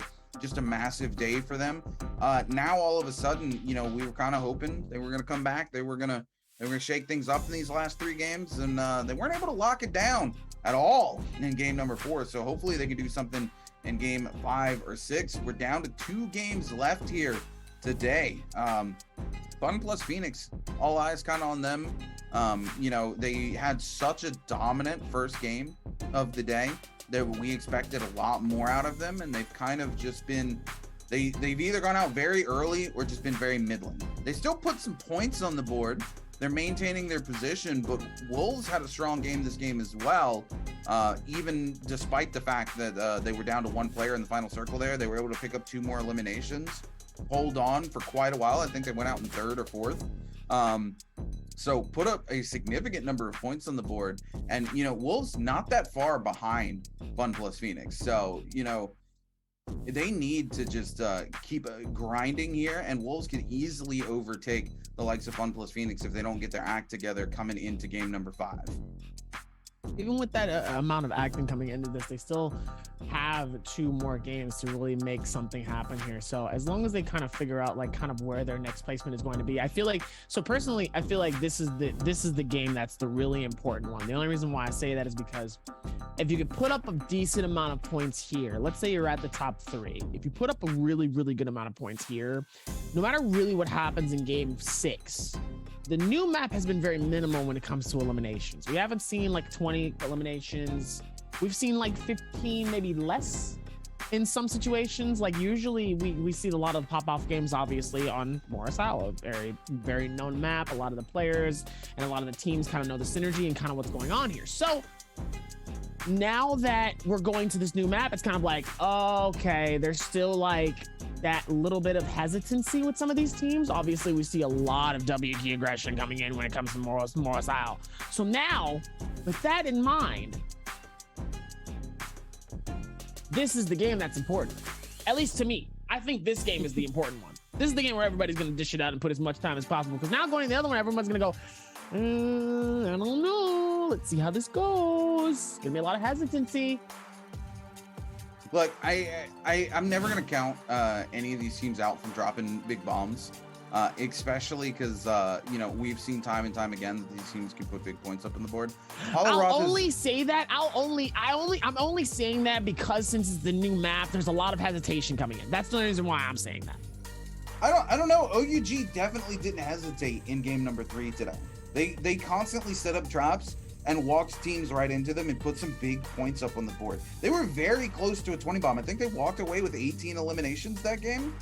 So, you know, it was a big game for them. Quite a bit of points. I think these teams have the potential. I mean, of course they have the potential, but I think these teams might surprise you in how many kills they can drop on Hollow Rock. But this game is very important. This game sets the pace for the final game of the day, because so many of these teams are very, very close in points in those top 5 range that this game is going to kind of solidify those positions and how hard you have to come out of the gate into our 6th and final game to really lock down one of those top positions for yourself, right? Especially if you're like Team Wolves, you're sitting in 5th place. They may have moved up into 4th after this. I don't know. FunPlus Phoenix and Wolves were very, very close, kind of neck and neck going to that game. I think Wolves may have walked away with 1 less point, so they might still just be 1 or 2 points behind FunPlus Phoenix. This game really kind of sets the gauge to determine who's gonna step it up, as it will, in Game 6, or who has to step it up in Game 6 to be able to lock down that more advantageous position. Because you got to remember, these points determine whether they go to that bi-weekly final and how many points they hold on to in that bi-weekly final, which is very, very important in terms of placement. But speaking of things that are very important, we're going to jump to a quick video before we come back and lock in for game number 5. 就从卡卡西一开始来，然后接受这个指挥嘛。我其实学到蛮多东西的，有些架该打不该打，有些地方该去不该去，其实学了挺多的。以前没有这方面的经验，啥都不懂，就硬干，埋头硬干。然后现在其实学了挺多的，也算是有时候有学到东西吧。怎么说呢？这周决打完，下一周我们其实前面失误很多，蛮多的，就。如果失误对吧，少一个失误多拿1分，周冠得势，就下周继续加油吧。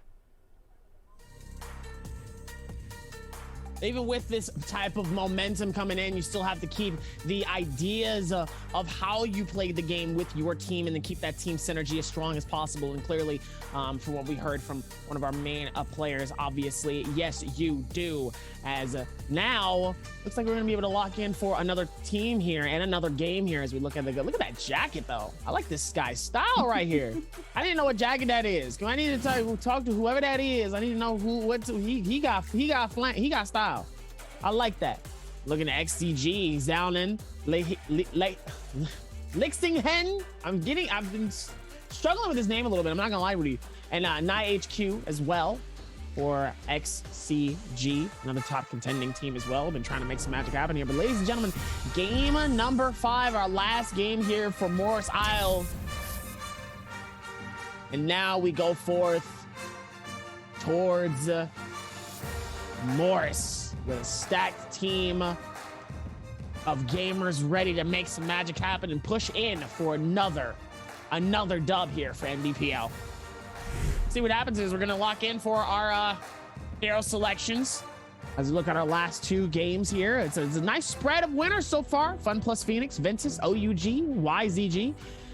Is anybody going to be able to get that too? Let's see what happens here. Is there going to be new ones? Let's see what happens here. As it looks like the picks are going to be happening here very, very soon. And as of right now, Rune, tell me thoughts, ideas, concerns. I mean, you know my eyes are on FunPlus Phoenix. Here we're going to see the Viper Wu Chen Yodo. This is where things get interesting because I do believe this is going to be the third Viper Wu Chen they've used. So they can't use this comp for their last game anymore, right? They'll have access to Yoda Yime, but not Viper Wu Chen. They're really scraping the edge of their hero points this time around, especially after using Tianhai and 3 very weird comps in their first couple of games here. So FunPlus Phoenix, I wish you the best of luck in this game, and I'm interested to see what you bring to the last game. JJHRD going to be bringing in that Temi comp, but going to be subbing out the Matari for Wu Chen. That's an interesting choice moving forward here. OC going to be playing Transformers comp, but going to be bringing in the Timolk instead of the lovely Kurumi. So always interesting to see that pick. I'm still much more of a fan of replacing Yueshan with Timolk and keeping the Kurumi for the support, but we've actually seen this comp putting in work today. So maybe this is an instance where the pros actually know more than I do, Dobby. But speaking about knowing a lot more, you know more about this map, Dobby. Tell me about it. It looks like it's going to be absolutely split up here between at least 3 main teams, GG, XCG, and another team is going to be heading towards Wreckage Plains. Wolves is going to be having that whole Servants Grout section pretty much to themselves as Balda, YZG, OUG is going to be able to fight this out all the way in center of Celestra. Looks like 2 teams. Looks like XCG is going to be far, that looks like XCG. XCG is going to be far back left side near getting Lake Yellowleaf of Stillside Temple. Looks like another team is going to be on the right side of Stillside Temple. And Famous It looks like there's going to be a lot of stuff happening here in game number 5. Momentum is already happening as Balda is already chasing QGG. It looks like they want that revenge from game 4. They immediately want to try to see if they can get something happening as the rest of the team comes out immediately after it. And they decide to probably back out of that, probably with the smartest intentions, though. 17JL is going to be going through their immediate fight here with NPG. NPG trying to see if they can close out something as well here, doing so much massive amounts of damage here with those dual blades. The best addition to it as Venshu is going to be able to shut that down and ends up stomping them back. And ladies and gentlemen, 17JL, at least from what we saw, 17JL just had a second though, and it looks like they were struggling, but they were able to run it back and clutch it beautifully with amazing execution though. Meanwhile, OC caught in a tough situation. Actually, not caught in a tough situation. JDG is caught in a tough situation as they're going to get eliminated. Tijing Shu, OC is going to be able to flush it out and get that finish as best as possible. As TXJ, Fun Plus Phoenix, wants to be able to make some magic happen here in this game. Number 5. So much of this happening. The Wushen shields coming through. The Yorihime Qs are happening in a bettable time. And ladies and gentlemen, here comes that finish. TXJ is going to be able to get the first sweep from that one. Beautiful timing, and he gets a second. OUG completely decimating Fun Plus Phoenix. Remember what happened? OUG actually ended up taking out Fun Plus Phoenix in a round number 4. So clearly we're seeing some amazing payback happen as Fun Plus Phoenix wants that booty, and they said, give it to me. I want it. I deserve it. You had it in round 4. Now it's time for me to have it in round 5.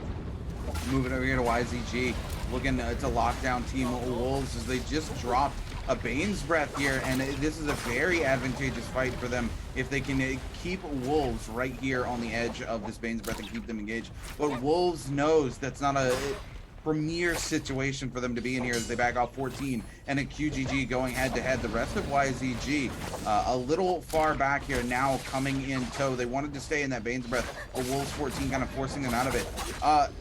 Really interesting from Team Wolves here.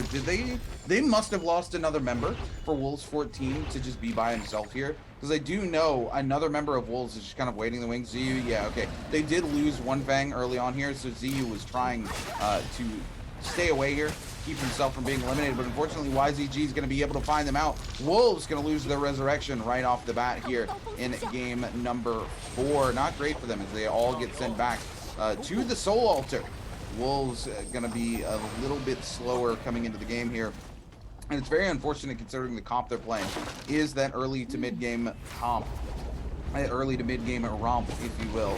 YZG looking to have another strong performance here as they now have 3 eliminations off the back of Team Wolves and are keeping that W key going as they find the likes of, I do believe, Valdos 101 TN and keep it moving forward. ZU going to be the one who gets grappled out here, and they're trying to lock them down very quickly. We're going to see the Viper ult coming out, and ZU locks down into the range of the Viper ult. ZU, no place to go. Quickly eliminated off the backs of YZG here. Now YZG looking to clean up the rest of the kills here on to Team Bao Da. We're going to see a lot of musket shots coming out as JJHRD comes in looking for the third party, and YZG happy to back off of this, knowing that the third party is being initiated. They need to be careful as they do not have their Viper ultimate up right now, so they don't have a lot of ways to force this team off of them. Godly continuing to take those musket shots downrange, trying to pick something up on to YZG as we turn our attention to NPG going head to head with OUG.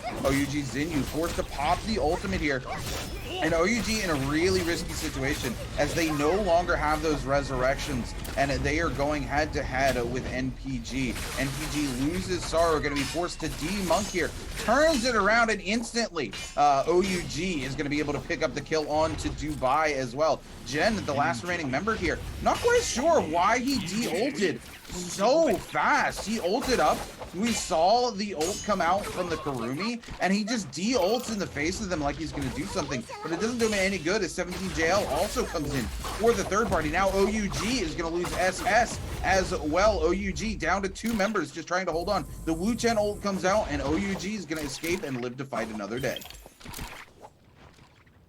Even with that stuff happening, though, OUG is going to be able to patch this out so much, though. So much of ZU is going to be able to go for the rotation in, though. GD with the lead of 7 eliminations so far, though, as Ventus looks like they're able to get their first elimination on the board as well. Looks like GD up top here with that Insane bow. See if maybe they can make some magic happen here as Don Queen ends up getting sent way offside. Fun plus Phoenix. Triple V is going to be able to pop that Viper. Might be able to catch one, and he does. He catches GDK. Oh, just on the right side of the corner. It just turns that corner and catches the Viper. It ends up getting caught by the Venom. Unfortunate, though. Coming in as Triple V. Fun plus Phoenix is going to be able to rotate this out now. Fun plus Phoenix with 5 eliminations. Slowly coming through with that from GD, though. Fun plus Phoenix wants to keep that same momentum coming into this. As it looks like GD, Don Queen is going to be nearby, though. Triple V sees it, spots it. It looks like there's going to be a chase, ladies and gentlemen. Question is, let's see if they can get close. Don Queen looks like he has the distance. He will be able to get away from this. And it looks like they find Godly in a very similar situation. Not looking good. They are going to keep pushing this, and they're going to keep that aggression. Going from Don Queen to Godly. Godly is caught in a very bad situation because there's nobody around. And it's just JJ just trying to run it out as best as possible, not trying to get caught up. And it looks like GG, looks like Catchy is nearby too, and also doesn't want to get caught either. He says, hey, I'm going to go this way. I saw you guys trying to catch that one. I'm not trying to get caught in that bad situation. Meanwhile, he ends up slapping a lot towards that space, though. Godly trying to put that together, though. Even with that, still going to be able to put that together, though, and it looks like Godly is able to shut that down for an amazing finish here.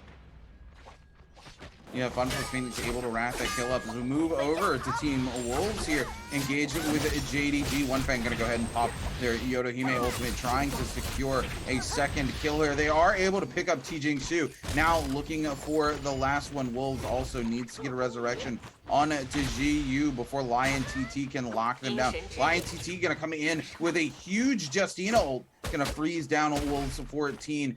Lion TT gonna be forced to back off here as the Viper ult comes out. They're gonna come back in, but it looks like they're just gonna go ahead and opt to get out here as they know they don't have too long on their ult. ZU gonna be brought back up. Wolves with 2 eliminations under their belt now and a little bit of loot. Looks like they have found their foot back into the door of game number 5. So much of it happening, though. Even with that space, though, as Wolves, looks like they're going to be going through their nice little loot, scavenging up the nice little bits of rewards that they obtained from one of the 17JL members. It looks like 17... Sorry, not 17JL. Forgot who they eliminated. Unfortunate, though, coming in as ZU. Looks like it is going to be watching over one of the other teams. That will be GD. Don Queen, one of the people that ended up getting chased earlier, though. Don Queen could have been caught in a really bad situation. It's lucky that somebody else was actually going to be able to rotate towards the crossfire. Ended up getting caught out in a bad situation. Otherwise, that would have not been good for him. GD and 17JL trying to keep their distance in some way, trying to get that ranged damage going, trying to see if maybe they can catch something here as ZU is going to be able to force his hand, pull out the trap card, and decides to go for the Monk. Let's see if maybe he can get the grab. They're starting to push in, though, and he's able to get the first one. The question is, can he get the second? Looks like they were actually just trying to guard one, though, and it looks like they're still going to be able to splice this together. Meanwhile, the Yodohime ult comes out, trying to see if they can damage the Monk as much as possible. The Monk is starting to get a lot of that damage. He's trying to de-Monk here, and it looks like he will be able to, and the fight rings out because the Terracotta Warrior is brought back in, and the Wushin is going to be able to take him out. Yeah, GD gonna use that teleport to get out, but now OUG coming in on top of it with a huge third party in 17JL in a very, very bad situation as they have no ult to counteract what's going on here. SS gonna come in. They do pick up an elimination onto ZU, but they need to be very careful. JJ HRD and GD are all still waiting in the wings. Nobody able to secure that Morse Blessing yet. JJ HRD trying to lock it down. Gonna use the ultimate here to come in and try to freeze out the likes of OUG, but a massive parry comes out into a Dragon Rush, but they are going to be able to recover from it, thankfully, and it's OUG Zinyu coming in with a massive Yodohime ultimate, doing a ton of damage to the members of JJHRD, and we're going to see another Wu Chen ult come out here on top of the Morse Blessing. OUG trying to lock this down while they have the opportunity, and it looks like SS and Zinyu are going to be able to lock it down for the members of OUG as they go ahead and pick themselves up one of these first Morse Blessings in game number 5. 17JL AS now caught out by the remaining members of OUG as that Mystic Might comes in huge for them, able to see where 17JLS was because of the detection from the Mystic Might and pick themselves up another elimination off the back of defending them. Mox Team GG going head to head here with the likes of JDG's Lion, and Lion, the last remaining member for Team JDG after Wolves blitz down the other two, is going to be eliminated, and that's going to be it as JDG kicks the bucket here in lobby number 5. Absolutely insane coming into this. Looks like CXZ also is going to be nearby as well, trying to see if they can play this out as best as possible. YZG still just trying to maintain here and really just keep their distance here, not really trying to force it. But there's another player going to be there. Oh, man! Ended up catching him with that grapple and is able to get the beautiful shutdown. And the finish here is able to get that with the bell, knowing where the other teams are. Sees 2 players, ended up winning, fighting it out. They are going to push in on JJ. One of the JJ members. Looks like they might have lost him. No, it looks like, no, they didn't. Just truly, it looks like he was getting so close to actually getting away, though. Actually did a pretty good job of that. Was able to parry him off of his weapon, though, and they're just bouncing this guy like a basketball. And unfortunately, ends up, does going to get the finish as Godly is going to be able to back out. Dangerously low on HP. He's going to be decide to get out of there. Curious where 6, 7, 8 is in all of this madness. Yeah, I mean, JJHRD got split up by multiple teams there, so God only knows where their teammate is. They're just trying to hold it together as long as they can until they can regroup and potentially get their other teammate back. As we move over to take a look at Team NAD, Doshi coming in hard here on to that transformation, but I'm not sure who they were chasing. It looks like Baoda is the one they were chasing, but Baoda now the ones giving chase to NAD here. Doshi gonna come back in onto 101 team, but they need to be very careful. There it is. Rizu with a massive Viper roll threatens to lock down all the members of NAD, and it's 40 IWNL who's gonna get caught out by the Viper roll and eliminated immediately. Now it's a 2v1 situation, and Doshi does not have their ultimate here, so they need to be very careful. A single hit will eliminate them and leave. There it is, a musket shot from Rizu, locks it down, and Baoda picks up 2 eliminations, bringing them to a total of 3 eliminations. And it's Malmon who's now caught out from the rest of the team as Team Ventus comes in. Malmon gonna be forced to pop the Monk ult here, but this is not where you want to be if you're a solo Monk down in the ravine. 3 members versus you. Can't even get a single grab off in a situation like this, and Team Ventus is WX98 is gonna pick up the elimination on the NAD's Malmon. Malmon, I feel so sorry for him. I've been there as a Monk player before. The rest of your team's gone. There's just no hope. You Monk up knowing it's futile. Man, I hate to see it happen to a player like Malmon, but unfortunately that is how it goes sometimes. As we take a look in now on FunPlus Phoenix, who still have 44 seconds left on that Vermilion Bird's Might as they look to pick up some eliminations here in the middle game. KZ and GD going head to head just up the hill from the likes of FunPlus Phoenix. So much going down, though, even with that.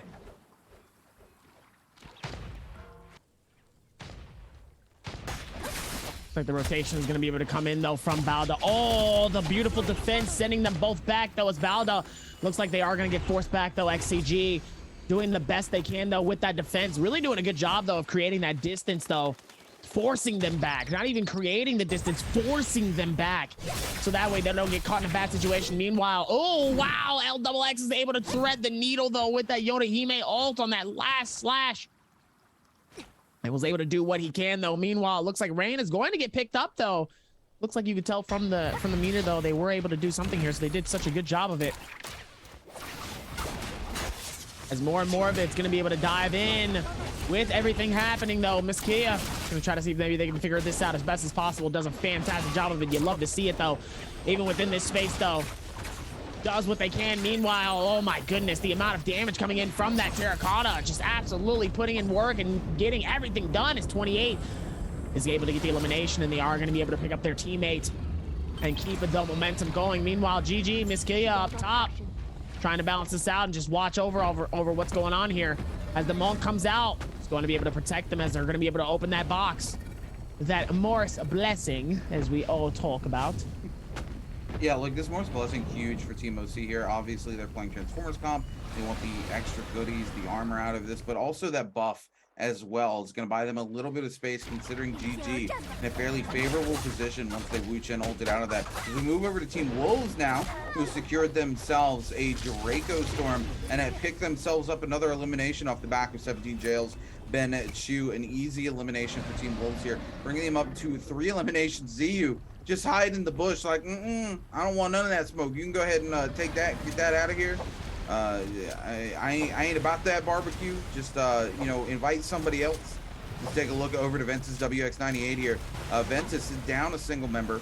Pixel not here with them, as Wolves now the ones giving chase to Ventus WX98. More than happy to push through the Bane's Breath after them as we take a look at the action breaks out between XCG and I'm not sure who the other team was. There was a monk grab that went down. I'm not sure who even got grabbed. But I think it's OUG up in the corner here. OUG's SS going to be forced to take a heal here as they back away from the action.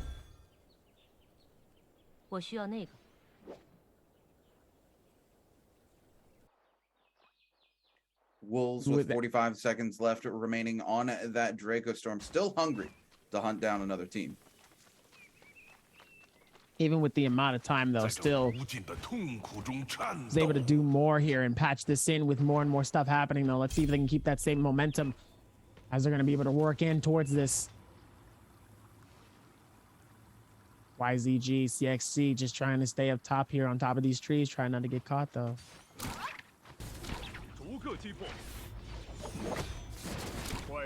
Even with OC is going to be able to push in. Looks like they will be able to go for the fight. What is 01 doing? Actually, I was like, wait. Couldn't even see the fight. I was curious on what 01 was doing.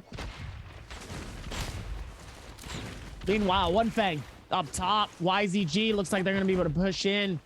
Trying not to get caught in a bad situation. Wolves just trying to play the threat as much as possible here. Meanwhile, YZG with 11 eliminations so far. Wolves so far with 3. They're going to need to put in some magic here. And Fun plus Phoenix with 7 eliminations thus far here. The Viper ult comes out. Immediately is going to force the spread, but they're actually going to wait this out, knowing that all they have to do is really hide here. YZG, CXC trying to do as best he can here to try to hide and maybe have the opportunity to pick up their teammates, but sadly just unfortunate and unsuccessful in being able to do that, though. It looks like they will be able to lose their teammate. It looks like they might be using CXZ as well, as it looks like the full team is going to push in. OC is not giving them an opportunity as CXZ ends up getting eliminated. Yeah, OC able to come in and lock down CXZ from YZG here, which is very unfortunate because YZG was setting themselves up for another strong game. And this late in the game, it's very hard to bring your teammates back. Speaking of it being late in the game, we're down to 34 players left alive as Zone 3 collapses on to Zone 4. And we're going to see those first sets of gold armor spawning here as we see the likes of Fun plus Phoenix's VVV securing one for Fun plus Phoenix. But BIWEEKLY waiting in the wings, coming in, gonna upgrade at least one set of their armor here. The purple armor left behind there by Fun plus Phoenix.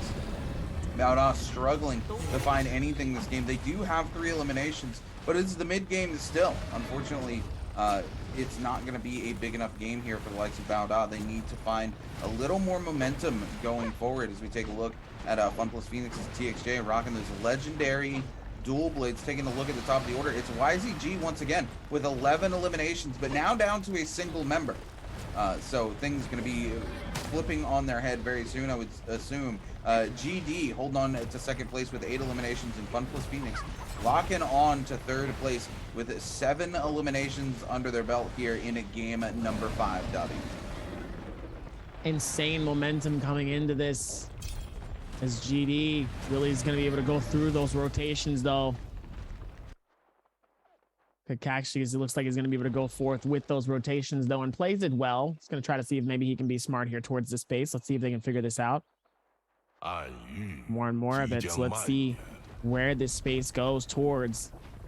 Looks like it's just going to be able to rotate this around. Plays it to the best of his ability. So let's see if they're going to be able to rotate around this way.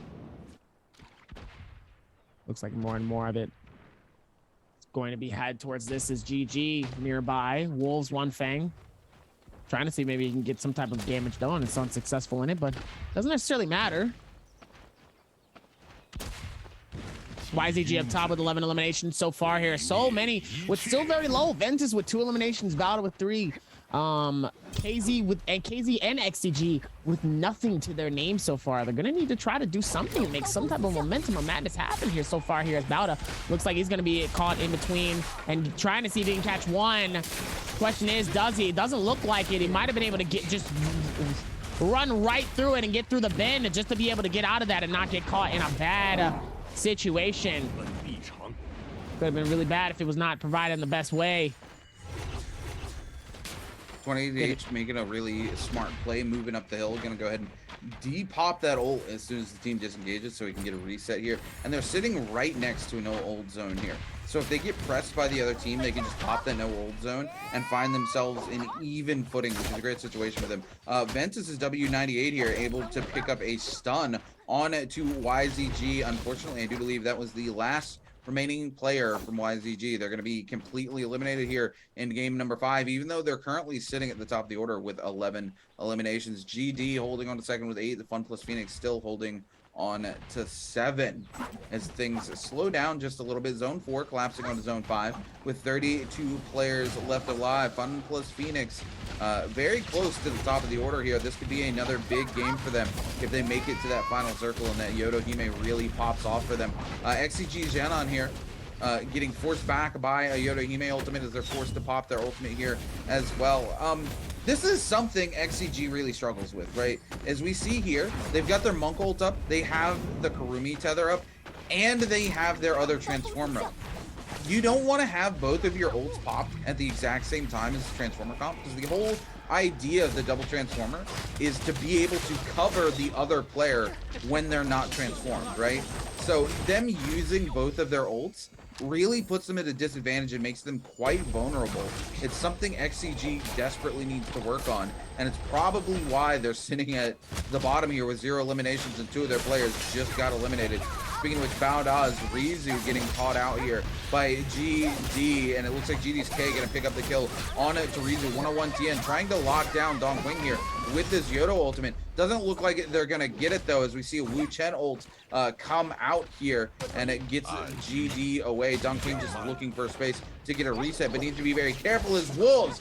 GU gonna find the elimination there with a huge musket shot from downtown. Wolves moving up to 7 eliminations to tie things up with Fun Plus Phoenix here in game number 5. OUG holding on to a little bit of that high space while they pick up some of the much needed resources from that body. But still, resources dwindling low for them. Ventus is WX98 going to use that stun there, but unfortunately, we do see that they have, I think it might be a visual bug that is supposed to be the pistol Soul Jade on them there, but it's not going away for some reason.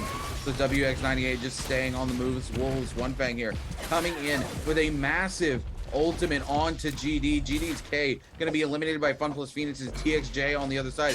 GD locked down between Wolves and Fun Plus Phoenix. Now to place any team wants to be coming into the final circle, but Fun Plus Phoenix is going to secure themselves 2 of those kills. Looks like Wolves was able to pick up 1. Both of these teams continuing to fight neck and neck as OUG picks up their 6 eliminations a game onto XCG's Ling X10 here, and it looks like that's going to be it for XCG here in game number 5, Dubby.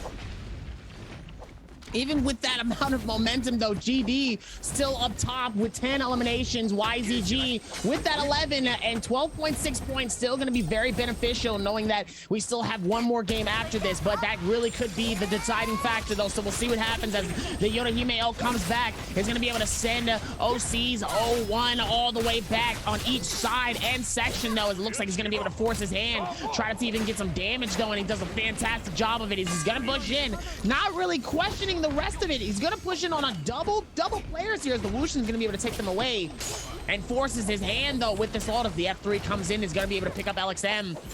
Beautiful with that F3, though. F3 is gonna be able to come through and really try to dive deep with it. They did a fantastic job of it. Let's see if they can go through with that momentum as well. So many clangs and clinks coming in from so much defense on a lot of these players, though, trying to use it as best as possible. Still a lot of it happening even with this one as well. Even with that, it's going to be good to be able to patch this up, and let's see what can happen, though, as this is going to be able to pull forward, though. Looks like Bao does 1-on-1. Looks like he's going to be able to go for the rotation, though. But it looks like Xiao, he wants this fight head on.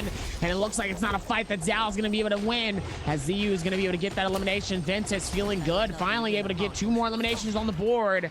And now getting it up to at least 5.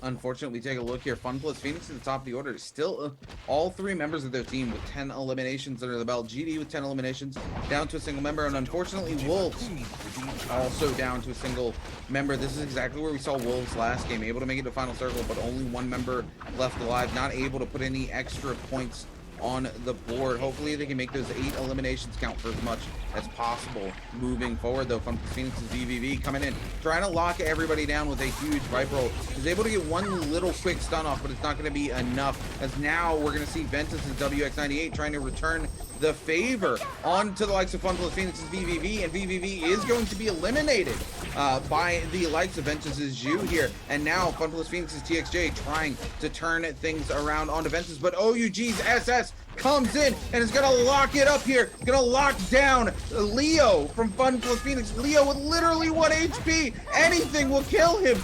Will they be able to get it? There it is. TXJ goes down to OUG's Jinyu. OUG locking it down again this game. Now with 9 eliminations coming together, all 3 members of OUG still alive. Wolves 14.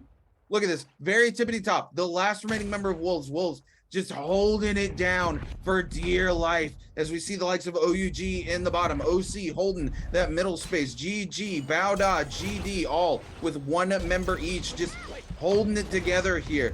JJH, RD's, Godly at the very bottom, trying to lock somebody down, but not able to make it happen because the Wu Chen ult comes out. They're going to come in and they're going to lock it down. GD's Dong Quing, they find an opportunity, but it doesn't look like they're going to be able to kill. Dong Quing going to be forced to pop the ultimate. Going airborne here, coming up top. You're going to see the likes of OC's 28HH, turns the ultimate onto them, but is unable to pick up a single elimination. GD's Dong Quing looking for a little bit of space. OC's 28HH picks up the elimination on the Wolves 14, and that's going to be it for Team Wolves. GD's Dong Quing looking to find anything they can here, but unfortunately it's God Lee who's able to pick up the kill onto Dong Quing, sends him flying. Bao Da coming in, going to be locking down to the last remaining member here of JJHRD. Can they get the elimination, though? We're going to see KZ's One God eliminated. It's OUG's Wade who picks up the kill on to God Lee. Bao Da down to a single member. OUG down to a single member. OC down to 2 members.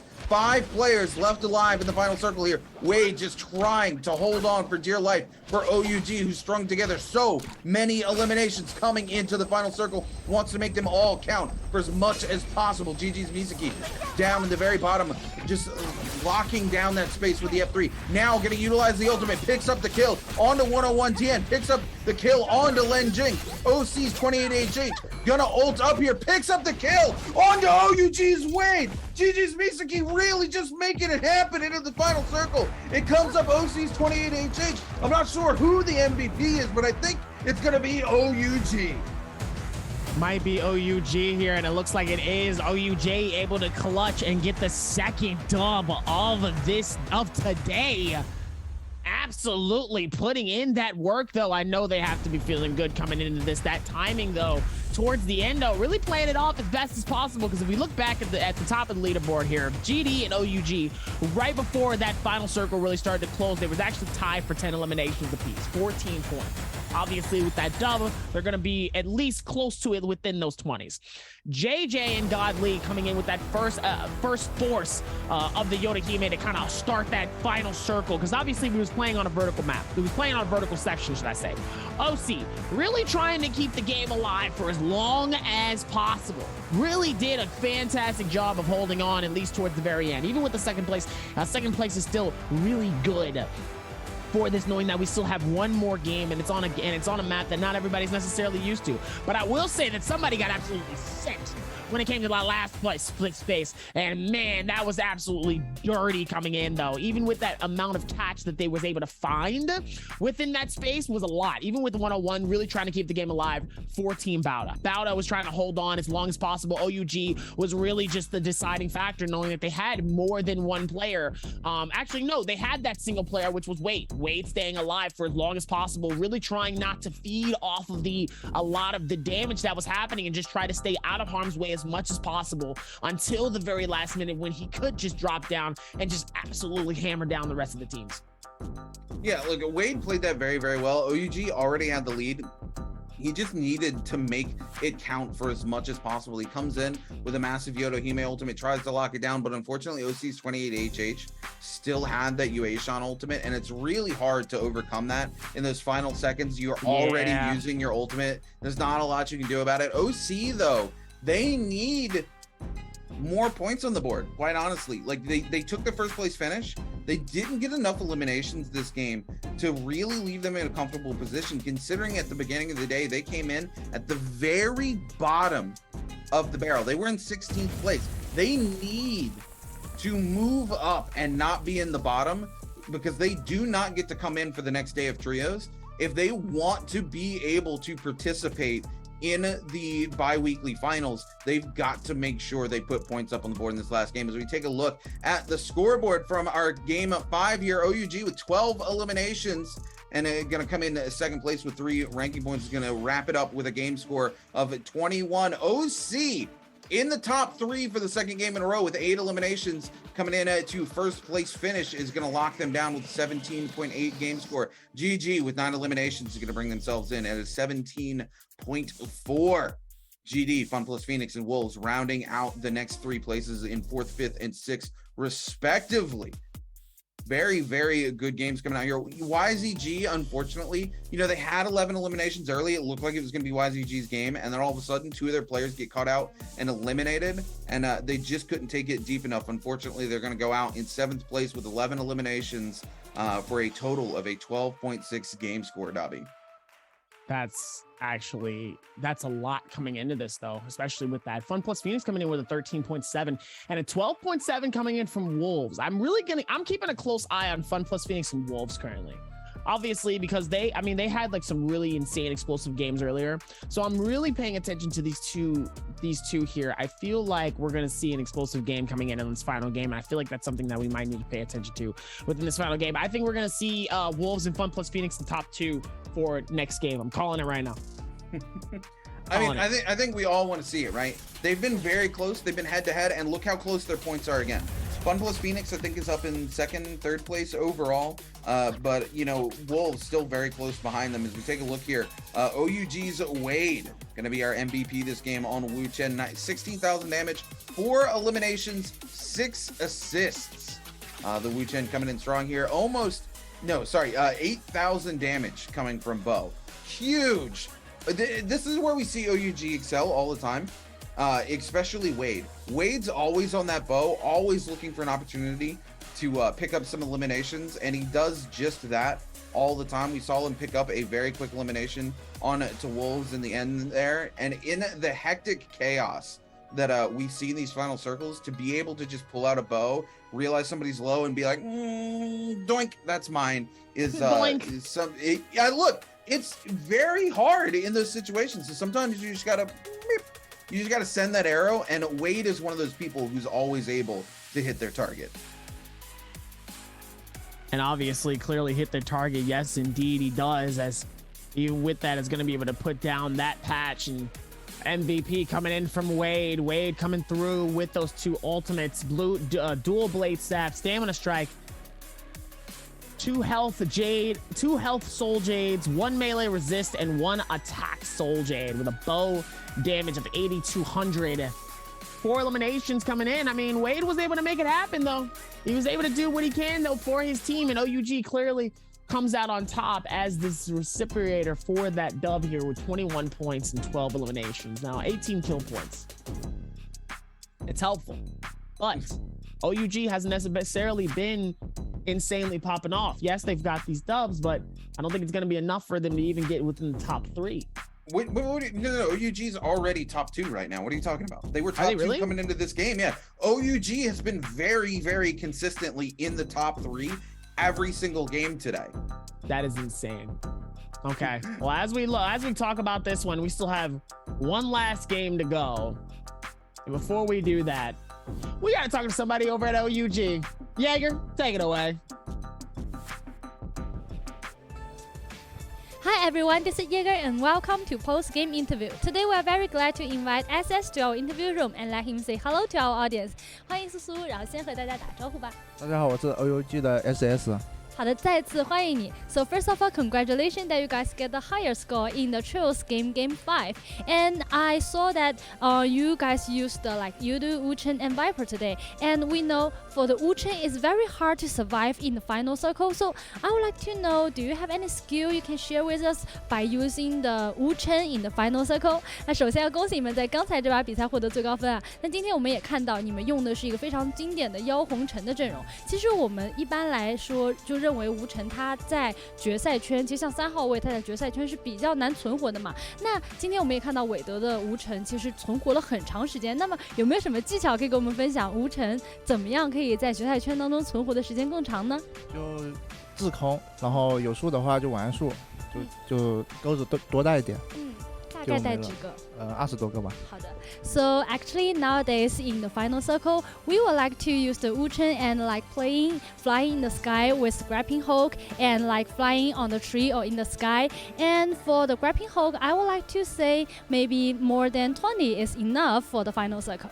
Okay, so we also saw that in the final circle, as GG's Yudu is very high damage with the ultimate, and we know dodge actually can escape from the ultimate of Yudu, but we saw that today the Yudu have really high damage. So I would like to know, do you have any skill by using the Yudu to share with us by with his Ultimate？ 那我们也看到，其实，在这一把最后决赛圈的时候啊，我们积极战队的一个妖刀姬其实打了一个非常高的伤害。我们也知道，平时呢，其实妖刀的这个大招我们是可以用闪避去躲掉，但是今天他的3刀还是造成了一个很高的伤害。那是对于用妖刀姬有没有什么技巧呢？就是捏大招，然后给对面压力，然后他会闪避，然后就砍他就行了。Okay, so actually in the final circle, we would like to, as late as possible, that use the ultimate of Yudu, so it will give pressure to other opponent. And for the Yudu's ultimate, I will like to hold so long time and like focus on the energy of my opponent. And if they don't have energy, lose their energy, and I will use my ultimate of Yudu. So that's why Yudu can have very high damage in the Trios game. And we know today, Suzu used the Viper, and we have discussion about the V1 Viper and V2. So I would like to know which one you like better and what's their advantage you can share with us. 那我们也知道苏苏其实一直打宁红叶非常强。今天其实我们有讨论到 V1、V2 的宁红叶哪个更强，能不能跟我们分析一下你自己更喜欢哪一个？然后是他们各自的优势在哪里呢？我更喜欢用 V1 无尘吧，不是 V1 红叶，说错了。V1 红叶，然后 V2 红叶的话就是打相同阵容比较强，然后我比较倾向于带 V1。So as for me, I would like to use the V1 Viper. And for the V2 Viper, I think its advantage is more like when we met the same hero combo, it will be very strong. But for myself, I would like to use more in V1 Viper.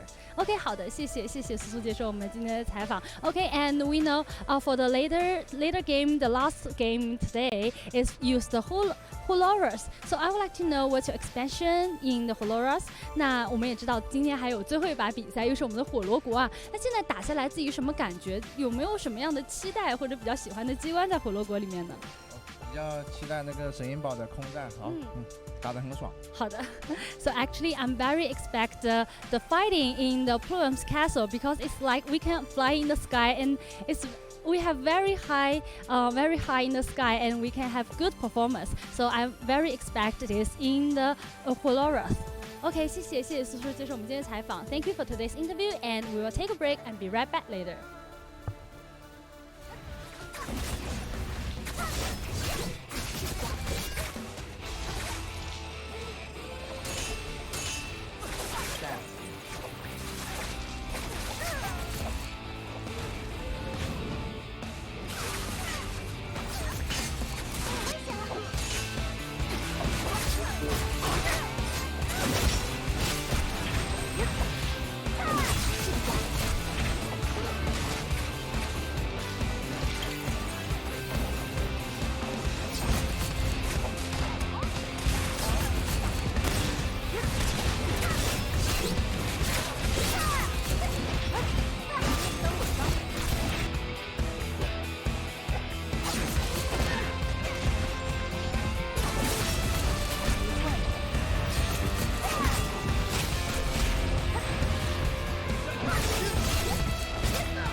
as Reki forced to pop that Yoda ultimate extremely low, will be able to reposition. Mike pulling out that Justina ultimate, not wanting to take those slashes. Knows that they have to go!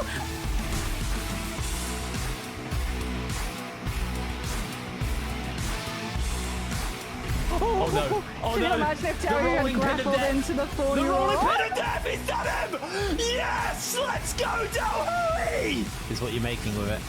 Swiss cheese? No, Oh, you not mean another stringy one. cheese. Not another one. Not another one. Mike!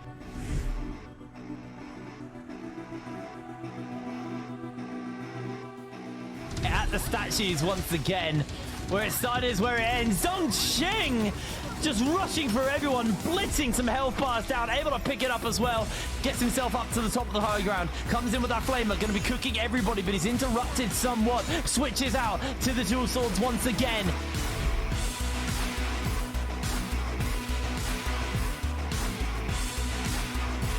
Able to chip away the health, forcing Dubai into using the Yoda ultimate. Dodges the first guy, dodges the second. Both of them no! to reposition, but it's Dawn Queen coming out on top.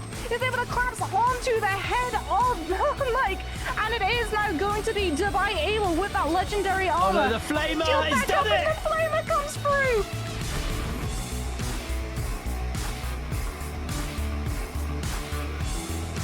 This fight just doesn't seem to end between the two players. Mike is pushed out of the window, and Slayer's keeping the pressure up onto him. Mike has got those dual swords, looking for the counter, can't quite get it. His shield's going low. Slayer may just be able to find his first kill of the tournament as Mike has lost his shields again. The armor swap isn't going to do enough. Mike armor swaps again. Mike has to throw down the F ability. He's been caught out though, and now Mike is on the defensive. Mike is on the run. Slayer's caught him for the moment. Can Mike turn this around? The pistol switch.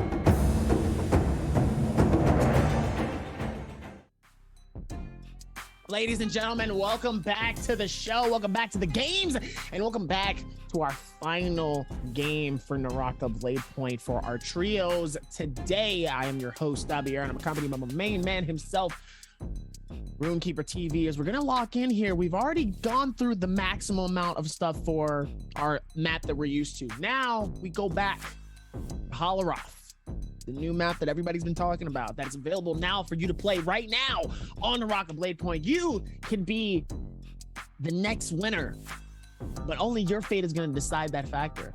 So as we go in and lock in for this final game here, we still have more to talk about.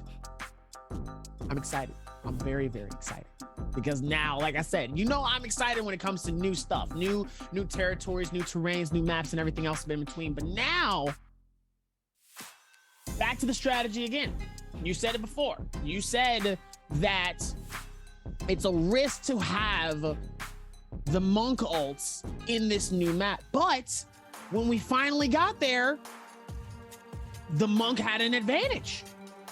Well, the final zone we got was slightly advantageous for the monk. There was still a lot of space for players to slip around, and we saw a lot of that, right? 330 trying, to throw some hands into some spaces, and just the clump of like different trees and stuff. He wasn't able to get any grabs off there. He finally gets one grab in the final second of his ultimate, but he doesn't even have time to get a slam off there from it whatsoever. Unfortunately, it just didn't come up for the monk teams like they wanted to, even though it was a slightly more advantageous space. I want to say, don't think we're going to see a lot of monks coming in this game.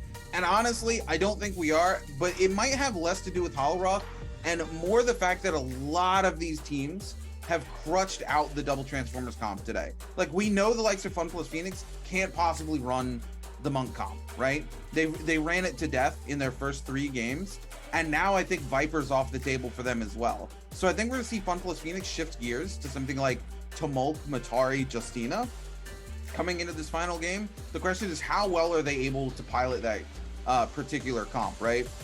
A lot of these other teams. I mean, even with the particular comps, though, it's like, yeah, there still is that, but you still need that amount of momentum that's really going to keep the team alive. Obviously, like what I said before, I think a Wushin is very viable in this. I think Evalda could be a decent advantage in this map, especially in close quarters. Those close quarters, especially with our ulti, could be actually really beneficial in certain areas, knowing that it does go high, but not high enough where it might actually interfere. And I do think that Valda could be another. I'm telling you, Valda is all around like a comp player that just needs to be used more. I genuinely have that confidence in that. And sometimes people just don't believe me, man. When are y'all gonna start believing me, man? Look, Valda's gonna struggle a lot in Hollow Roth as well because of that verticality you talked about. Anything below her is not gonna, the wave's not going to affect, right? So if they hear that ult coming out, players can just drop down if they're going vertical.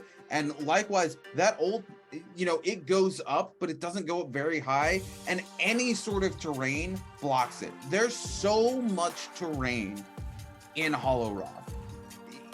Valda's always going to be a hero I love seeing, a character I love seeing coming out from these teams, but she just doesn't quite have the same oomph that some of these other characters do, right? Like, if you were to look at a team and go, okay, in terms of, you know, somebody like having a Wu Chen or having a Valda, you would never take the Valda over Wu Chen because Wu Chen just brings so much utility to a team, right? Same thing, you look at a Yodo Hime versus a Valda. Yodo Hime, that F3 and that ultimate brings so much utility to the team. You can make Valda work. I'm not saying that you can't, but you got to work harder for it.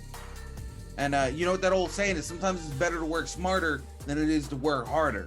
And that's fair though, you know, we did, but there's also another thing too that we keep forgetting about. We keep talking about it, and we haven't talked about it in a while. We keep forgetting about the dark horse. And sometimes that dark horse comes out of nowhere and it starts coming at you in a different way here. And sometimes you get lost in the sauce. Right, we talk about it before. As we're gonna lock in for this game here. Listen, you can't say it isn't true. Look, if anybody's a dark horse here, I think it's gonna be FunPlus Phoenix. Not that they've not scored well, but if anybody's gonna play a weird comp, it's them. They've clearly already shown that they're just off the rails in terms of what comps they're playing today. And they already have used most of their hero points for the day. So if we see anything weird, I think it's coming from FunPlus Phoenix. That's, like I said, all day, eyes are on FunPlus Phoenix, right? As soon as they just continue to lock in Monk, especially game 2, where they just played the weird Wu Chen Viper Monk. There's like no synergy there. Like, the Wu Chen helps the Monk significantly because he can throw down the Fs and just, you know, block some of the projectiles and stuff. And Wu Chen just brings, you know, all sorts of utility to a team. So it's just a good choice in general with any hero. But Viper just doesn't make sense into the comp whatsoever. I have no idea what they were going for. So now that they're on the back rungs, it's going to be interesting to see what they lock in. But like you said, in terms of dark horses, I think the dark horse today was FunPlus Phoenix because they were at the bottom coming into the day, right? They were in that bottom 16, and then that first major game that they have has been enough to carry them through the day and keep them there, and they've been able to just stay consistently towards the top, which is weird considering most of the teams that they played against, you know, that were the big teams in their first day are still in their group, right? Most of the other teams that were towards the bottom were in the opposite group. So it's very interesting to see them come in and pop off against some of those teams that they struggled against earlier in the week. So FunPlus Phoenix, all kinds of dark horsey today, Dobby. Even with the amount of madness happening though, let's see where this actually rotates around though. So then we can try to do this as well as XCG. Their whole team's down in Lexington and now HQ, another team. It looks like they're still going to be able to rotate this out here, but now it's only going to get interesting though towards this very end here, as more and more of it comes down to it. Let's see what happens though as more and more of it spaces out within this one. I'm excited, man. This is the one I'm really, really stoked on. I talked about it before, and, you know, I'm excited whenever I see the new map comp come in. That means everybody's kind of low-key scrambling. It's a lot of that sometimes. And it could be insane, though, if you don't necessarily know how to do it right. So now that we have everything else coming together, now let's make this one happen, though. That's where the fun's going to be. I want to see a crazy finish in Holoroth where we are like in one of those giant temples that covers like a whole city, right? Where it's just these different spaces, and instead of these teams moving around outside, they're having to create space inside like one giant complex of buildings and rooms.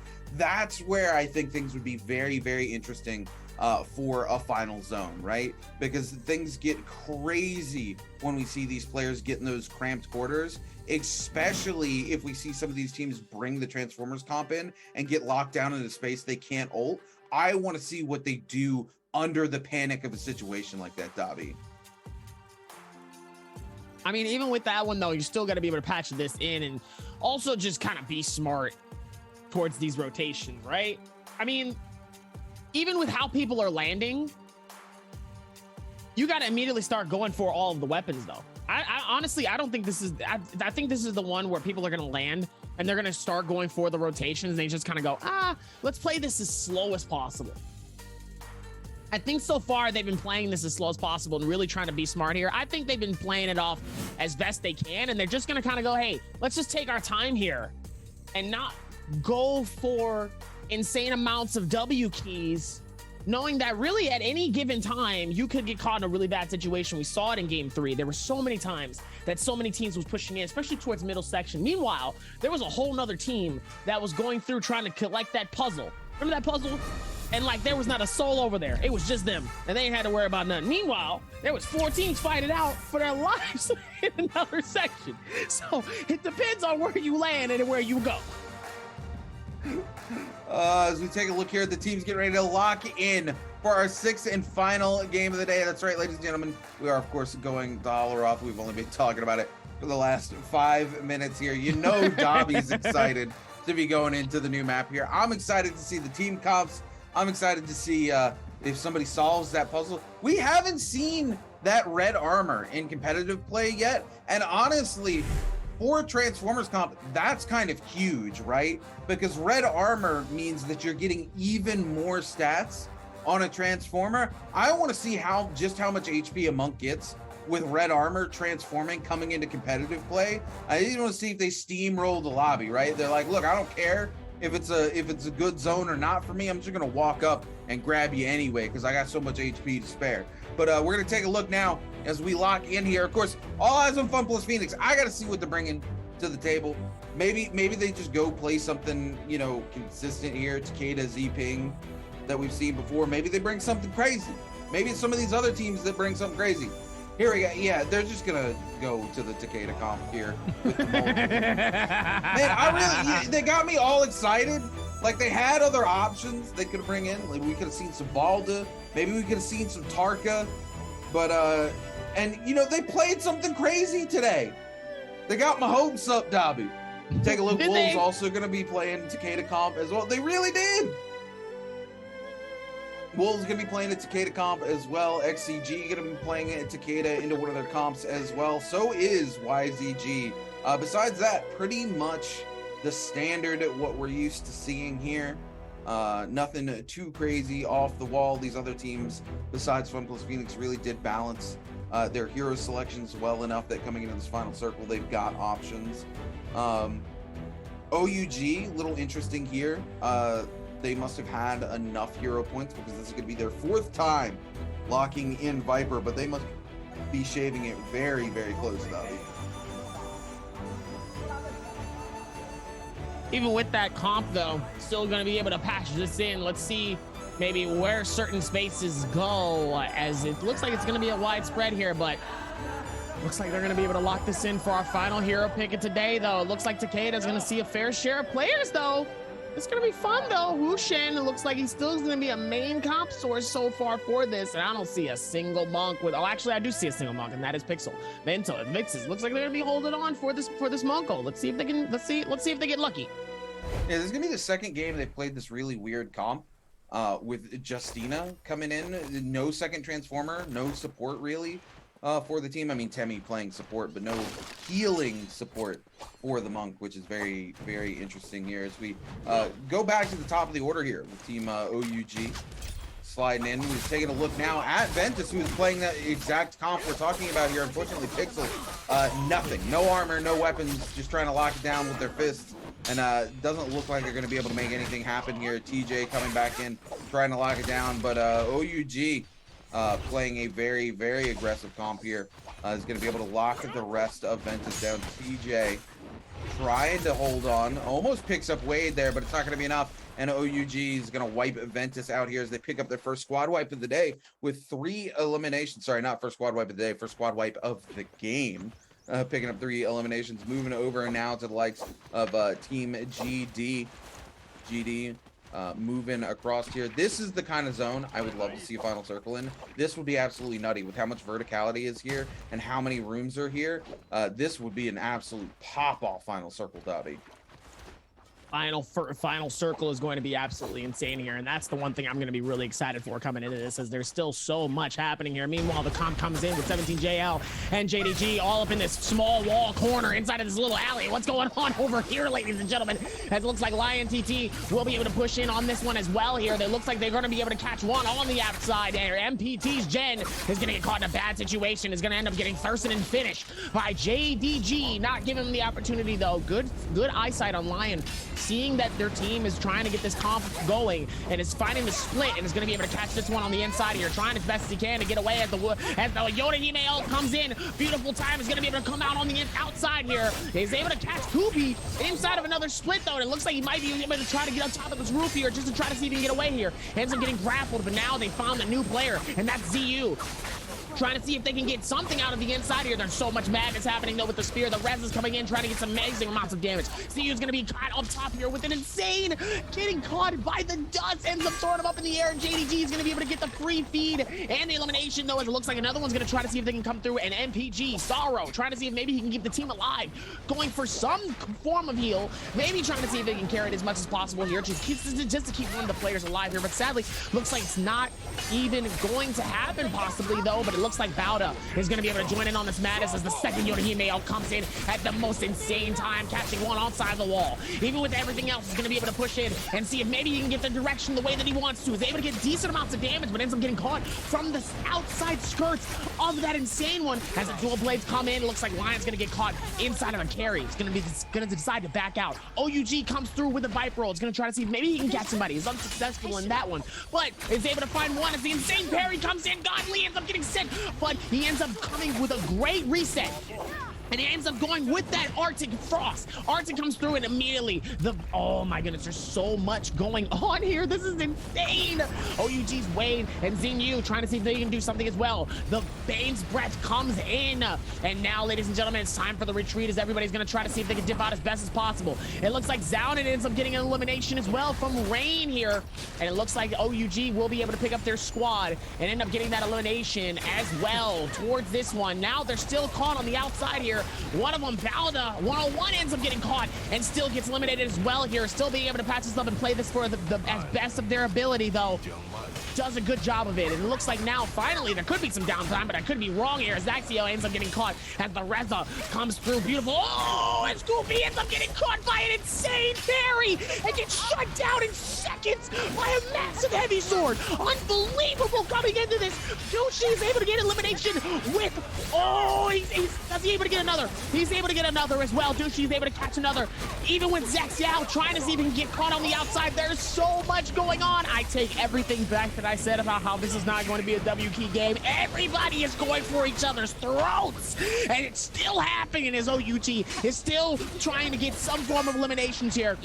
The first circle is just about to start closing in, and so far 3 teams already have 6 eliminations a pop. I still haven't stopped talking because they have not stopped fighting. It's been absolute madness coming in from every which way, shape, or form. There hasn't even been a lick of downtime, which looks like we might be able to finally experience it. And I spoke a little too soon, as NAD is going to be on the outside here, trying to see if maybe they can catch something of getting some form of eliminations here. The right click comes in, trying to see if they can connect something. They're going in, trying not to go fully inside of the building, knowing that it could be bad. Doesn't know how many people is inside. And then Gucci, in retrospect, ends up getting eliminated. Zinyu ends up catching elimination from Malman, who was very, very low. OUG's Wade trying to see if they can catch something with that, as 40 ends up getting eliminated by Zinyu. OUG trying to keep that momentum alive as JDG goes through with another Yorihime ult. He's going to try to see what he can do to get some damage as well. As 678 comes through and surprises Wade in the back, and it ends up catching him, and he ends up at least being able to deplete and get away as fast as possible. As JDG's Lion TT still trying to rotate this around, as they have lost one of their teammates, Koopy, but they still have the Resurrect, though. It's still only circle one here. There's teams that still have a chance here. Lion is able to catch another elimination as well, getting that insane feed down and tying it up with OUG with 8 eliminations, 7 from NAD, and YZG and XCG with 6 so far. The madness has been insane so far with this, as the scale rush comes in from Lion TT, almost getting caught up off top, and it looks like 678's trying to see if he can go for the quick retreat.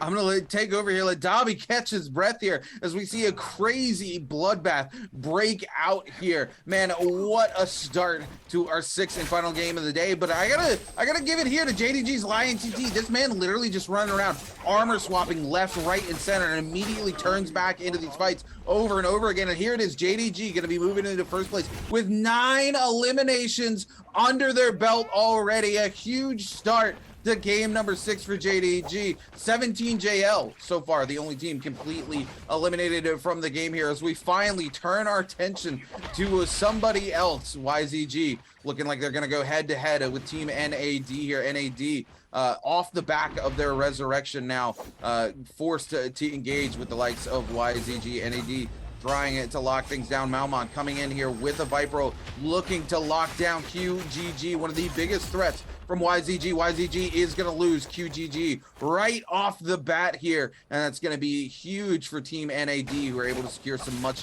needed loot off of them. Moving over to Team GD, going head to head with the likes of Team OC here. Kakaishi going to be forced to use that Frost Form to lock it up. Going to come in with the ultimate to escape the Tumulka ult. Looks like they're going to be able to lock down another player here, but now Kakaishi needs to be very careful, as they've gone very low and have launched themselves completely airborne, as OC continues to try to give chase, but they're going to be forced to back off as the third party potential is too big for them here. We are zone 1 now, collapsed down onto zone 2 as we speak. 40 players left alive in the lobby. OUG looking to find a space to come back in, a resurrection altar that's going to be favorable to them. Man, what a start to the game. By the way, keep your eyes open. As you see, it says on the right hand side of the screen, we're going to have some free Naraka codes coming in very soon. If you want to try to redeem one of those, it's first come first serve, so you better have your Steam open and ready, as we see the action come to a little bit of a lull here as we're waiting for these Moore's blessings to spawn. This is when the action's going to pick back up, Dobby. All I'm gonna say is that was not how I expected this last game to go. Within this final game here, there was so much happening. I did not expect for it to start as strongly as it did, knowing that everybody was going to be at least landing somewhat in a very familiar space, and just absolutely decimates the rest of the lobby here, knowing that, I mean, there's so many eliminations coming in from our top 5 before we even get to the start of closing of circle 2. I mean, this is about to be an insane game. I think we might see more than one team that ends up with at least a 20 bomb if they keep the same momentum the way that they are, because I feel like there was some, I'm gonna be honest, I think there was some salt. There was some salty plays somewhere in there. Someone felt some type of way, and they came through and they wanted some revenge. There's some salty run back. That felt like a salty run back, and it wasn't. not just some salt, Dobby, but some pepper thrown in there too, because man, this game getting spicy. We gotta talk about it, right? 3 teams with 8 or more eliminations right now, Dobby, and only 1 team is fully eliminated. 17JL is the only team that's completely gone. We still have 44 players left alive, and we have 3 teams with almost 10 eliminations. They not just some salt in there, like I said, definitely some pepper being thrown in there too. All right. And as we enter a little bit of a lull, I'm kind of hoping we get to see some more of these teams W keying again. That was absolutely insane. Speaking of which, a little bit of tip for Holoroth here with the snowstorm. It occurs in the cloudy environment. Since snowstorm players are affected, will gain chill, forcing players into heat loss and reducing rage constantly when the gauge is full. You can disperse the chill by getting close to campfires marked on the map.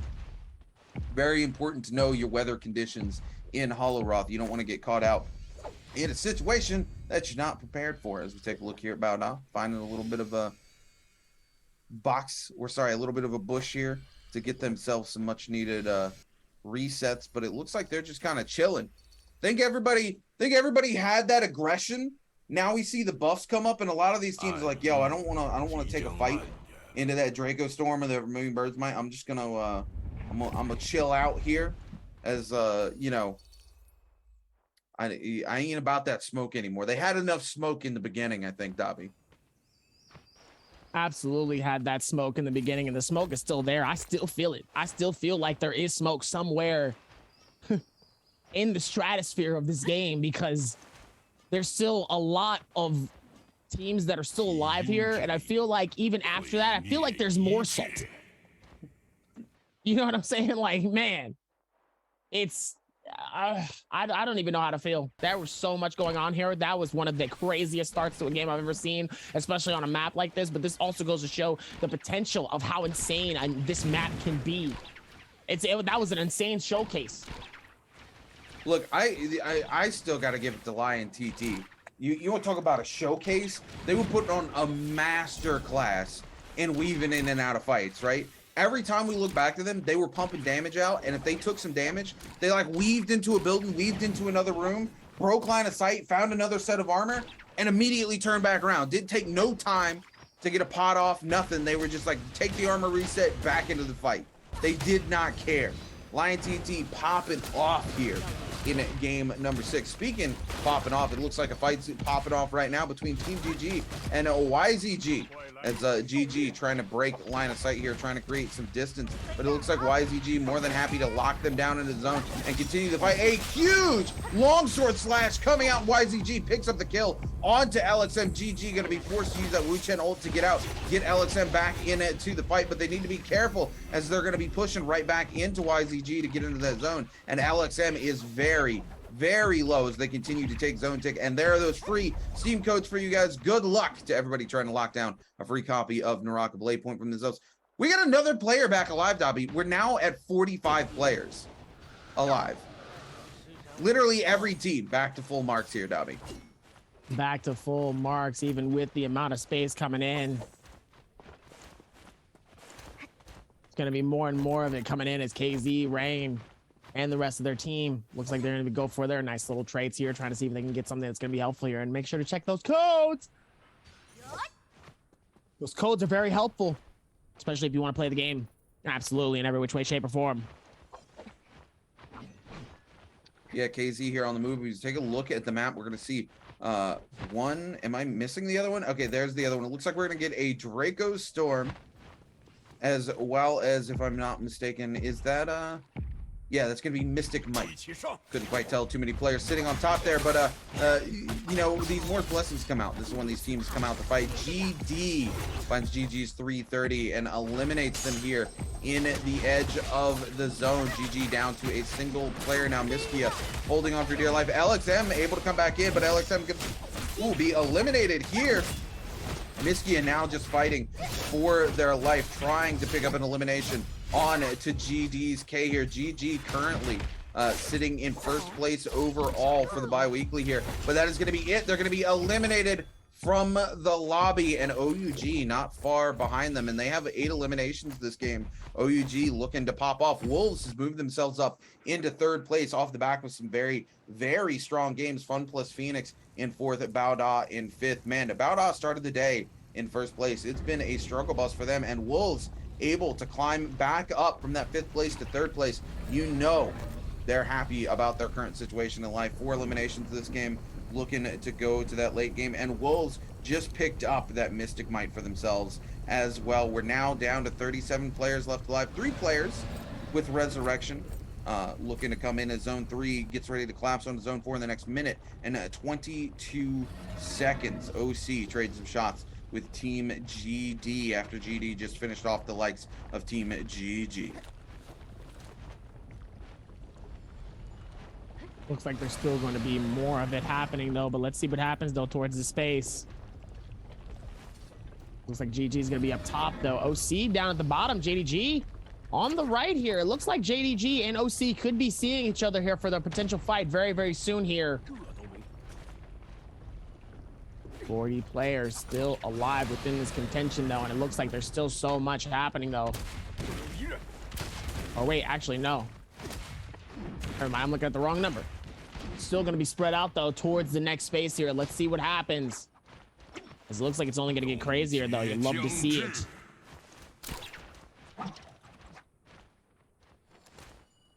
OC coming up top. Over by the puzzle here. Haven't gotten a look at the map here, so not sure if anybody's been able to solve that. But it would be a very stressful situation to try to solve it in here. Wolves catches out a single member of YZG, CXC, who's going to get blitzed down out of existence, as Wolves utilizing that 1 Mystic Might they have to get themselves another elimination. I do believe that's going to be 5 eliminations for Team Wolves here. Moving across the desert here as they look for their next set of victims. Wolves keeping things moving as we take a look at just the scoring for this game. It is JDG up top with 9 eliminations. A very, very good start to the game for JDG. OUG and NAD still with 8 eliminations each, holding on to 2nd place. YZG also with 8 eliminations, but they have been eliminated from the lobby, unfortunately. XCG finally putting some points on the board with 6 eliminations under the belt here in Game 6. But XCG, unfortunately, all the way down in 24th place. And this is their last day, I do believe, to compete. So, going to be rough for them. Well, I say that. I'm not sure. I think XCG competed earlier in the week. I might be wrong, though. If not, they still have another day to come back and try to put some points on the board and keep themselves alive. OC's 0-1 here, using these nunchucks. Move across the map, create a little bit of recon for the team here. Ventus going to be caught out by some wisps here from the like of GD's Donkwing. GD down significantly to, I do believe, 1 or 2 members here. GD, not a lot of elimination on the board for them here today. Ventus going to lock down Donkwing, and Donkwing going to go away. Kakaishi still here. No, all of GD is still up. I apologize. I thought they lost a member earlier, but now they most certainly have lost a member in Donkwing, and Ventus is hungry to pick up another elimination as they continue to move towards the space. OC coming in hungry also. Gonna find Ventus's WX98 all by themselves here. The trap comes out of the wall, though. Does a lot of damage to everybody, but it is gonna be Ventus's WX98 who gets eliminated here. First trap we've seen here on Holora today. Ventus Pixel going very, very low as well. And Pixel also going to be picked off. NAD's Malmon coming in here with the tactical nuke, trying to lock some players down. And it looks like they do not get anybody here as we see the Matari ult come out and save them from Malmon's Viper ult, Dobby. The timing coming in also was very helpful, because that could have been really bad if they was not paying attention, or if they would have been caught within another third party, though. As JDG looks like he's also going to be around the bin as well. Looks like he will be able to pick up some stuff as well from some of the loot down at the very bottom. JDG. Koopy trying to figure something out here as there's more and more of it happening. Let's see if they can figure that out here. Meanwhile, more and more of the Strets is patching it in. Let's see if they can keep the same momentum going in. As now, we're going to be back at it. Up towards the top of the order here. Let's see if they can figure this out. Yeah, things slowing down significantly, considering how WT happy everybody was at the very beginning of this lobby. Wolves 14 looking to lock down Bauda here. Able to pick up an elimination onto Rizu, coming in hot. Wolves gonna pick up their 6th elimination of the game, keeping things moving here. It's almost like every time I'm gonna say things slow down, we're gonna see another fight immediately break out, Dobby. I should just say it all game here, because I want the W key action from the start of this game to come back. Yeah, I just want to see what we got at the start from start to finish. It can go absolutely crazy here, but we are Zone 4 collapsing down into Zone 5 with 32 players left alive. NPG Sorrow here going to pick up the first set of gold armor we've seen all game here from that Morris Blessing. NPG got to be super happy about that. Some bow shots coming in from downtown. Ooh, I just saw a scale rush with the greatsword as we cut away. Is LXX really? Am I seeing what I think I'm seeing here, Dobby? Oh no! Looks like he brought out the big boy. Better not catch somebody up on the inside in a certain location, because you could get caught in a situation you do not want to get into. That could get really bad if you're not paying attention. I would say, Blood Ripper, one of those weapons that really we kind of consider like a gimmick gag weapon here. We never see in pro play, but if you lock somebody down, like in this building up top here, where they don't really have any space to get away, that Blood Ripper can put in absolute work. So maybe they're on to something here, Dobby.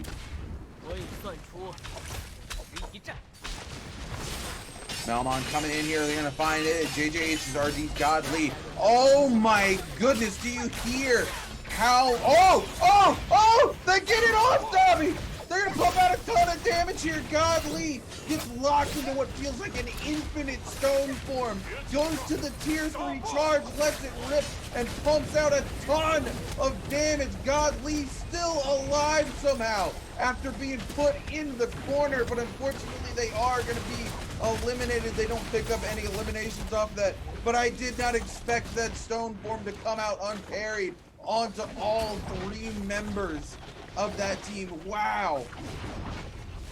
Now OUG coming in, putting in work here with UAShon all covering their team. Gonna be forced to de-ult here as a bow shot hits him in the face though. Man, that's gonna hurt now. NAD's Malmont coming in, trying to lock these players down. OUG 1 HP and a dream. Will they be able to lock somebody down, pick up the kill? Looks like Doshi's gonna pick up OUG's SS. And Sorrow's gonna pick up a member of about 101 at TN. 101 getting caught in a bad situation here. Unfortunate coming in as OUG still able to patch it and put it down. Let's see if maybe they can go forward towards their rotations here and figure this out. As Waiting looks like he's going to be able to catch them out. Oh no, it looks like it might have worked, but they are going to be able to whoosh them out of there. Inside of another location though. Let's see if MPG is going to be able to get this elimination though. Bauda looks like he's going to be nearby. 1-on-1 TN trying to see if they can do something, but he ends up getting eliminated too. It looks like he might have been picked up, and looks like somebody was able to get the elimination off that one again. Let's see if XCO trying to see if maybe they can slow this momentum down. Maybe if they can play this smart, they might be able to get their teammates out. As Triple V looks like he's going to be nearby. The jumping looks like he's going to be able to come down as they both come down at a bad time. Meanwhile, one of them was trying to pick up their teammate here. They might be able to still make it happen, though. As it looks like it might not be able to. Soul still alive as Fun Plus Phoenix is up top, still trying to be able to make something happen. They still have 3 eliminations. They still need time to put something together. Meanwhile, Wolves with 6 as well. OUG, JDG nearby. Still trying to put something down, though. Let's see if they can figure this out towards the other side of the bend. It looks like Bauda's going to be able to pick him up. Bauda was able to get him up. What do you think of the odds that OUG picks up the 3-piece today? We haven't seen one yet this season. We haven't seen one yet this season. OUG is in a decent space right now. They do have one of those high grounds on the especially going in towards it, but I don't know, man. This could get really, really hasty. If OUG actually ends up winning this is going to be one of those that is just absolutely insane. Do you know that I almost lost a bet with Jake last week? I don't know if you knew. I made a bet that if someone drops a 30 bomb, that I would cosplay as whatever Jake said, and he said he wanted me to dress as a Matari.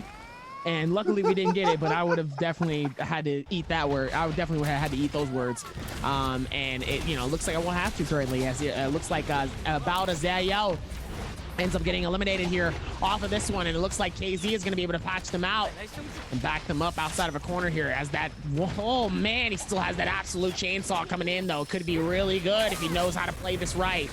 The ending is going to be absolutely insane here. Let's see if they're going to be able to figure this out though. So much more happening towards this space. This is going to be interesting. Yeah, Wolves here picks up the elimination onto KZ's range. Now NPG trying to come in for the third party. Wolves very, very low, as well as the likes of Team KZ. I do hear a parry coming out from down below, and it looks like Wolves, One Fang, going to be eliminated here. Wolves still with 2 members up, though. 7 eliminations under the belt, and NPG finds just the tiniest sliver on the side of the wall here and some good space for themselves.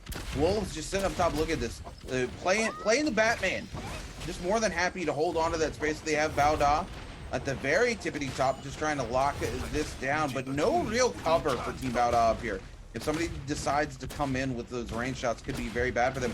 Unfortunately, OUG gonna be eliminated here by the likes of NPG, if I'm not mistaken. OUG goes down, which means they do not have the chance of getting that 3Ps. JDG here picking up another elimination, going to 9 eliminations, moving up into second place. Wolves forced out of their little hidey hole. Now 2 players left alive, just trying to hold everything together for Team Wolves. NAD with 11 eliminations under their belt right now, looking really good.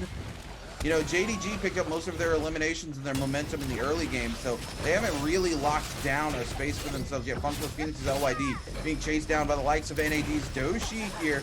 Doshi trying to pick up their 12th elimination of the game. There it is. NAD's going to pick up LYD and TXJ. Going to go to 13 eliminations, locking it down this space for themselves. Man, they've got a lot of space in the backside of this building here. I keep hearing that Blood Ripper, but don't see it coming out just yet. Who's running that Blood Ripper, and are they going to be able to catch somebody out? It's going to be interesting to see. Wolves 14 holding on to the side of the building here. ZU not far from them with the Wisp up, trying to get a little bit of a reset here. 14 looks like they're out of shield pots, as well as ZU. This is a bad situation for Team Wolves here. They have no resources. They just need to make those points count for as much as humanly possible and hold on for as long as they can. ZU just trying to dominate this space here with that longsword, throwing those slashes out. Bauda's 101 TN coming in, trying to lock down as many players as they can here with this Justina ult onto Team NAD, but NAD flipping the script real quick. EXO caught out in a bad situation. Rizu gonna be caught out as well. Rizu gonna be eliminated. OC coming in for the third party. On top of this fight, Malmon gets frozen out. Whoa, ZU actually comes in and picks up the kill onto Bauda's 101 TN, picks up their 8th elimination for the lobby. Wolves risking it all for some more points for themselves here. Now the 14 ZU got to hold on to this space as much as they can. 14 going to be forced around the corner. Bauda's AXO going to be eliminated by the zone here, and that's going to be it for Team Bauda. JDG Kofi trying to hold onto the space. We're going to see a massive Viper ult come out. Look at all those tethers, Dobby, looking to shut down the lobby. Most players able to find some space away from it, though. Funful Phoenix eliminated by XCG. XCG going to pick up JDG's Kofi as well. NVG stuck in a tumult ult here on the edge of the zone. So many players left alive. 14 players left alive. Wolves gets eliminated. XCG, I can't even tell what's going on. So much verticality in this space. There's no zone left. How many players are going to be left alive? Wait, it's 3 players. NPG Sorrow still holding on, but I think the zone tick is done here. I'm not even sure who's going to come out on top, Dobby, but I think it's going to be NAD. It is going to be NAD. It looks like it's going to be NAD. NAD finally gets the dub that they've been wanting here. 13 plus eliminations coming in from NAD. It looks like 10 coming in from OUG. Looks like JDG probably had a little bit more prior to that coming in. And now it's been so insane, though. You love to see it as now NAD, the final decider for our last game here. They did such a fantastic job of it, but now it's only more and more happening, and they did a pretty good job of it. I'm very, very impressed coming in from NAD, man. NAD was definitely one of those teams I didn't really put my money into in terms of who was going to do it. but I'm very surprised that it did. This was a super interesting final circle, by the way. There was so much verticality, so many little places and stuff. But like you said, NAD really, man, they came into their own into this final circle. Everybody kept trying to take that space away from NAD. NAD would just, you know, flip it on its head and be like, no, you're not gonna walk into my house and evict me from my space. You can go and get out of here. Even when they got third partied and then fourth partied, they still just kept flipping the script on its head. NAD like, no, don't care if you come in and freeze two of us. We're just gonna continue to flip the fight and make it happen. NAD picks up elimination after elimination, and it's all off the back of other teams aggressively pushing them. You don't usually see that. You usually see a team who's able to lock down a space, and they're the ones who's able to push somebody up and go, okay, you can leave now. You can leave now. But it's NAD holding their ground, just going, look, this is my house. You can go ahead and get the heck out of here. You can leave now. You can leave now. You can leave now. Thank you. You see you later. Thank you. It's great. No, you can leave right there. Appreciate you. As it looks like now, lock this in though. That was a lot, but that was also good though at the same time. So now, looks like we're done. I mean, we still got to look at the final scores for that game. We still have our final scores, but our 6 games are done. Our 6 games are done. Question is who do you think took top spot? Do you think OUG did enough? Do you think OUG absolutely. There's no question. OUG took it. I think Wolves. I think the question is, does Wolves take third place?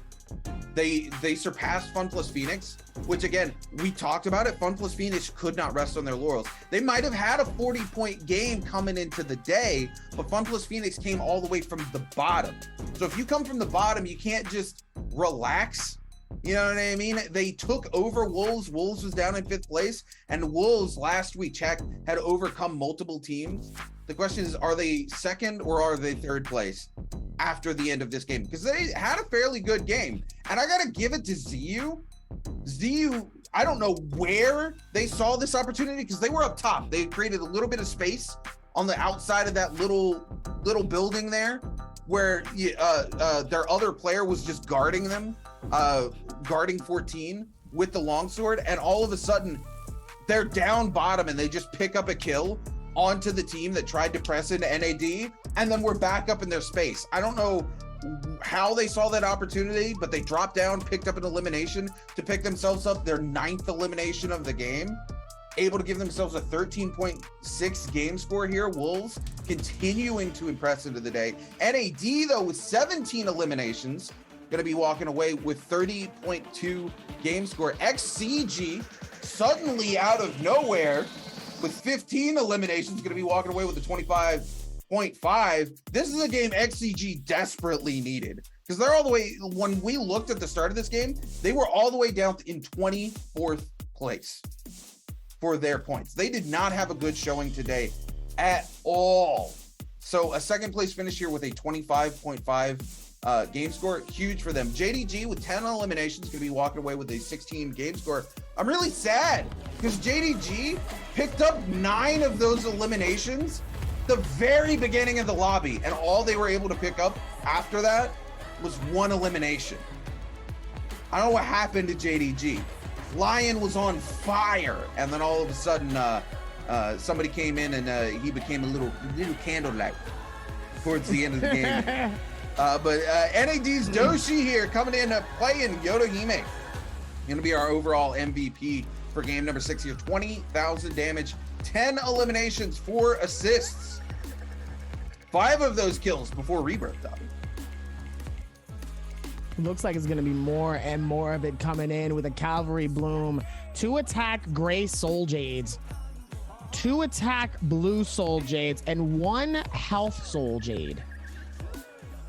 I mean, there is still a lot going down towards that space, and man, I mean, they just make it look good towards the end of it, but it's still a little surprising. Even with everything going on, it's still that surprisingness is still there with a player like this, as Doshi is going to be able to be the MVP for our final game for today, ladies and gentlemen. I'm excited to see the final standings, though.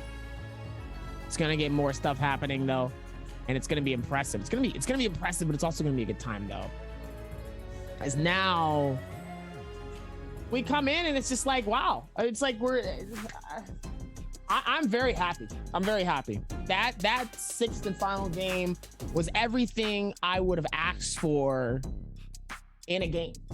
You're not asking enough, Dobby. You're not asking enough. I'm not asking enough. No. Did you not see? I saw the start of that game. Look, W key action. Yeah, at the very start of the game. I felt like I was watching a movie. I felt like I was watching a movie. Look, at the very start of the game, we got exactly what I wanted to see out of this sixth game. And then everybody just kind of were like, yo, wait a minute. We kind of went a little crazy. And then nothing happened until the end. It was like everybody, like we popped to so many teams just sitting in bushes, just chilling, like, no.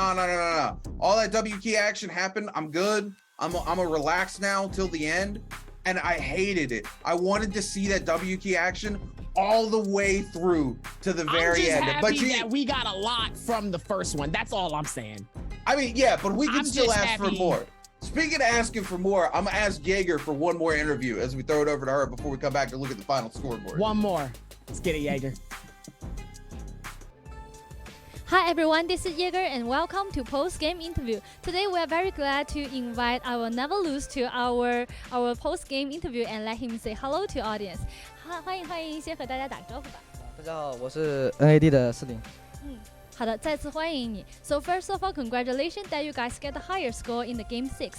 And I saw that you have in this final circle, it's really like fighting in a mess. And your team, you can focus on the opponent and the ability is very strong. So I would like to know how you guys communication at that time.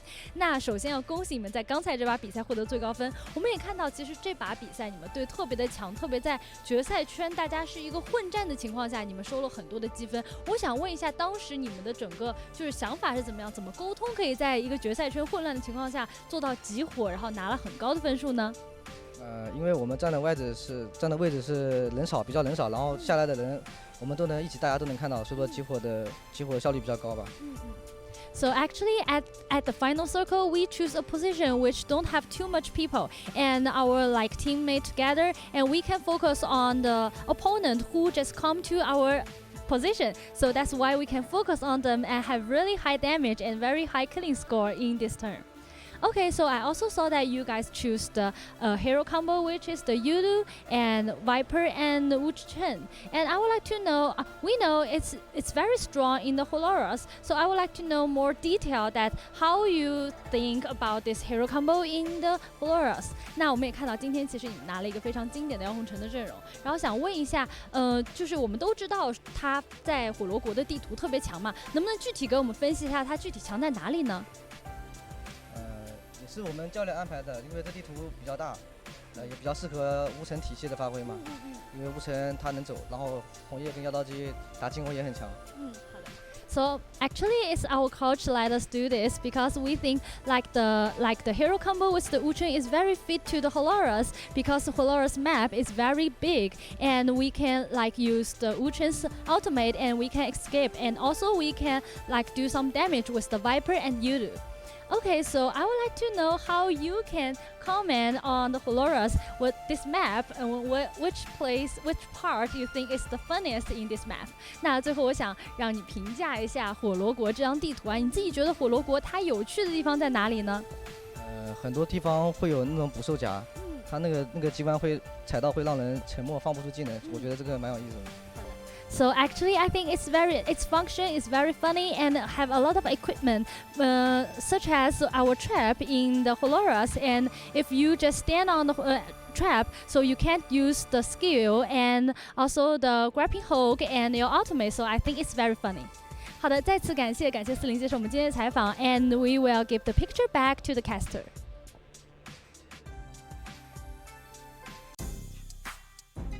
Thank you, Jaeger, for a great interview with Team NAD there, man. NAD just popping off. Honestly, again, it's like every time a team came in there, to try to evict them from that nice little space that they had wrapped up and put a bow on, NAD just was like, every time. They were like, you can't be coming. It was like tax season was around the morning, and they were like, yo, eviction notice, and NAD was like, tax check in, baby, go ahead and get out of here. Don't be bringing that energy up to the house. Run me my money. I thought you knew. Run me my money. That's exactly what happened. Because somebody got robbed, clearly. I mean, man, they came in like somebody owed them money.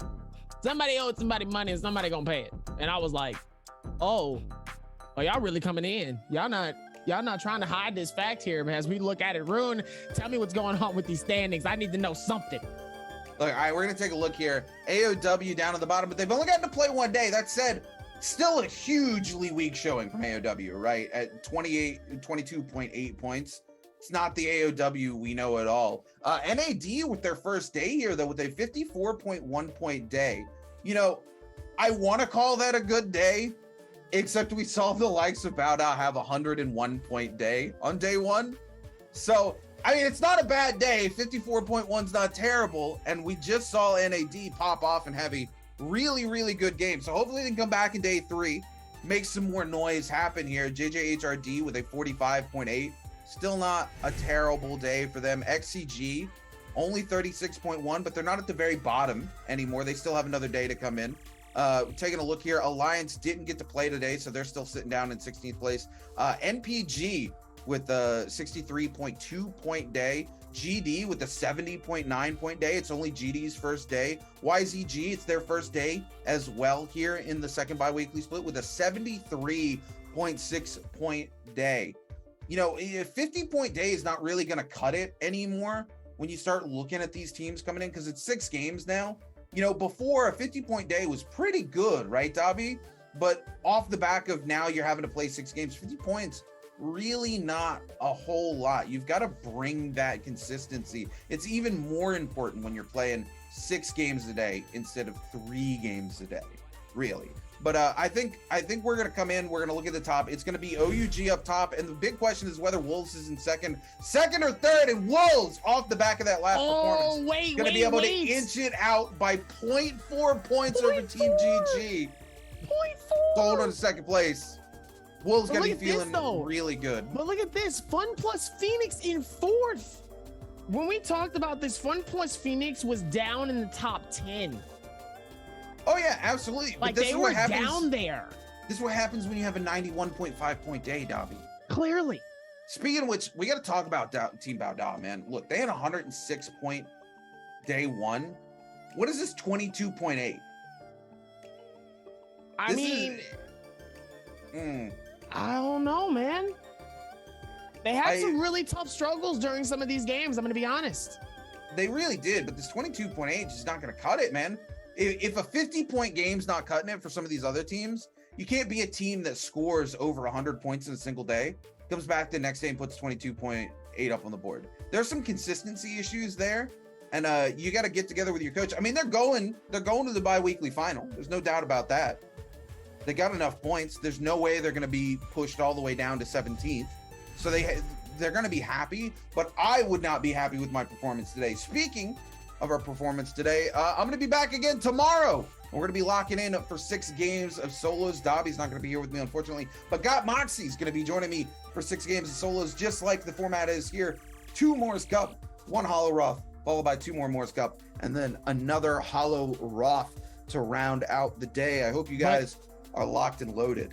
But it's okay, though, because your boy will be back Friday for some more games. I will be back Friday to give you guys some more coverage and some more action, as well as my man Rune is going to keep the same action going tomorrow and keep the same vibes going as always. Man, today was just one of those days. Like I said, I got what I wanted, okay? I got to see a lot of parries like as usual, because you know how much I love my parries. I got a chance to see Wolves really pop off. Wolves was one of those games I love to see GGs make some magic happen. They're in top 3. I'm very happy. Even though it's 0.4, I'll take it. I'll accept it. Fun Plus Phoenix coming through with an insane clutch up and a come up with a 91.5. The most amount of points that we've seen in trios so far for a single day of trios. We haven't seen that.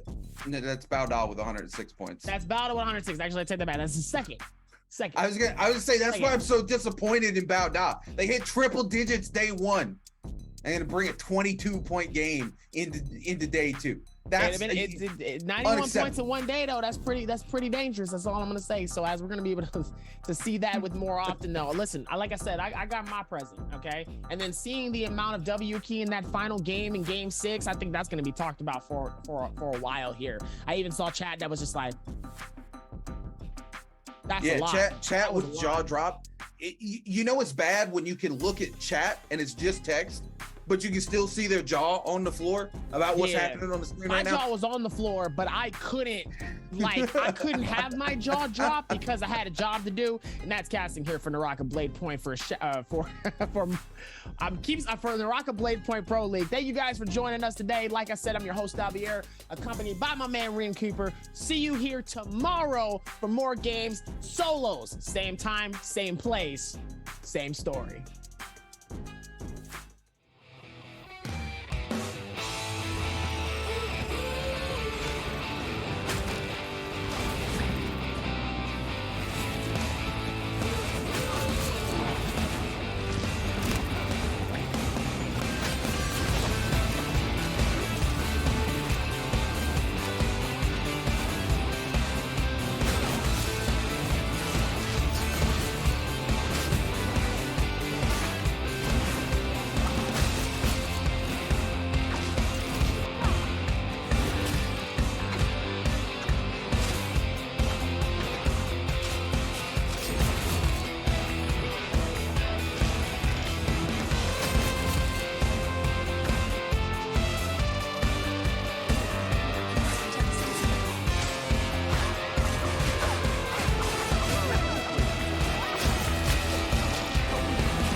Though the odds aren't in